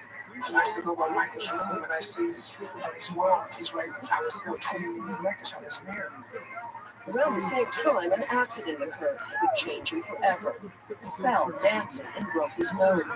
That's when Michael had his first plastic surgery. Here's what Jackson had to say in his interview aired earlier tonight. I've had no plastic surgery in my face, just my nose. They help me breathe better so I can hit higher notes. But are you honestly saying that you've only ever had one operation? Two. You've had two? As I can remember. Yeah, just two.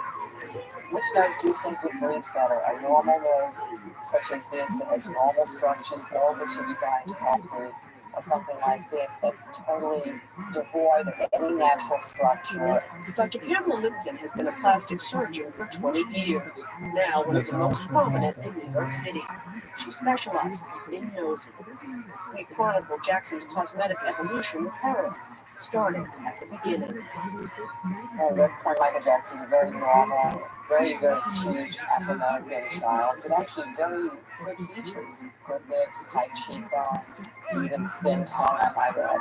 But the teenage Michael Jackson, posing here with Diana Ross, looked quite different from this one just a few years later.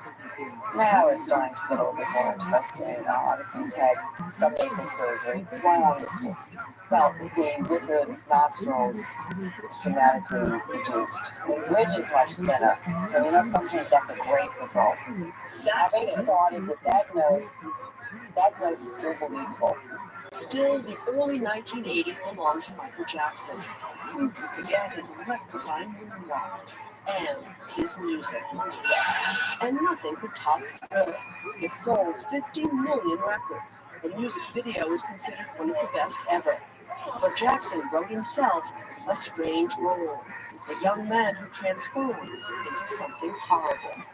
The Thriller video is interesting and it was pivotal and symbolic in many ways. And there's a running theme in Michael's life that I am not who you think I am. He's often felt that he has a secret life that we don't get. That secret life would soon become a very public spectacle. Jackson's career skyrockets. His life becomes a bizarre circus. He wanted his life to reflect P.T. Barnum. He said, I want my life and career to be the greatest show on earth. But his face became the sideshow. Michael Jackson has what we call an end-stage nose, a crippled nose, a crucified nose, one that's beyond the point of no return. Prime time returns.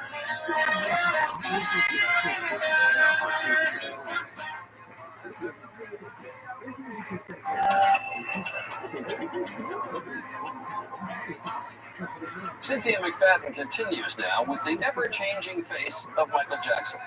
In the interview with British television, Jackson claims he's only had plastic surgery twice on his nose. The other changes in his appearance, he says, happened naturally as he aged. But could that be?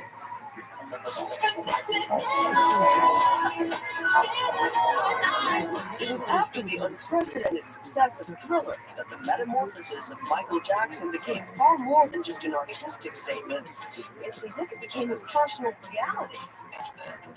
Michael told one of his top attorneys that he wanted his life to reflect the kind of experience of P.T. Barnum. J. Randy Terbarelli wrote the unauthorized biography of Jackson. He said, hey, this is what I want. I want my life and career to be the greatest show on earth. And so he and his staff then went about the wacky business of trying to convince us, the public, that Michael was strange. But it didn't really matter. This was the king of pop. In 1984, a much publicized accident slowed him down briefly. His hair caught fire while shooting his Pepsi commercial.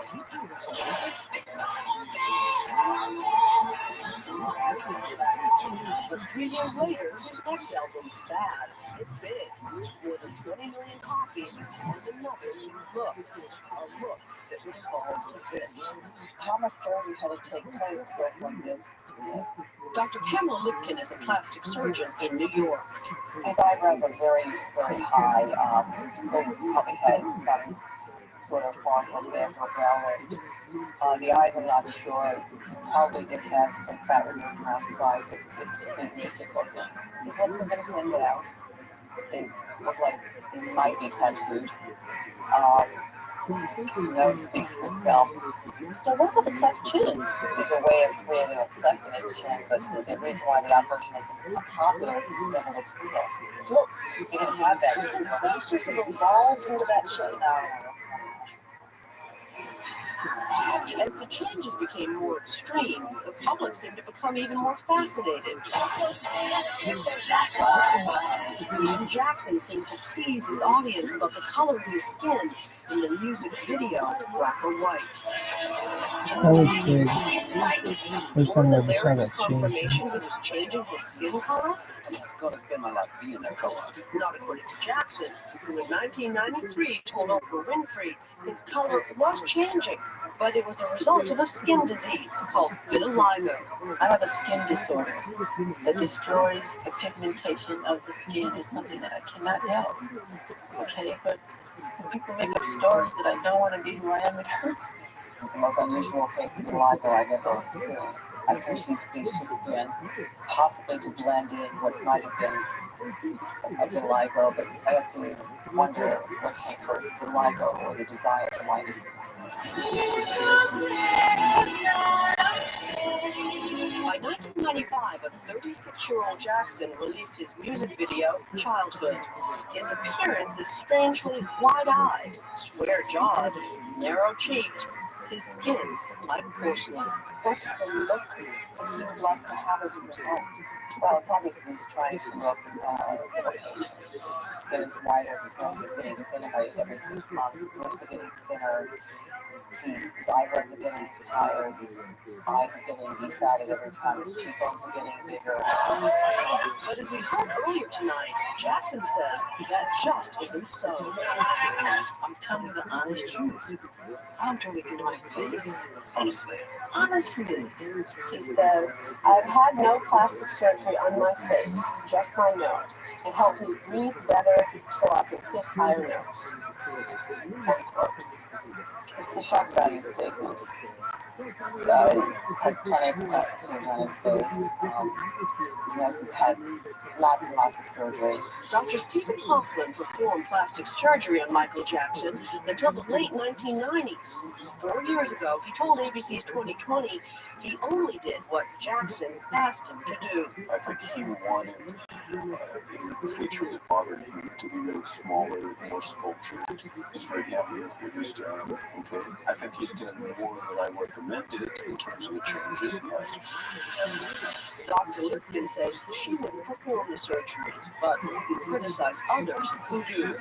You gotta give the surgeon a little credit. He fulfilled Michael Jackson's wishes. He was able to recreate a face, change it drastically to make him possibly happy. I do believe that this is what he wanted to look like. Before his nose started to. Before, the extensive surgery probably backfired.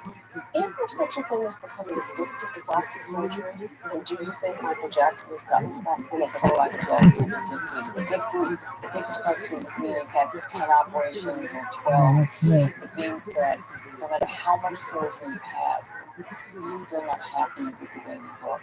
He kept focusing on his nose. His nose became the obsession. An obsession that led to this. Barely a nose at all. As seen a few months ago when Jackson appeared at a California courthouse to defend himself in a case related to his music business. What I think has happened recently is that something in his nose, a graft, an implant, something, has now come out through the skin. And that's why he's got a hole in his skin. I mean, it can't be healthy. They're called nasal cripples. Nasal cripples, people whose noses have been done so many times that there's no nose really to breathe through.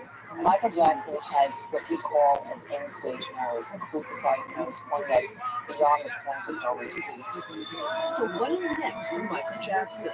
In the past few months, he's been seen in the cover of the tabloids, a man whose behavior can be as puzzling as the changes to his face.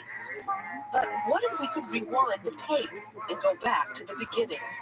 A computer suggests this is what Michael Jackson might look like today. But there is no going back, and no sign that he would want to, even if he could. Michael Jackson declined to comment.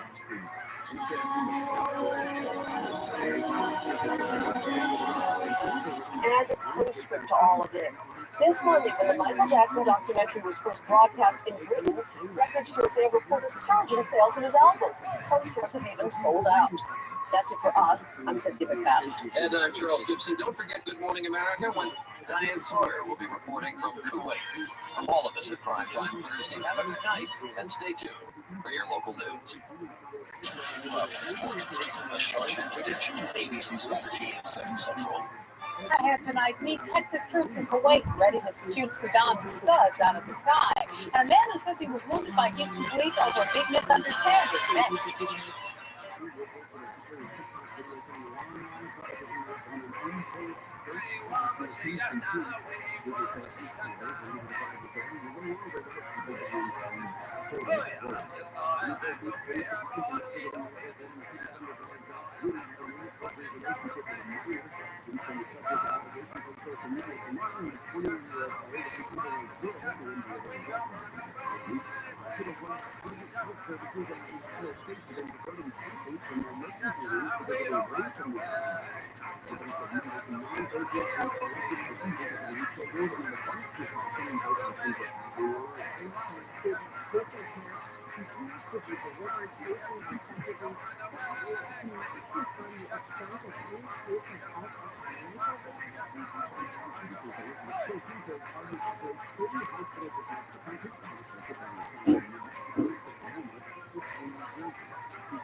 I never told anyone the sexual stuff that went on. I felt special. I was this boy doing this on the world. Michael chose me. Yeah, there's no question I was like head over heels in love with Michael. And he said he loved me.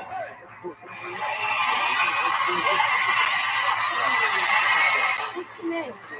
My name's Wade. His name's Wade. How old are you, Wade? 10 years old. A real momentum had started behind my career in the dance world, starting to do music videos, commercials, and acting in TV shows.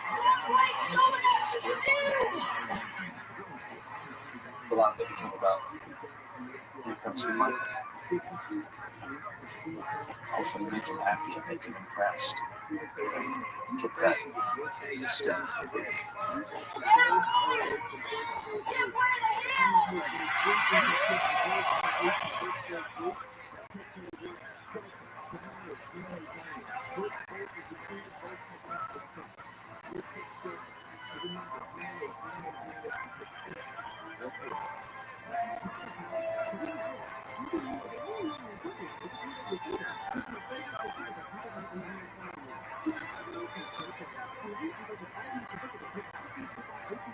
There was a mass sleepover at Neverland. I would have been probably 11. And it was George Chandler, Macaulay Culkin, and myself. Jordy was the new kid, the new boy, and the one who was super close with Michael. Michael and Jordy would disappear a lot. And I remember this particular moment when all of us kids and Michael were hanging out at Michael's bedroom in Neverland. All of a sudden, Michael and Jordy were gone. They had gone in one of his bathrooms, and the door was closed. And I used to be the boy who was in there with Michael. And I just knew in my gut that that's what they were doing. And they were disappearing. They were doing all that same sexual stuff. Good morning, everyone. Michael Jackson is at the center of a criminal investigation in Los Angeles. One report talks of child abuse charges. Official reports obtained by NBC News detail the allegations against Jackson made by a 13-year-old boy. She told a caseworker that a 4-month-long relationship with Jackson began with the singer hugging him and ended with various sex acts. When pop star Michael Jackson dropped out of sight 2 weeks ago, there was much speculation that he was trying to duck child molestation allegations. Jackson's people claim the charges were part of an extortion plot. They claim that Michael was more of a victim than a suspect. He loved children. He said on his childhood, he just enjoyed being with children. I can hear him saying to me, I would never hurt a child. He would cry. I could never hurt a child. And he would break into tears. What do you think, Vincent? We told the boys sleeping through sleepovers with Michael sleeping in his bed. And then you hear stories of someone accusing him of molesting a child. Like, the crowd was like, what's happening with my brother? The next big thing I remember was 2 cops showing up at my door. They think that Michael had been charged with child abuse. They said to Wade, you've done nothing wrong. You can tell us. So I thought you'd done nothing wrong. Wayne was very stoic. But this was terrifying right from the get. This is the first time that anyone ever directly asked me what the Michael Jackson ever touched you section. Without flinching, without batting an eyelash, the answer was no way. Absolutely not. Did this ever touch your ear? Did this sort of thing ever happen? Did he ever show you any pornography? All of those sorts of questions. Over and over again without flinching. My answer was no, absolutely not. Never. Obviously, as a mother, when these allegations were brought to us, the first thing when I gave Wade by himself, I said, "You're okay." So, as your mother, I need to ask you, has Michael ever done anything inappropriate with you? And he was so convinced. Absolutely not. He has never ever done it. Never. As soon as the cop started asking me these questions, the first thing that came to mind for me was everything that Michael started saying to me when I was 7. If anyone ever found out that we were doing any of these sort of things, these sexual things, that he and I would go to jail for the rest of our lives. It's terrifying. Why is Michael Jackson, an adult, repeatedly sleeping in the same bed with a young boy? It is important to note that children everywhere are watching to see how this child, who has been brave enough to come forward to make this allegation, will be treated. They may be fearful about what will happen to them if they come forward to make the charge against the celebrity or against a powerful person. There have been many disgusting statements made recently concerning allegations of improper conduct on my part. These statements about me are totally false. They serve the search warrant, which allows them to photograph my body, including my penis, my buttocks, my lower torso, thighs, and any other area that they wanted to. I know I shouldn't, It's tears to my eyes. but I always laugh at that part. I am not guilty of these allegations, but if I am guilty, That part always anything makes me laugh. is of giving all that I have to give to help children all over the world. It is of loving children of all ages and races. It is of gaining sheer joy from seeing children become innocent and smiling faces. To my friends and fans, thank you very much for all of your support. Together, we will see this through to the very end. I love you very much, and may God bless you all. I love you. Including my penis. That shouldn't be funny, but He had been, I think, a little absent from my life, and then he's back in it because he needs you for something egotistical. So honestly, I'm happy that he's back,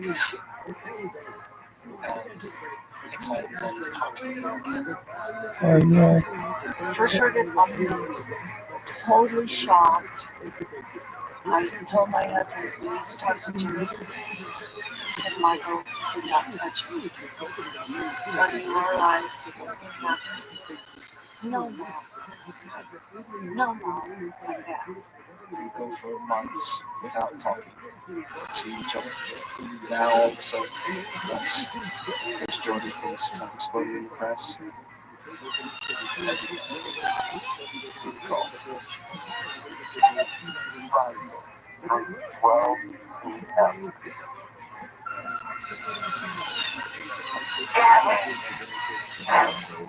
It's Appleton. According to me, the past month on, in the first place, they really know. So, according to my day, I've actually been to my like to say something. Like, you know, why do you know what? After these phone calls had been going on for a while, and really similar, each one, just the same sort of talk, what I understand now as coaching sessions. I went into his lawyers for like a rehearsal. They did like a mock interview, kind of role play, policeman. No guys have done this. We have photos. So just tell us about it. It's like a ploy that they don't know. They don't have photos. Just that's like the goal. Just don't tell them, and they don't actually know, but they can't prove it. It was reported in Vanity Fair that Michael convinced that his 13-year-old mother, that the mother of his 13-year-old accuser, to allow him to move in with them in the same house, and that for 3 months he slept in the same bed with this 13-year-old boy. I mean, at best, would you describe Michael Jackson's behavior as just extremely weird? Well, I wouldn't accept what I read there for and that's one of the things I'd like to talk about at some point. But let me say this. I think when the facts come out, you will find out that Michael Jackson loves children. He loves them in a very, very proper way. Yeah, very much so. He's the they want fame money card. That was kind he pitched to everybody. So that's what he told my parents. And they believed him.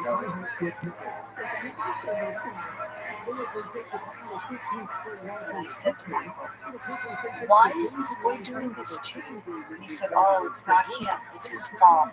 His father wants money. I asked if he was angry with the boy. He said, no, I'm not angry with him. And I thought, what a good man. What a good man Michael is. He's not even mad at the child.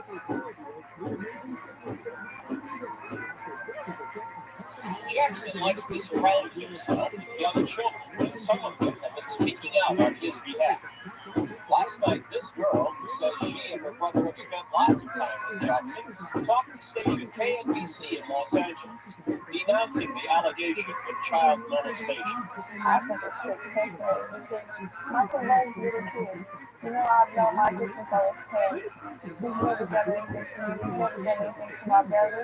I love this man. I trusted him. I didn't think he would ever do anything. You know that he's famous, people could do this, and people could be after money and stuff like that. So that wasn't hard to believe. Rabbi said she did not believe Jackson would like anyone. We just developed that trust. Because we were so close with Michael, obviously, I wanted to believe that. But more than anything, I believed my son. I believed that he would talk me. Sources tell me that the board has been attempting to rewrite before the grand jury. I was excited by the idea of being able to defend him and being able to save him. Yeah, there's been different times where it's been really good. But there are other times where he has other forms over too. It's just fun. You have a lot of fun. I've been there when these kids have been through. It's just part of it. They watch videos, they eat junk food, they play video games, they play so hard. They fall asleep, they're exhausted, they fall asleep. There's nothing wrong. From your standpoint, is it too unusual for a 34-year-old man to have kids sleeping over? Not really know what it's like. Under normal circumstances, possibly yes. But Michael, everybody knows he didn't have a child. Soon it would be Jackson's turn himself to respond to questions. The teen said that when they traveled together to Monaco last May, quote, that's when the whole thing really got out of hand. Then masturbating reached the climax. After that, Michael Jackson masturbated many times, both with his hand and with his mouth. Among the documents filed in the court were excerpts of depositions by several former Jackson employees, including Jackson's chauffeur, who said he dropped the entertainer off at the boy's house on overnight visits 30 days in a row. Also included It was a deposition of former Jackson maid Wanda Francia, who claims that at Jackson's Neverland Ranch, he has a closet within a closet, which he kept pictures and videotapes of children. She also claims to have seen Jackson naked with young boys on several occasions. Jackson publicly denied the allegations last week at NAACP Image in Pasadena. Everyone presumed to be innocent, they are totally innocent until they are charged with a crime and then convicted. He asked me to testify. It was like a pre-trial. So I went to court. I remember going in there and being very robotic. I mean, like I said, I rehearsed it so much that I was just going through the motions. They asked, and I said, no, of course.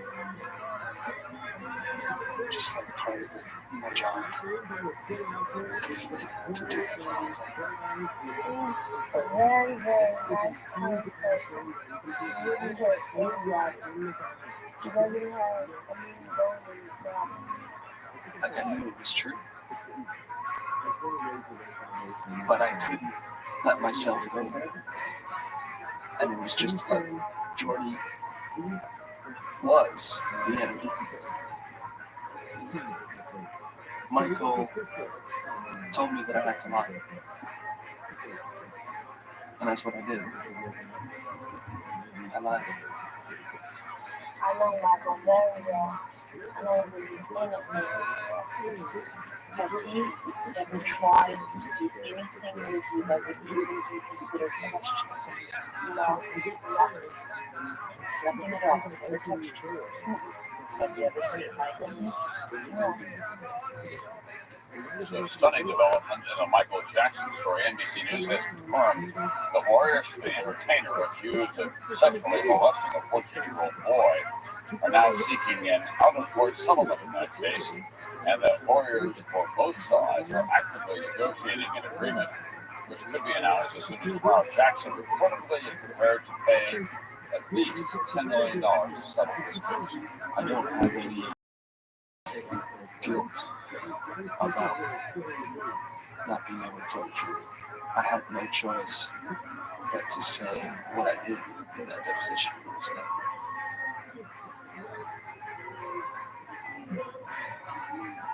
that was what I had to say.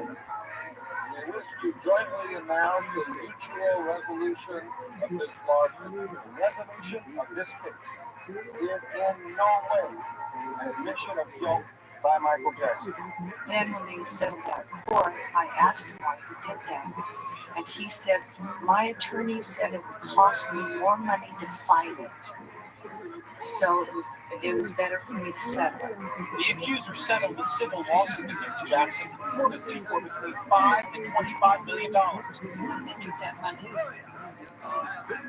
People said to me, that just proves he's guilty. And I would say, no. That to me proves that all it was about all along was money. How much money would make it okay for your child to be abused? 10 million? 20 million? Oh, maybe. I said, to me, no amount of money would make that okay. If I thought that he had touched my son, I would not stop till he was.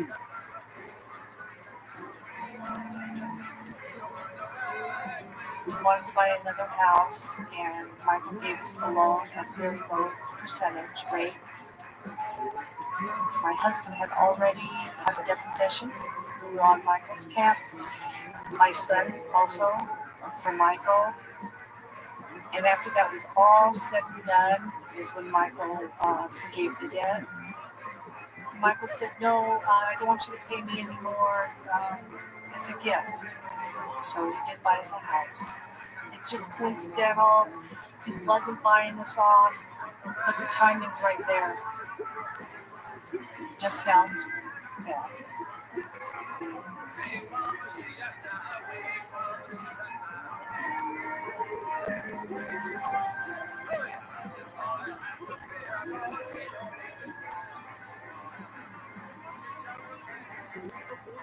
My mom and I went to Neverland soon after that. for a few days. Same sort of physical scenario happened, meaning mom stayed in one of the rooms upstairs in Neverland.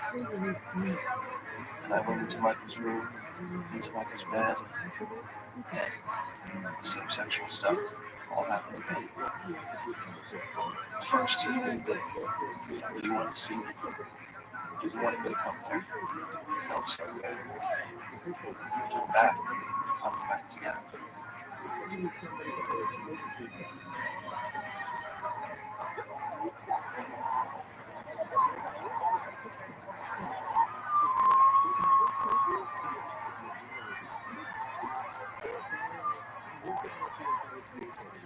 Just call every once in a while. He gave me a call every 16. It's very much in the filmmaking, I was doing filmmaking classes. Michael tells you that you don't go to school. Nobody goes to school. So he tells you, all you need is me. He very much said, you're going to be Spielberg. Michael would fund these short films, and I made those all throughout high school. I made like a 35-minute short film at Neverland. And he talked to my parents because I was in some of the advanced classes, and he said, you don't need math. So he convinced my parents to pull me out of the classes so that I can don't have to worry about studying, just focus on filmmaking. And he told them, don't worry, I'll be there. Very much is like making you depend on him.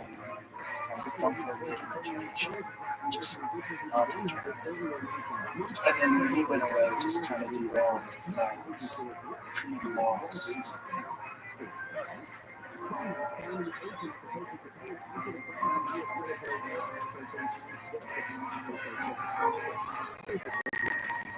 Well, it was apparently more than just a rumor. Press agents have now confirmed that Michael Jackson and Lisa Marie Presley are husband and wife.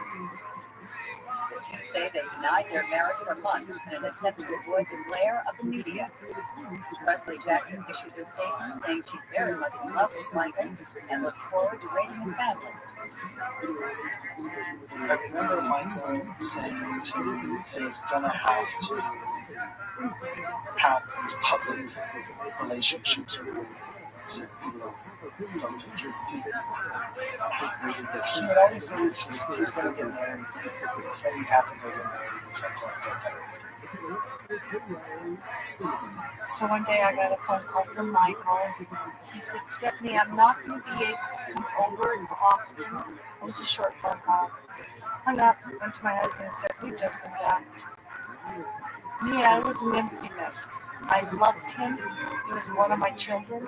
So it was a child leaving the home. That's how it felt.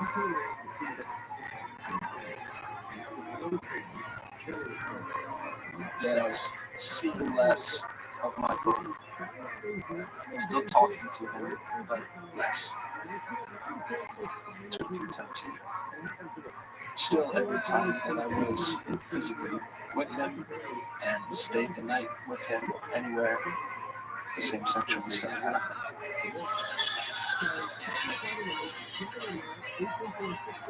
My dance world was kind of really building and moving towards me being a choreographer. The dance studio that I had been going to for years came to me and said, I want to teach. They gave me a shot. Substituting for the teachers. They gave me my own class. Really quickly, that class became massive, packed. Michael was preparing for his History World Tour.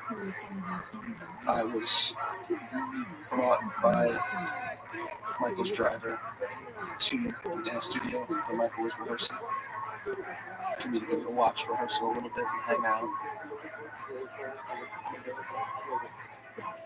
And that night, he took me back with Michael back to the hotel.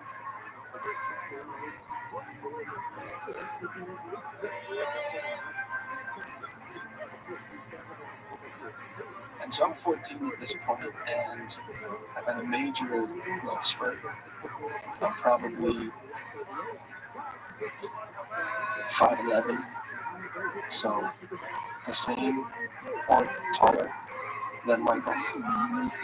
Just a whole different physical vibe.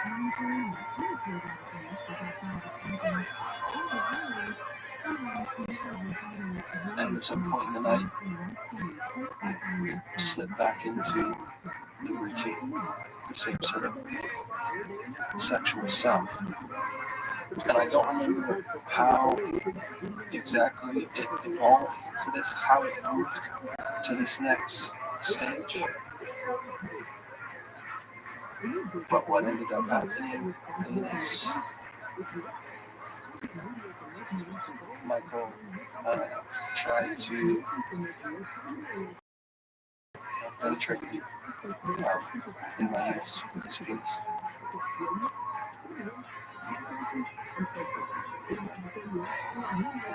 Trying for a while, and this was able to a bit, but it was really painful and too painful for me. So we stopped.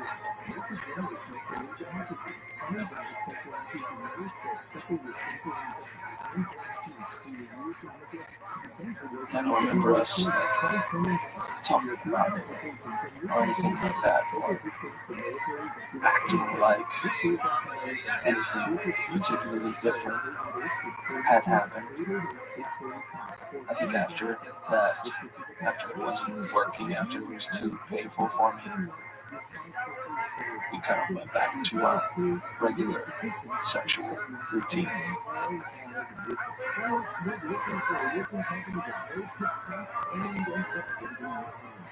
The next morning, Michael had like a recording session to prepare for. He handed me some new like camera that he had gotten that I could play with.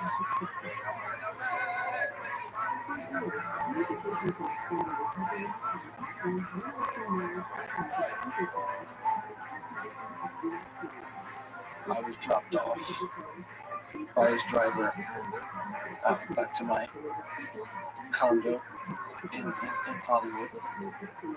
And then that afternoon, my mother receives a phone call from Michael's personal secretary that Michael wants to see Wade right away.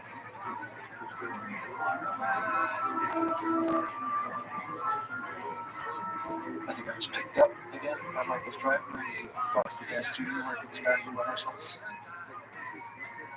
Right away, he just went right into it. He was kind of super nervous and said, "What did you do with your underwear from last night?" I took them off, showered, put new ones on. He said, "You gotta go home and find them." And I don't know if there's any yet.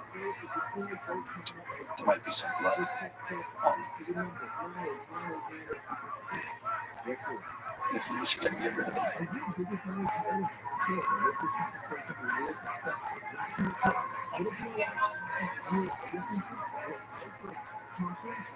Got back in the car and drove me back to the condo.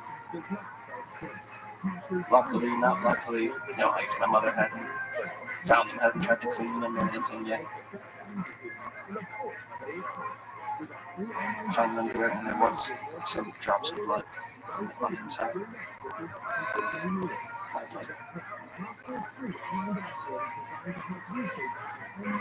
I grabbed them and stuffed them in my pocket down into the garage and threw them in the bin. That was the last sexual experience that I remember with Michael.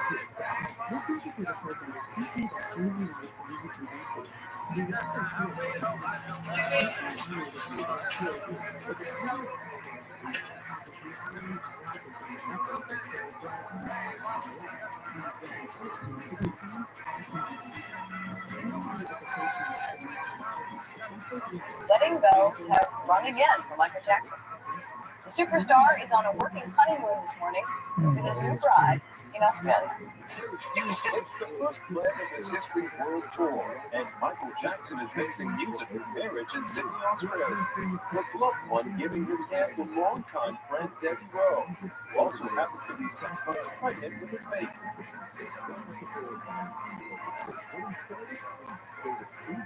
Somewhere in 2001, 2002, I think some desire started building in me to want to try and connect with Dad more. We had a couple of phone conversations when we were still in Australia. He told me some stories of his life, and I don't know, it felt like the beginning of something.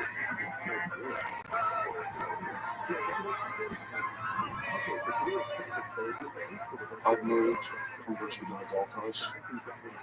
He was living around the coast, so I was seeing him a bit more often. We would meet him, go to pub, play some pool, and talk. I don't know if he was even working at that point. He didn't really have much money. I think he was probably just living on the government handout. He kind of gone downhill. I would see my dad usually about maybe every 2 years, and his mental and emotional state just continued to degrade over the years. He was diagnosed with bipolar disorder. He was doing things like disappearing in the night and going on walks through the city, through LA, and catching buses, and we have to find him. I think they kind of scared away a little bit, and as you tell, which didn't help their relationship at all. I mean, I think it terrified me, but my reaction to it was just to get angry. I'm like, I just want him to go. Wade really pushed my dad away. He didn't understand why he had to understand him because he didn't even know him, really. He didn't feel that he needed this person in his life. We talked a lot, and at some point he said to me, "Don't you ever let anybody tell you that you did the right thing." He said, "You did the right thing for Wade, and it was the right thing for me." He said, "I learned to stand on my own 2 feet. I was so dependent on you, and you had to live without me and stand on my own 2 feet." So he did rise above it for a while. It's only when shame left that he couldn't cope anymore.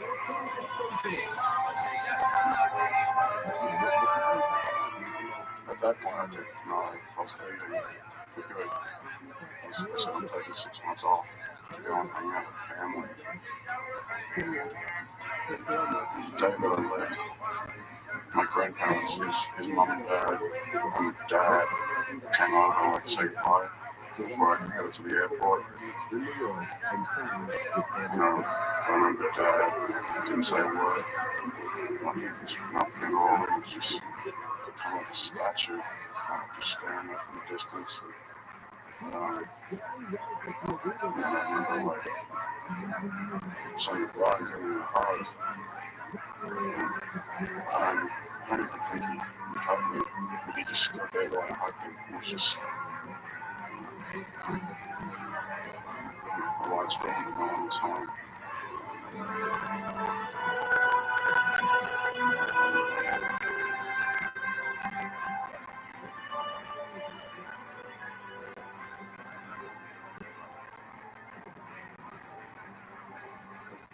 I feel like I'd be here for a day, maybe.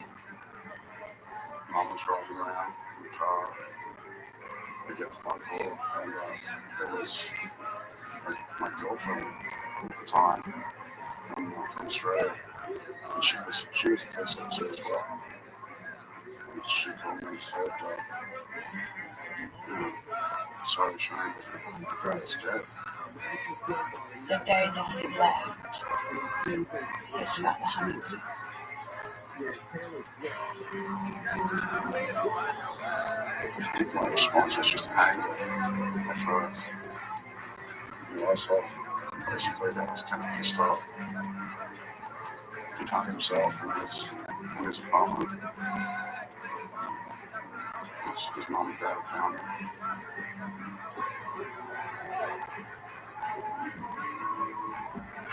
I was in a recording session. I was writing and producing some music for a pop group. Got out of the recording session, went to my car, and had all these kind of missed calls from my mother. She told me, "Your dad died." I brought all the children in home for the night and stayed there all night and we laughed, cried, And then from, I think, the next day, I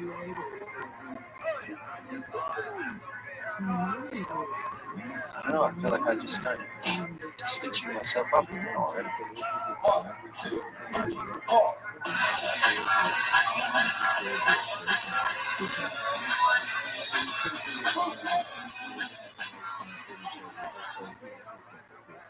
After the funeral was done and we went back to Los Angeles, I just went back to the business of moving on and getting back to work.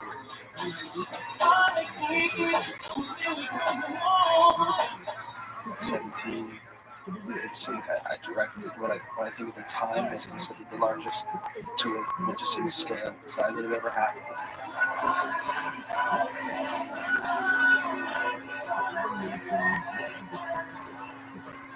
You might not have heard of Wayne Robson, who right now is one of the biggest names in world music. Queensland-born 19-year-old has found fame and fortune as the most sought-after filmmaker in America. Creative force behind pop star Britney Spears and boyfriend Sync. At 16, after the family moved to LA, he started choreographing Britney Spears. She was so impressed, she asked him to take creative control of every facet of her worldwide Dream Within a Dream tour. She works from home, so that's fun, I'm not going to do anything.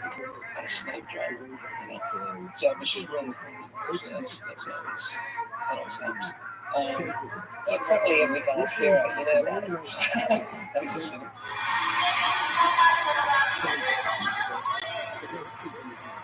Michael had some sort of obsession with Britney. And he would call me and he'd want to know what it was like working with her, what she was like. Isn't she sexy? Isn't she beautiful?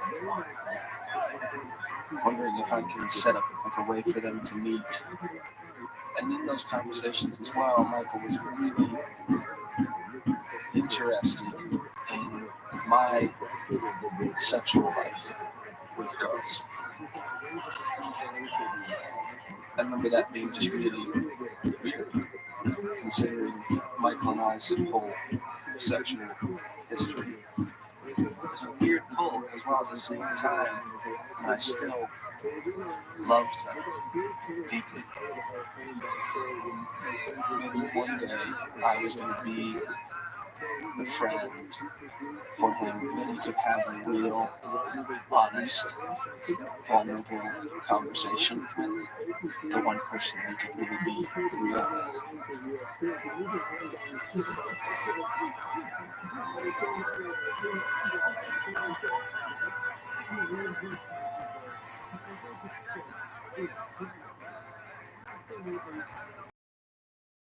Laura, and I'm James's wife.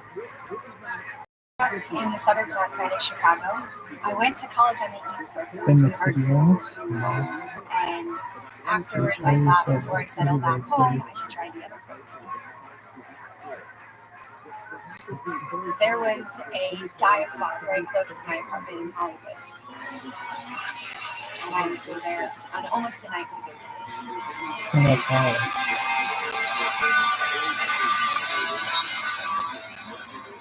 One night, a girlfriend of mine said she wanted to go over. She had a crush on a guy in the band, which was actually James.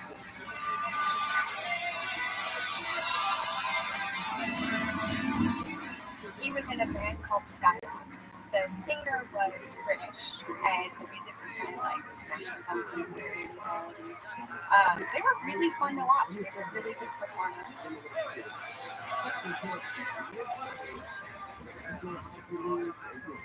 So I went to the bar to meet her, and she ended up falling ill, didn't come. So when James's band was up at the bar buying drinks, I decided to go up and introduce myself. I mean, he looked the part, he looked awesome, but the first thing he said when I told him I was there was, "They were just my friend, obviously."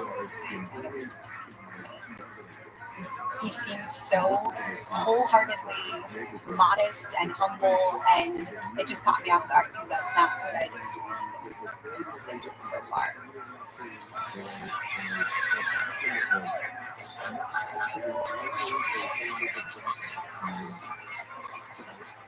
She was really sweet, and she's very upbeat. She's turned out to be a great person, so I like it. I think the first night that I went to his house, it was, late at night. He probably had a band practice, so maybe I got there. You just sucked the same dick that Michael Jackson sucked 8 years ago. He's like, "Come on over, we'll have a thing." And I thought Like, the fact that he just bought me candies was so adorable. So I think we moved in together about 6 months after we'd started dating. Yeah, put it up I think for right you. around that time too, James had been taking art classes at a local Yeah. art school and doing his homework Fade in away. our office. And at that point, Slow we on were growing, we needed more help. I can do a blind And our writing owners tone. wanted you to come in and work with us. So we went from dating to living Congratulations, together you and working just together. sucked the So same it dick. got very intense very quick when you combine all those things. 8 years. It was a pretty traditional start. That's not to say that there weren't ups and downs, but from my perspective, they were the kinds of ups and downs that most relationships have.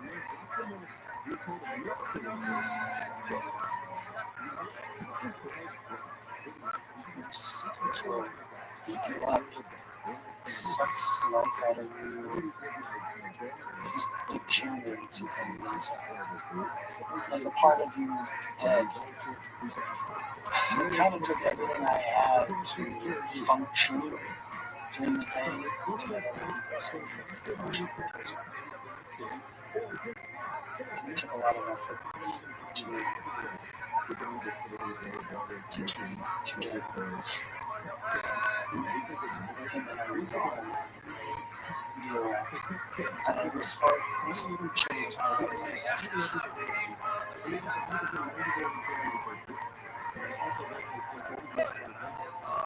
James had a lot of personality quirks. He'd go through bouts where he just wanted to stay in bed all week and watch TV, or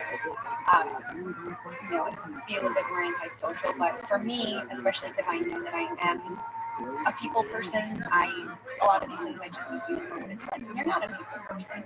I love it. I mean, from my perspective, let's stay in and cuddle and watch movies and be in the dark and never leave the house. And then, maybe after the first year, I was like, well, should we just go to Target and get groceries or something? Later on, as it didn't really go away, it could get a little bit more confusing. I couldn't see it. I would have just panic attacks about things that shouldn't get me panic attacks. Michael Jackson sucked my dick. Not liking yourself and wondering why. I didn't know why I had these problems or felt this way. Constant anxiety and then depression and not knowing why you're like that. But what was it? So, they're like, well, it's a thing when these kids were kids. So imagine when they're senior citizens, or like what it was senior citizen, what they'll sound like. It would be like somebody saying, like, yeah, Thomas Edison, he used to be a plum kid. He used to give me, Thomas Edison used to give me plum kids. Michael Jackson used to blow me. Homosexuals used to give me fun kids.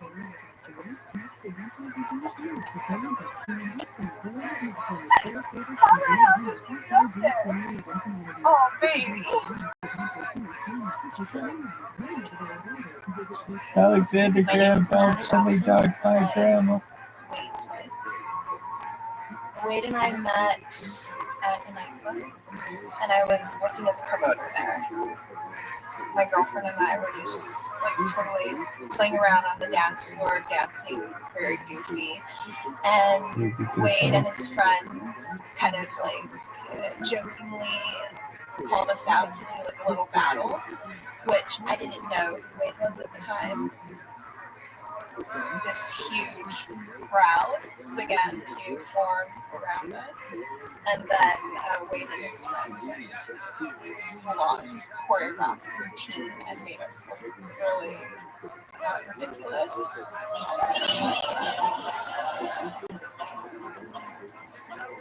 My girlfriend that I was at the club with was like, dude, that's Wade Robson and Sings choreographer, and thought it was very cool.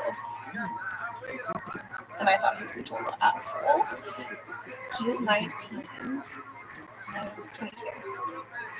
On our first date, I remember him, mentioning Michael Jackson was a huge part of why they came over from Australia, and that Michael was his teacher and role model. It was like, wow, that sounds really intense. That's what it sounded like to me.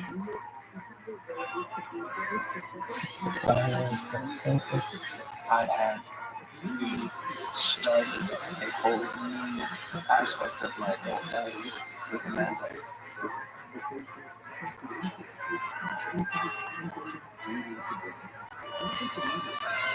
She'd been this incredible breath of fresh air to me.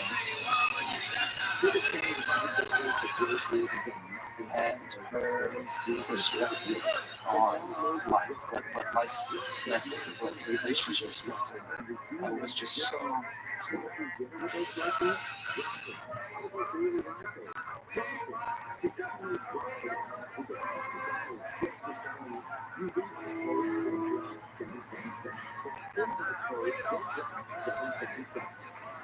Good afternoon, I'm Kim Shimwell, Under Sheriff, Santa Barbara County.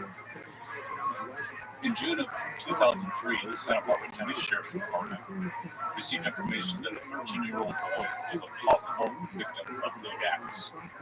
The allegation claimed that entertainer Michael Jackson had engaged in these activities with the victim while on guest at the Neverland Ranch.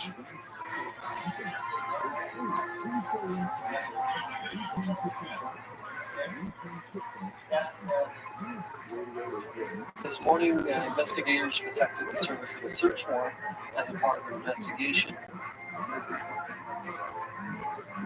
An arrest warrant for Mr. Jackson has been issued on multiple counts of child molestation.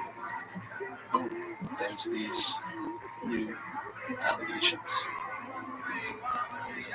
And all this craziness unfolds, and then I see via the news. What are you laughing?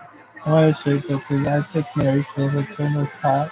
Good day, everyone. Pop star Michael Jackson is now under arrest in this hours in the custody of the Santa Barbara, California Sheriff's Department.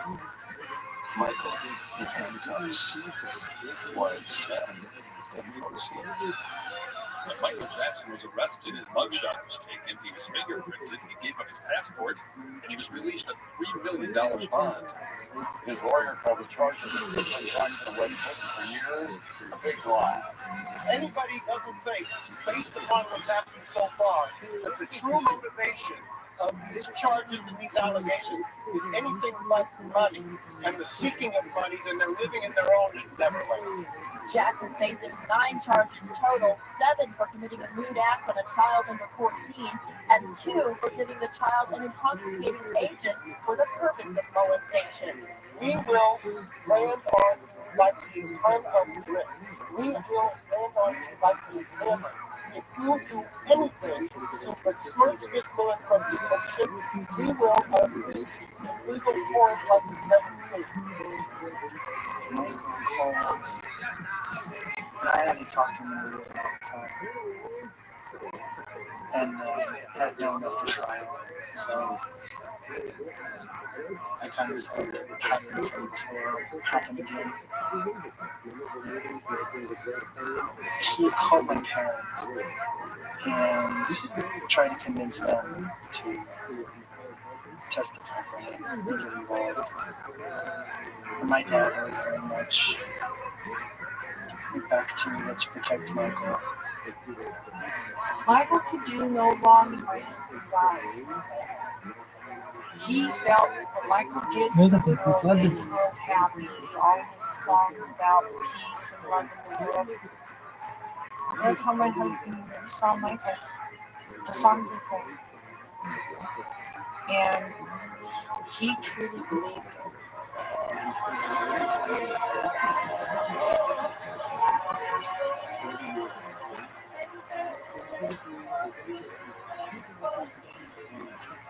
I absolutely didn't think it the first time.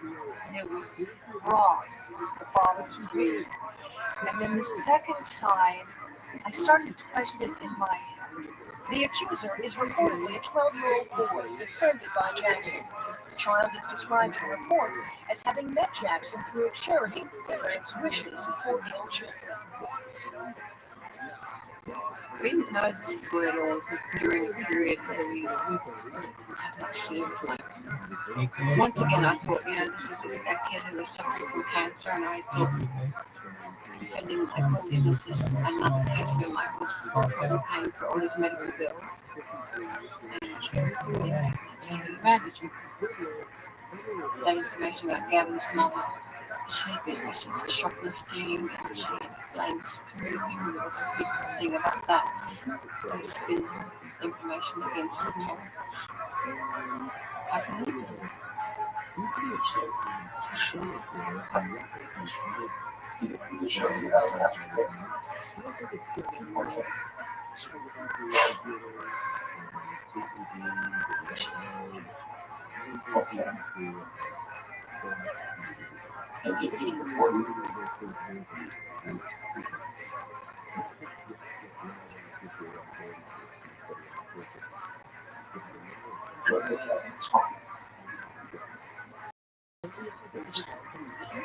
You put it on the outside. Inside, you can work with the keyboard.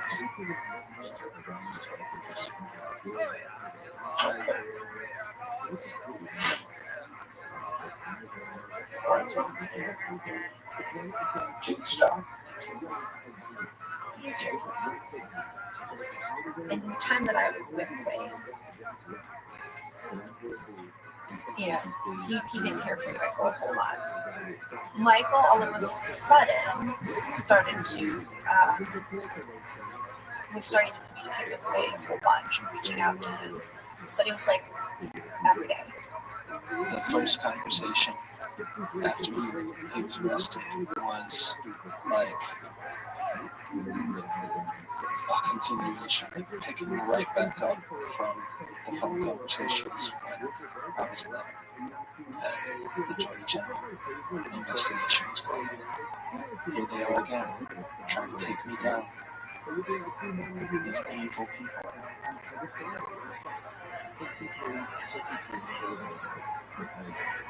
I would like to thank the fans around the world. I would like to thank the fans around the world for your love, your support in every corner of the earth. My family has been very supportive. My brother Randy has been incredible. I want to thank the community of Santa Maria. I want you to know that I love the community of Santa Maria very much. It's my community. I love the people. I will always love the people. My children were born in this community. My home is in this community. I will always love this community from the bottom of my heart. That's why I moved here. Thank you very much. So I was 21 or 22 at this point, and I really did not want to go through this. I did not want to testify. So at some point, I worked up the courage to tell Michael that I don't want to testify. I remember silence on the phone for a while. I said, I understand. I understand it's really hard. It's tough to go through this without the media and everything.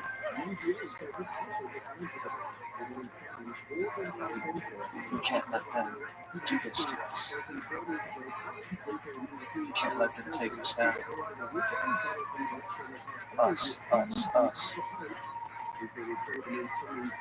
It was kind of like having a nervous breakdown, and I didn't want to be involved. And so I told my mom then that he wasn't a good person, and that I don't want them involved. So that was tough. Jimmy was over, and he said to me, Michael's an evil man. And I just said, okay. And I stood up, and I hugged him. And do you want to go get help? Oh, no, Mom. And you can't tell anybody. You can't. He was so afraid that I would tell somebody. Super scared, like nervous breakdown scared. It was a begging sort of, you can't tell anybody. I promise I won't tell anybody. And I felt that I had fucked up so much the first time that I wasn't the mother that should be guarding him, that he's come to me with this truth that's killing him right now. I wasn't going to tell anything. I could be there for him now. I didn't talk with her about it. I couldn't talk about it. I just said enough to not get them involved. And she never pushed. Once in his life, Michael Jackson was not the centre of attention, even though this has been a crucial day in his trial. The focus instead was on the defence's first celebrity witness, the actor Macaulay Culkin. The prosecution had suggested that in the early 1990s, he was one of a number of young boys who had been sexually abused by Jackson. Michael Wade asked me not to testify. That's how it started. He came to me and said, I do not want you to testify this time. I'm not going to either. And so I just, I don't want to go through that. I said, well, okay, I'm going to ask you as an adult. Now he was 21 at this point. I said, I haven't asked you this for many, many years since you were a child. I'm going to ask you one more time as an adult. Did Michael ever do anything inappropriate with you? And he once again looked me in the eye and said, no, he never did. I said, so, I said, I think you need to testify. This is your friend. And I said, I think at this point, you and Macaulay Culkin are probably the only two people in the world who can save him. And if Michael goes to prison, he won't survive prison, you know that. Like, I would have dreams of Michael being in jail and being killed in jail or dying in jail. I mean, just like those two things, Michael Jackson and jail, just did not go together for me. But I still loved it deeply. Macaulay Culkin almost single-handedly devastated and shook the foundation of the prosecution's pattern evidence against Michael Jackson. Certainly, if the jury believes Culkin, it will be a significant boost for the defense.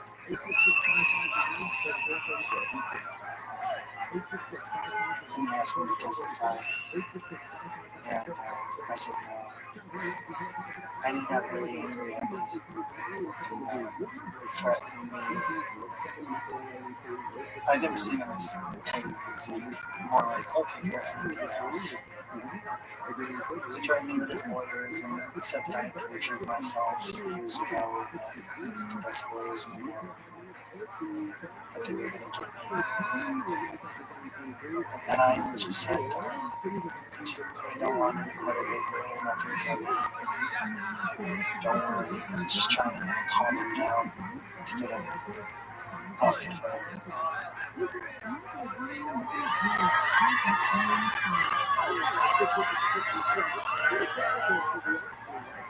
The last time I talked to him, it was near the end of the trial. In the trial, again, he wanted me to testify. And he went into a spiel about, I'm sorry I haven't been there for you, like for directing and all that stuff. Let's do something.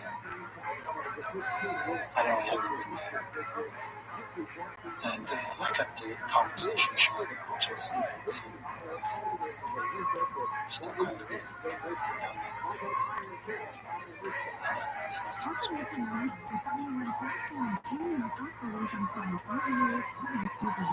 Michael, he had been reminding me, how we could support him and how much he loved him. He wanted to talk to me, saying, how much he cared about me and how happy I was in Wade's life, and suddenly having a lot of interest in Wade's life and how he was doing, and that felt really good to Wade. And then within a week or so after that, I received a subpoena to testify.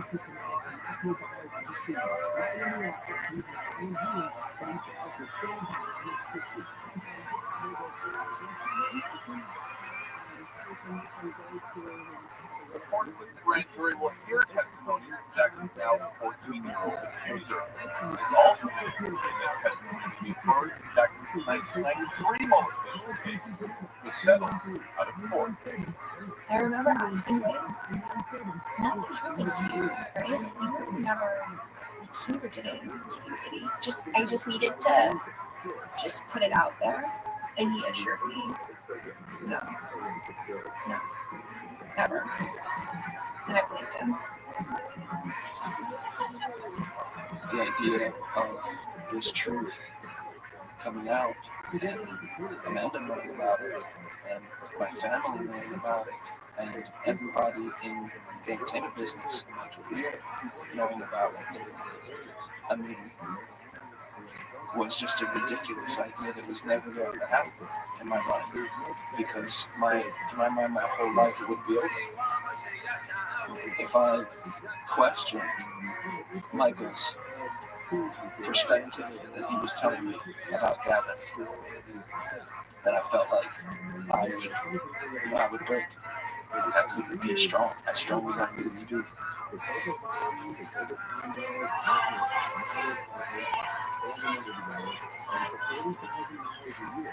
We had had dinner the night before at Neverland, and he was definitely subdued.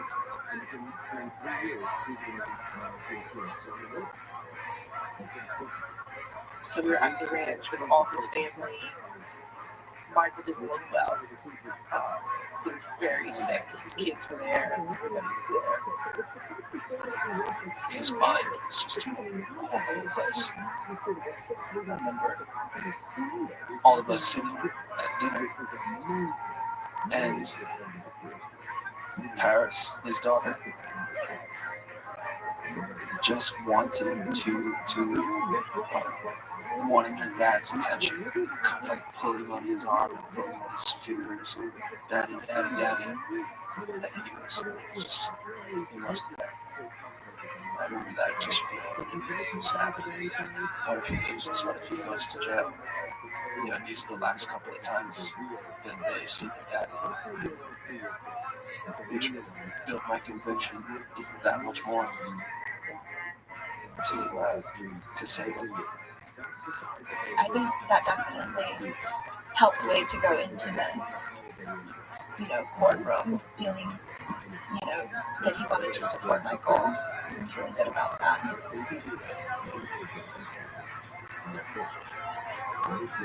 To me, it was like he was his, lifelong friend that just really needed him. Looking back, I mean, it's horrifying to think about, you know,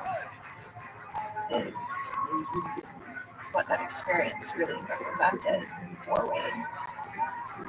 Love is so powerful.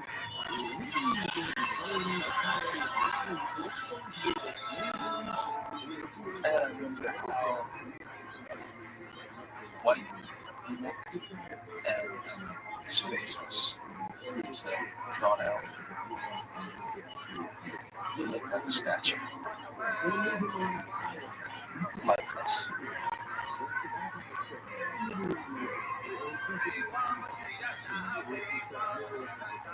I testified, which was hard. I mean, I think for anybody being on the stand, it's just a scary scenario.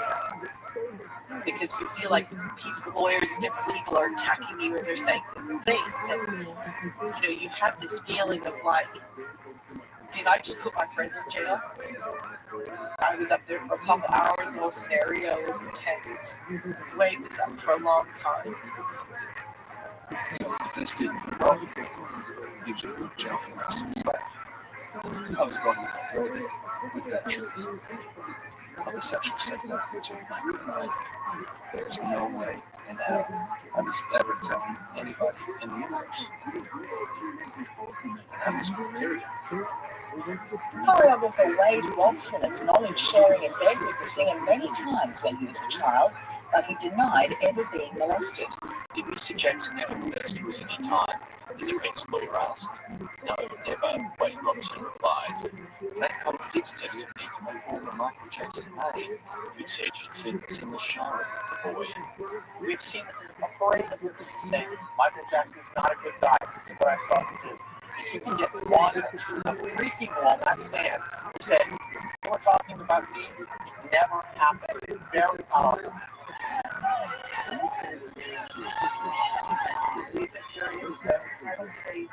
Independent not guilty of a rude act to a minor child. Count 4 verdict, not guilty. Count 5 verdict, not guilty. There it is, all 10 counts, not guilty on all 10 counts. Michael Jackson will be walking out of this courtroom a free man. A jury of 12 decided the outcome of this trial. Using the standard of reasonable doubt, they rendered a verdict that was based on the facts and evidence within the guidelines of the law. We expect you probably better evidence, something that was more convincing. Just check out 5 story of mother for one. I just like to be careful when she snapped her fingers at us. That's what I thought. Don't snap your fingers at me, lady. I feel that Michael Jackson probably has molested boys. After some of the testimony was offered, I can't believe that this man could sleep in the same bedroom for 365 straight days and not do something more than just watch television and eat popcorn. I can't imagine if I was Gavin or if I was Jordan at that time. No justice being served and not being believed by so many people. For Gavin, I wish I was at a place where I could tell the truth and be a comrade with him. Stopping Michael and stopping a lot of other kids from being abused. I just wasn't ready. I wasn't able when I was 11 and when I was 22. And I remember feeling happy, for sure, that it was cool, that he wasn't going to jail. I didn't believe or understand that the sexual stuff that happened between Michael and I was abuse.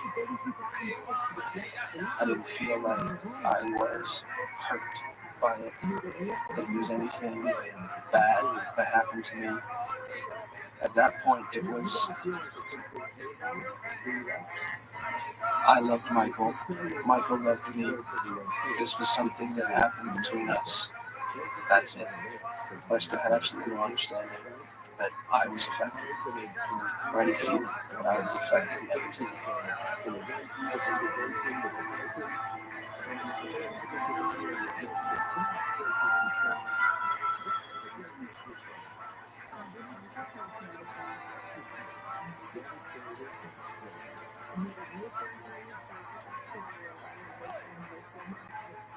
In other news, could Michael Jackson be planning a comeback right here in Las Vegas? Lately, he's been hiding out overseas, making no public appearances at all, until that is Christmas Eve, when he suddenly showed up here at Caesar's Palace out of the blue, began doing holiday shopping with his kids.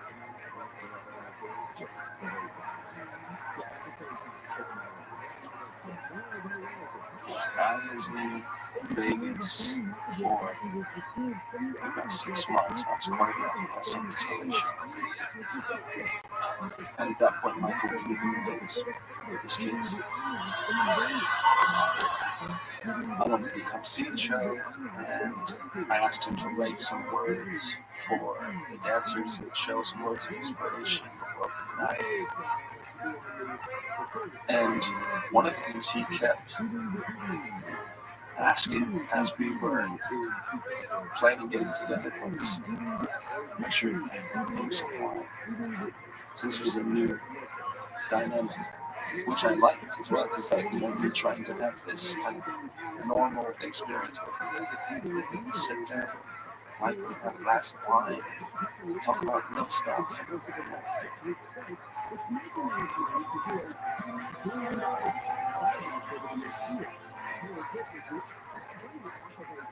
Amanda and I go to the grocery store and we get hot dogs and all that kind of stuff, and a couple bottles of wine, and go to the house. And so it's Michael and 3 kids. And once we got in, one of the first things he asked was bring wine. We had some those larger red plastic cups, and we grabbed one of those and just filled one up to the brim with white wine. Just shoved it down and kept going back, just filling it up. So I mean, this was my first experience of ever seeing him drink at all. It was nice, and we would crack some jokes. There was still that feeling of kind of reminiscing about our relationship from the past. We watched a movie with the kids, and we just kept drinking. And then at some point, we're getting kind of into the evening. Michael says, I'm going to go upstairs for a second. 30 minutes goes by, an hour goes by, nothing from Michael never comes back down. And probably an hour and a half, and we're just staring at the kids. It's getting late now. It's like 10 or something like that. So Amanda and I are like, what are we doing? And I remember asking the kids, like, do you want to go check on your dad? He's okay. And they were just sort of like, yeah, he's fine. Like it was something, there was nothing, it seemed like there was nothing out of the ordinary to them. And that was the last time I saw him.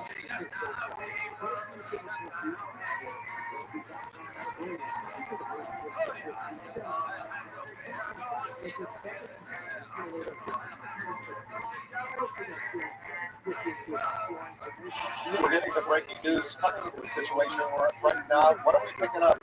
Apparently, Michael Jackson suffered cardiac arrest this afternoon. He was rushed to UCLA Medical Center. CNN sources now say, multiple sources, that Michael Jackson is in a coma. You see the number of people that have already gathered outside the hospital. Is that a testament to the star power of Michael Jackson? I don't know what is.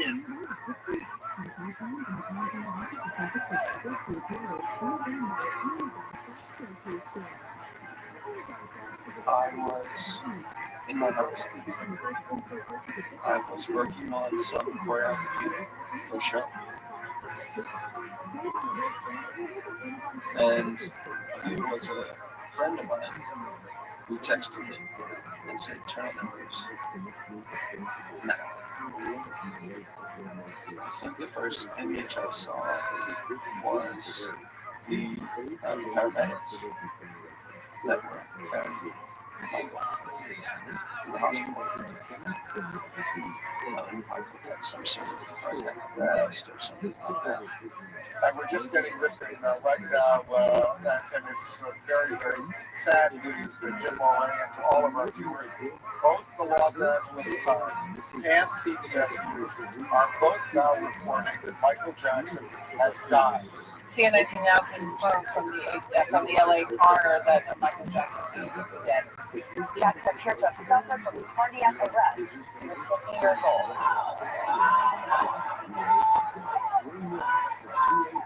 It's not like I just got a call from my friend's mother to tell me that my friend died. You know, you're watching it like on the newscast. You know, just a whole different way of finding out that somebody you know died. And I'm a mess. Are you serious? Yeah, he's not at home. Not in LA.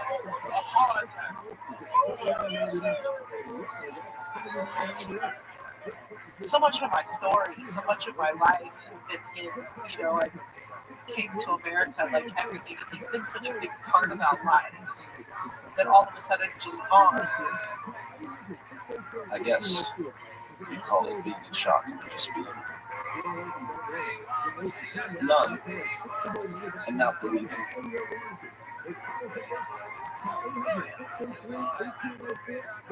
I was at work and a friend of mine texted and said, I'm sorry, I was like, for what? And then I looked on the news and saw it. I was sad. My first reaction was being really sad. It's like we would never be friends again. We'd never know him again. I danced when I heard that he died. I was laying in bed, the news came on. I got out of bed and I was, oh, thank God he can't hurt any more children. Those were my thoughts. And I danced. He can't hurt any more children. I was so happy he died. I had a jacket that Michael had given me. I curled up in bed with the jacket. I loved it. It was like it was losing a family member. We had loved him for a long time. We've been friends with him for over 20 years. It's hard to accept.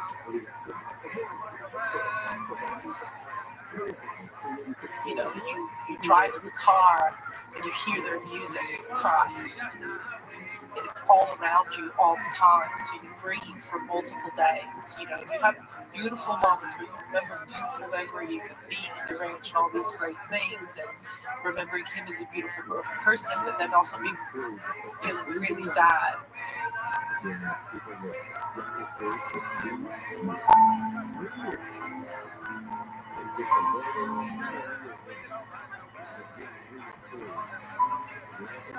I didn't know how to feel.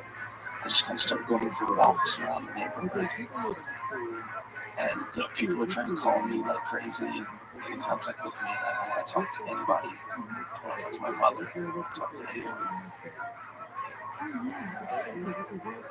remember him just sitting on curbs and just being really incredibly emotional. A lot of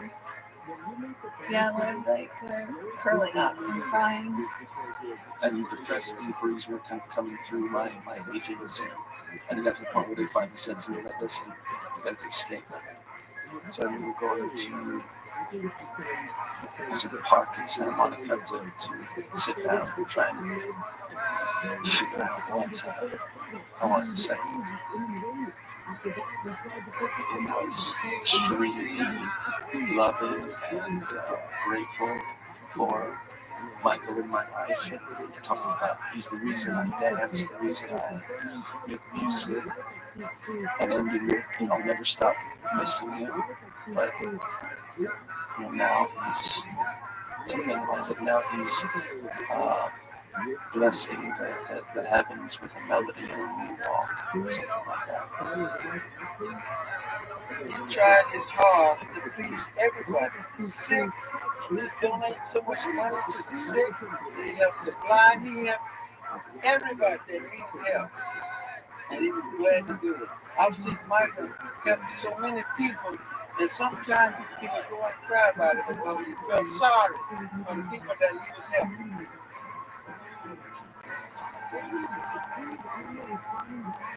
Michael had a lot of great attributes, and he was great in a lot of ways, and you love him in other ways. And then, Michael does these things to you that are not healthy, but you still have love for him, so it's really hard to have those two feelings together. I still today am grappling with that.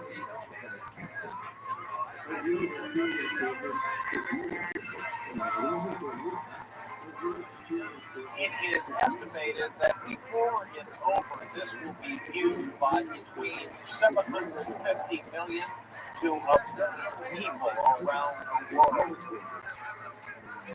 We were contacted to come to the funeral. We went to the big funeral at the Staples Center.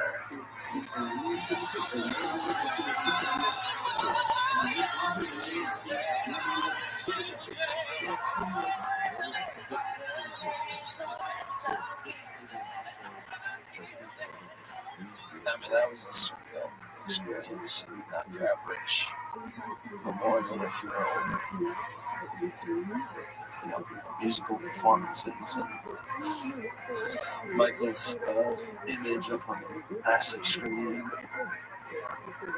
At first felt like, oh, this is a big hoopla, but actually was really nice, respectful. The fans, everybody were quiet. It actually felt like a ceremony, and it was very emotional for all of us that were there. White sobbed at the memorial service like I've never before. He put his head in his hands and just sobbed until he knew that he was fine.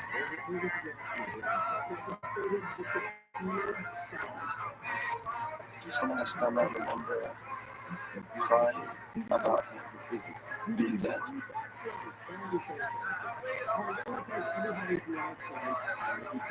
And then I went back to him.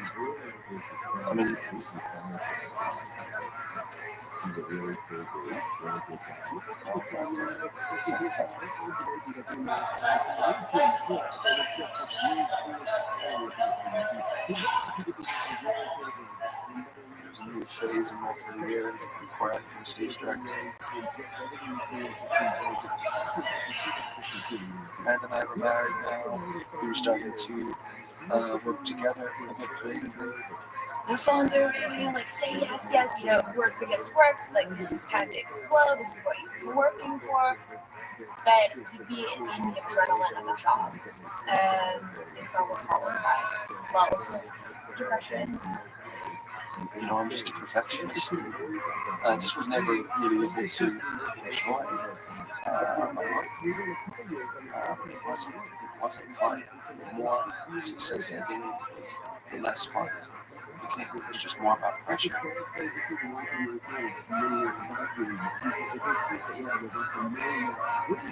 And he went through this really dark, sort of sad, lonely, a depression in a way. I don't know what's going on. I think I'm going to have a heart attack or something. He was freaking out.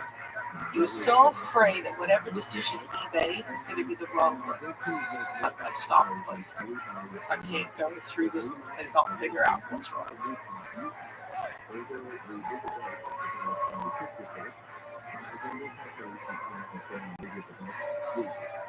So we're all struggling, trying to find out what all this was about. Amanda is so clear about how she felt about everything and could communicate it, and I just I'd be sad, I would get angry, and and she would ask me what's wrong, and I would just say, I don't know.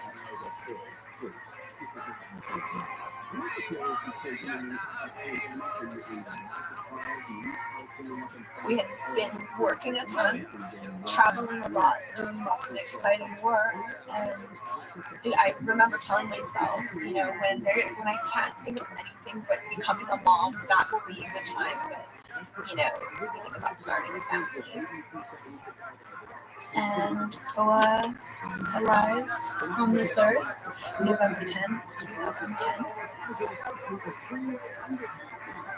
I just entered this state of absolute euphoria, thinking this is the most important job I've ever had.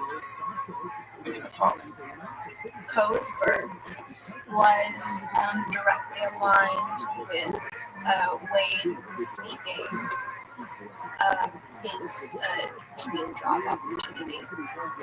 Michael had always prophesied to Wade that he would be a film director, like Steven Spielberg. And that's what he was working towards. So these are kind of two really intense life happenings at the same time. Becoming a father and getting my first gig as a feature film director. The demands of the film started to become more apparent. It was a big budget film, and there's a lot of people looking for answers from him in reference to story, in reference to, production, and fatherhood was also on his plate. I stopped being able to sleep at all. Lying in bed for 8-9 hours, staring at the walls, stressed and anxiety and fears beyond belief. It gets to the point where I'm barely operating. I remove myself from the film, I remove myself from work, I disappear from the world. Agents, managers don't call me. I was barely talking to my family. Whatever was going on inside of him, and it was relentless.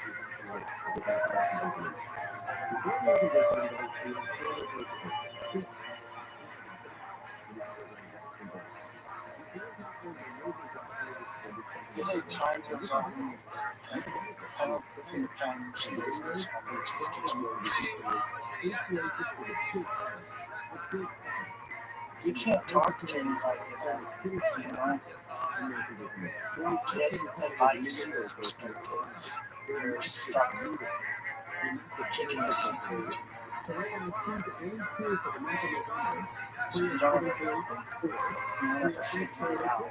You're just stuck. I could see he was having a meltdown just with his body language. I didn't want to go to a psychiatrist. No, that was an absolute no. We just been talking with no connection. It's fine for brief moments, but we spend years with you. Don't sleep well. You kind of go crazy. When Killian was born, he had a little bit of a breakdown. And again, leaving me, I thought, what's supposed to happen to dads when they have their first kid? It's just makes people feel scared. And I understood. I know I'm probably sounding incredibly naive, but some of the things he didn't do, I just attributed to this is our life. This is, he sleeps an awful lot, so I'll stay up and I'll take care of the kids. He can't be around the friends and the schools the way I am, so I'll do that. The sort of survival mode, I guess is a good way to put it. It was like, this is our scenario and we love each other, so we're going to work around whatever this is. I think the abuse symptoms intensify when you have kids. Like, it ramps up even more. You see how innocent kids are. I've been having kids kind of shits out of this. is getting closer to the age I was when I was 11 years old. So that is difficult to be with and see, watch him become a good age.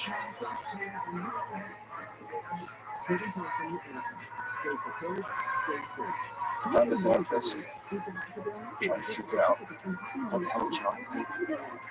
I went through the story of my life. I went through the story of my life with Mike, but just the good parts, just the great inspiration, like friendship, all that stuff. And I was saying things at this point to Amanda. I don't know who I am. I don't know what I want. I don't know left from right. All I know is you and Koa. That's all that makes any sense to me. It was so incredibly frightening. Because for him to just sit still, he was just terror. There was just terror in his eyes all the time. I would tell myself, like on our porch, like just keep it together. Like it's gonna be okay. He's gonna be okay. We're gonna figure this out. So at this point, Koa is about a year and a half. I start to have these images of the kind of sexual stuff that happened between Michael and I, happening to Koa. And see Michael doing it to Koa, and he did to me. And my immediate emotional reaction to having these images is just this rage and disgust, violent feeling like I would kill anyone who did anything like that to Koa. What I started thinking was, how can I have such clear feelings, negative, horrible feelings about the idea of that sexual stuff happening to Koa? But when I think about Michael and all that sexual stuff going on, I don't feel anything. That's probably kind of weird. And I start thinking, if I'm going to go into therapy and try and really get to the bottom of whatever the hell is going on with me, I probably have to talk about the sexual stuff that went on.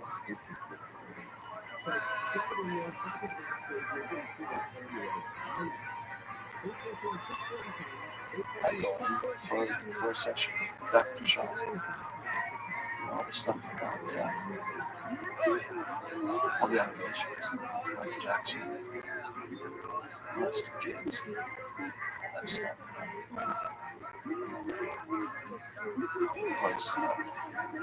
It was true that happened to people.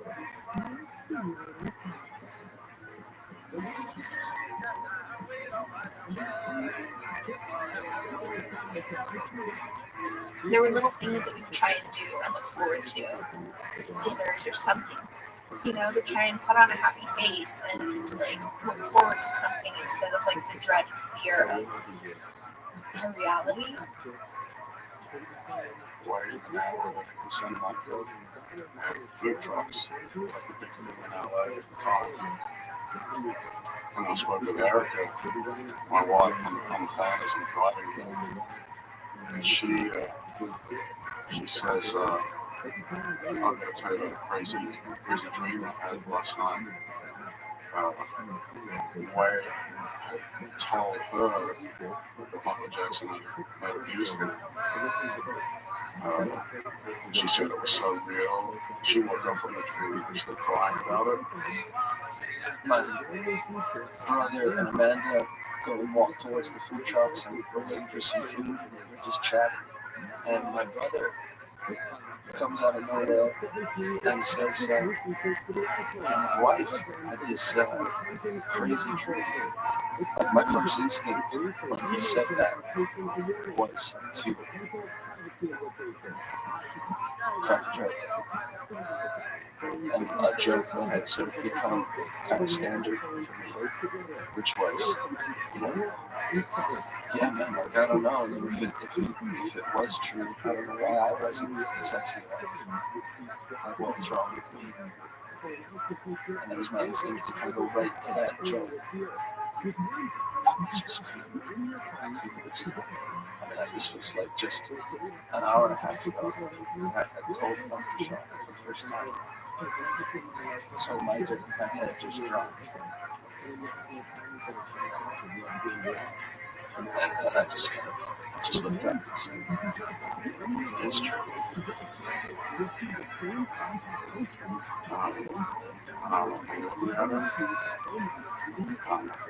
telling me to joke or something right now? And I'm like, what do you mean? All sorts of things are going through my head. Like, the amount of things that we used to think were this guy. And then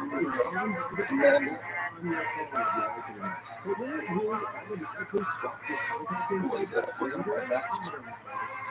And I remember physically she just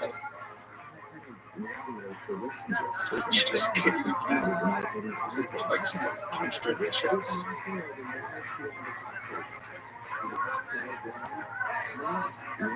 My brother sort of had the opposite physical reaction, like his chest kind of puffed out. He got angry. I think his first one was, what? There's real kind of like anger in his eyes.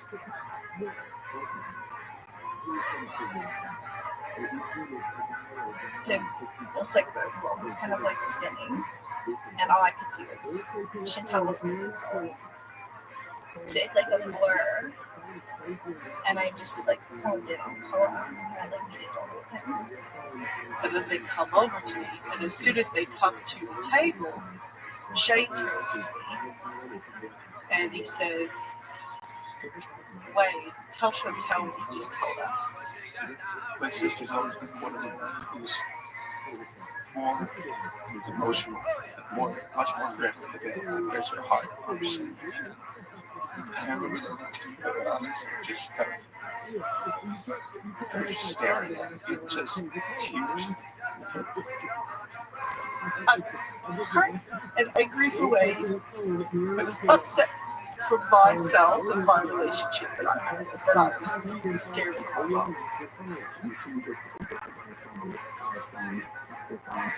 I was afraid that my mom would commit suicide. West Side. It's not like it was uncommon. Not suicide. West Side. And I was afraid that my mom would do something to herself. Because of the shame of, her not knowing that,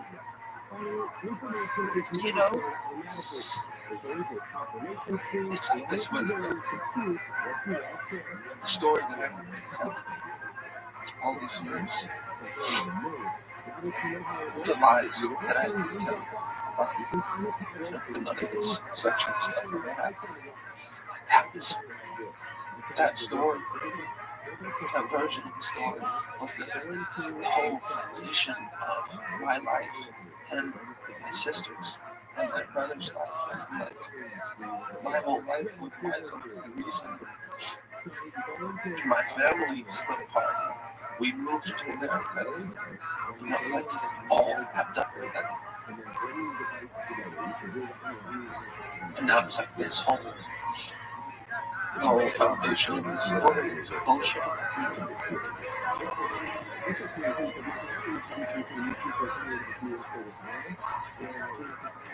But there's a child. The fact that I needed to take care of him, whatever he needed next, got us home. And now it's like my Wade's first time alone.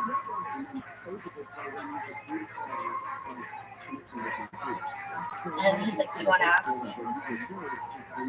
And I said, "Are you confused? Like, is there any confusion as to like what is like appropriate to how you love Koa?" And Wade was like, "Absolutely not."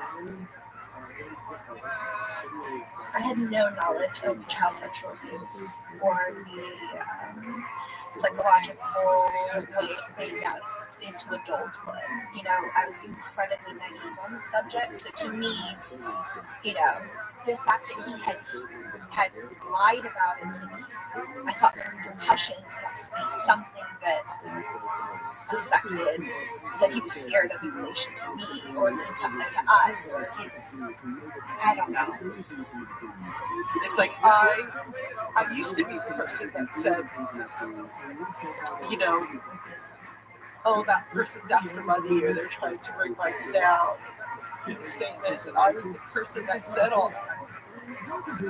You know, and then now being on the other side of it, you know, now I understand why people are saying that to me, but at the same time, it's like, you know, I'm awake now. It's like I see the reality and I see the truth and I, you know, the pattern of what happened and that it happened to my brother. I feel so bad for every little boy prior that tried to talk and got shut up really fast. It's so hard to believe that he would do that to a little boy. Someone as beautiful and talented as Wade was. It's just overwhelming to think that he's ruining a lot of lives. A lot. What began to happen was just this emotional upheaval that was just all of this anger, sadness, and back and forth all over the place, unpredictable, just coming out of me constantly.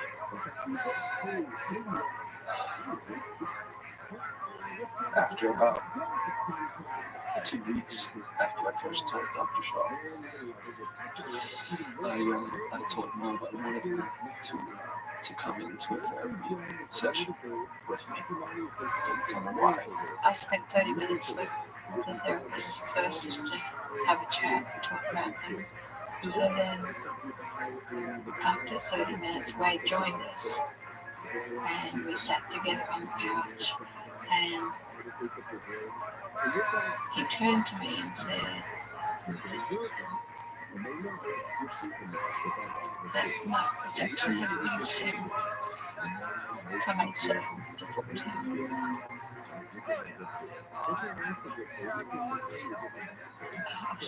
It was like being virtual.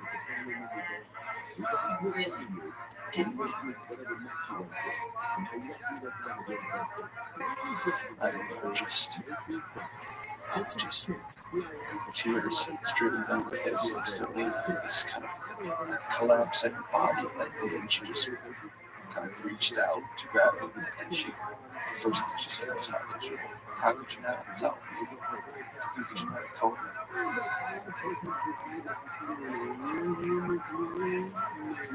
It's a real complicated question.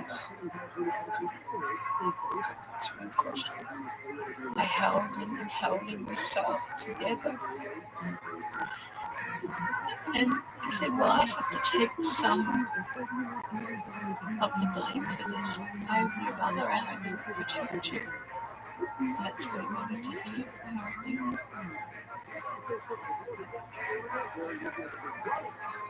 I couldn't really hug her. Yeah. Yeah, just very beginning for me, very confused about that. Just my relationship with Mom.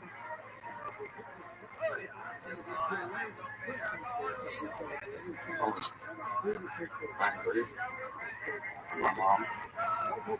I was angry at my mom before that. I was angry at people pregnant. Angry. Stop with this whole Michael Jackson nonsense. Okay, some guy is having a 7-year-old, 8-year-old kid. Just sleepovers in the house. It's just really crazy. Like, I don't understand how that is impossible. For 5 months after that, Amanda wouldn't allow me into their home. Wait, I made so I could see Carl. I was so hurt. I'd always had such a great relationship with Amanda and all my family. I've never had anything like this happen. It was the hardest thing for me to do. And I thought she blamed me. Now I'm hearing stories about what was done to his young heart with his mom close by, in another room, me being a young mom, and how could you ever let your young child sleep in the bed of a stranger? I just couldn't comprehend it. Wyatt and I met, and he said these things that he needed to say to me. He told me that he felt no emotion for me. He told me he took a good son. That's my mother that said the last thing you want to hear from a child. He said he had no feelings for me. I remember asking her, like, how did you not know? And she just kept saying, I don't know how I didn't know. You don't think that I wish I knew, that I wish I didn't see this, But it has changed and affected everyone's life, my family's life, the anger from my family in Australia, the anger from my family towards my mother, like, it goes so deep. She did everything she could to turn her life upside down. Yeah. Even a marriage, she turned everything upside down because of Michael. It's not easy to accept, even at this stage. The abuse was a bomb that dropped in our life and exploded, and ripped apart everything that we found sound and secure and safe.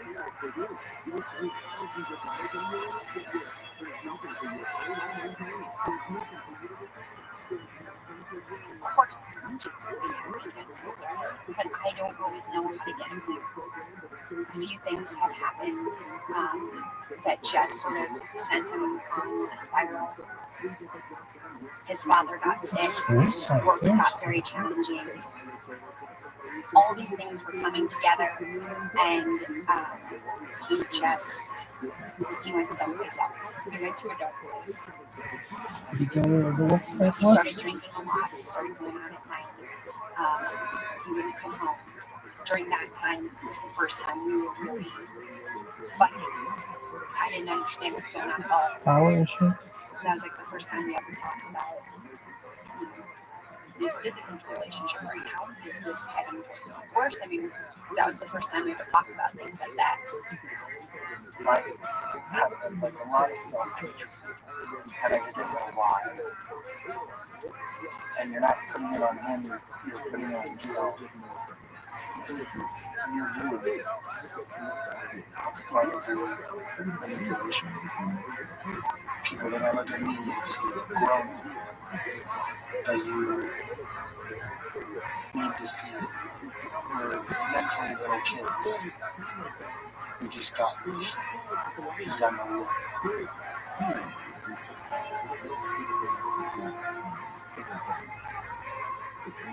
Good morning. Good to see you.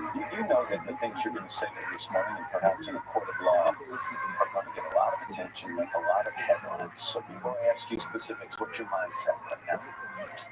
What's my mindset? I feel strong. I feel like this is the right thing to do. This is my truth. Despite what some people may say after you say these things? Yeah. I had to defend a lie for so many years. And I didn't want to do that anymore. I was just trying to declare this whole new life for myself based on the truth. Let me take you back to 2005, all right, the child molestation trial of Michael Jackson. You were the first witness called by the defense. The attorney for Michael Jackson said he called you first because you were so convincing and powerful, asserting the innocence of Michael Jackson. And here we are these years later, and you're going to say just the opposite, right? What happened? First of all, one thing I want to clear up is that this is not a case of repressed. As has been reported in the news. I never forgot one moment of what Michael did to me. But I was psychologically and emotionally unable and unwilling to understand that it was sexual abuse. So what are you alleging that he actually did? Sexually abused me from 7 years old until 14. Even though there's lots of parts of it that are still scary and uncomfortable to talk about these sort of things, to talk about these sexual details and this crazy stuff that happened between Michael and I. It still feels a whole lot better than the lie. You have these symptoms, and then you find out that somebody else has them, and then they went through something that you went through. I really just wanted to talk to Ray, because you feel so alone. I told my wife after Rave came out, maybe a few weeks after, telling her it was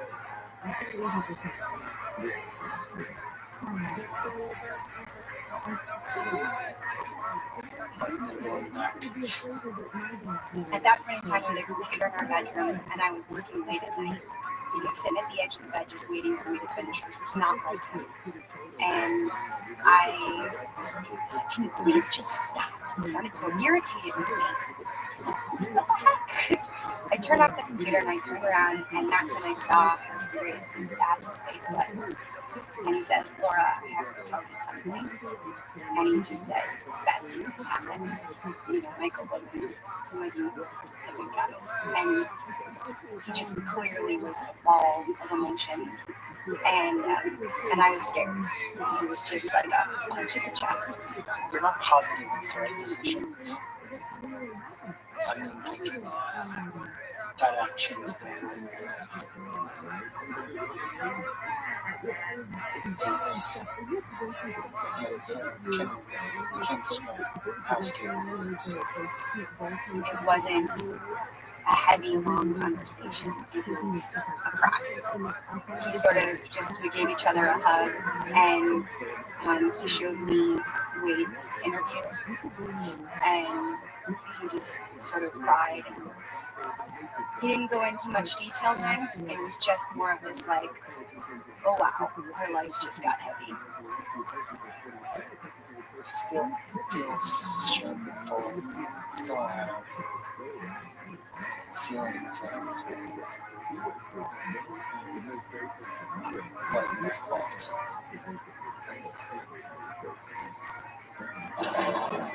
And now, TMZ breaks the news to pop star Omarion that Wade Robson is suing Michael Jackson for child sex abuse. What? Yes. He's suing Michael. Yeah, MJ, the person that's dead. All of the above, actually. He said Michael never touched me, but yes, I slept in his bed by myself with him. I was 7. He should sue his mom for letting him go sleep with Michael Jackson when he's 7 years old. Wade Robson, I put him on as my witness, and he was subjected to a withering cross-examination by Prosecutor Ron Zeldin from the Santa Barbara District Attorney's Office, and Ron went after him, Ron's the prosecutor. He would not waver. He was adamant he was never touched. And my understanding was Safe Chuck repeatedly said the same thing. So to suddenly come back years later and say we want millions of dollars, we were brainwashed, we had repressed memory, we didn't face the facts, we didn't deal with reality, I just find very, very suspicious. The story just keeps changing. His story keeps changing. I am really fucking out of here. Fuck you. Fuck you to fucking hell. Fuck you, Wade. Fuck, I hate you so much.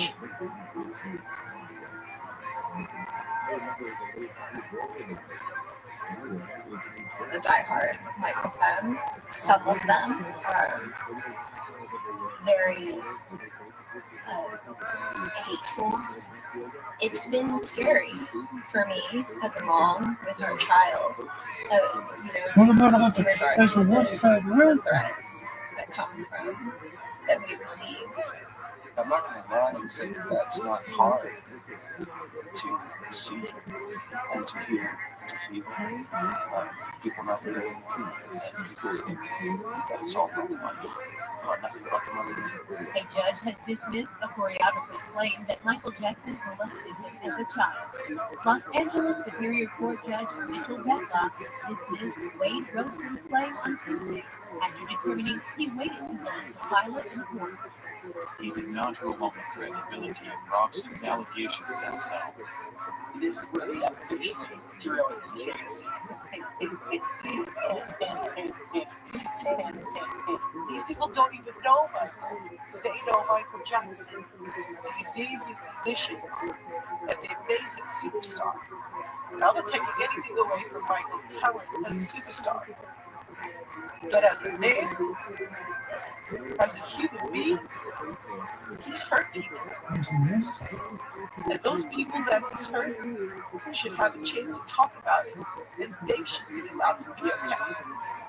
The way that I understand it, it's very common for this type of abuse to be registered later in life. That when you're that small and that hurt, you don't even understand what's happened to you.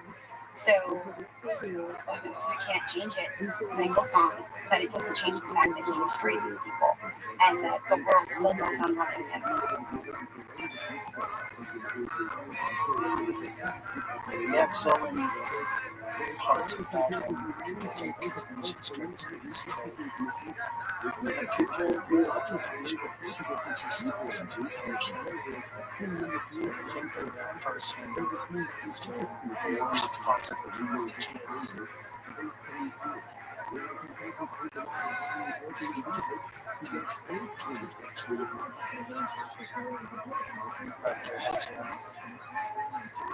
I didn't protect my son.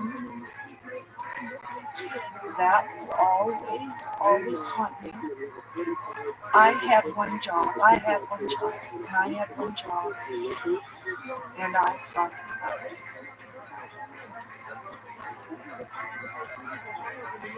So I had all these months of loving my life with Michael and traveling and living the good life, so to speak.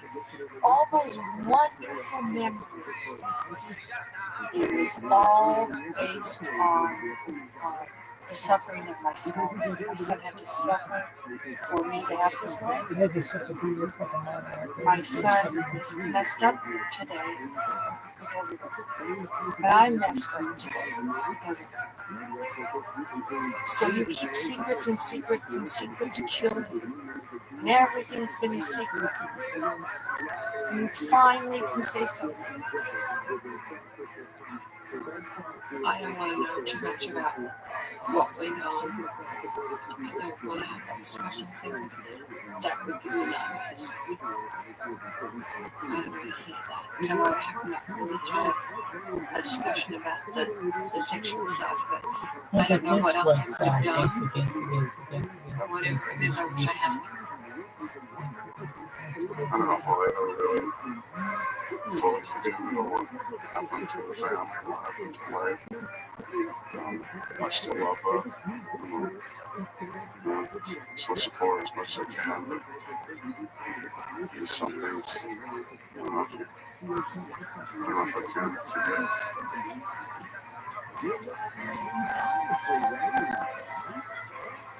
I don't know how many there are that Michael abused, but you can only imagine with the power that he had, the influence that he had. We, like the public, knows how many children were there, and then there's other children that we don't know about.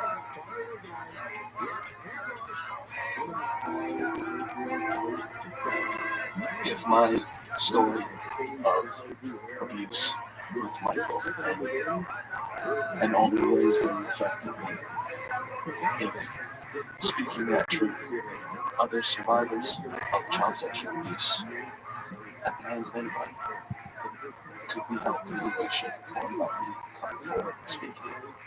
I want to be able to do that.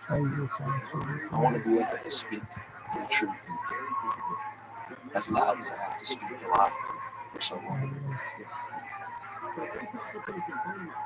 It's defying the whole thing. You do get caught up in it. Maybe I can forgive him at some point if I try to understand that he was sick. But forgiving myself, I don't know if I will ever do it.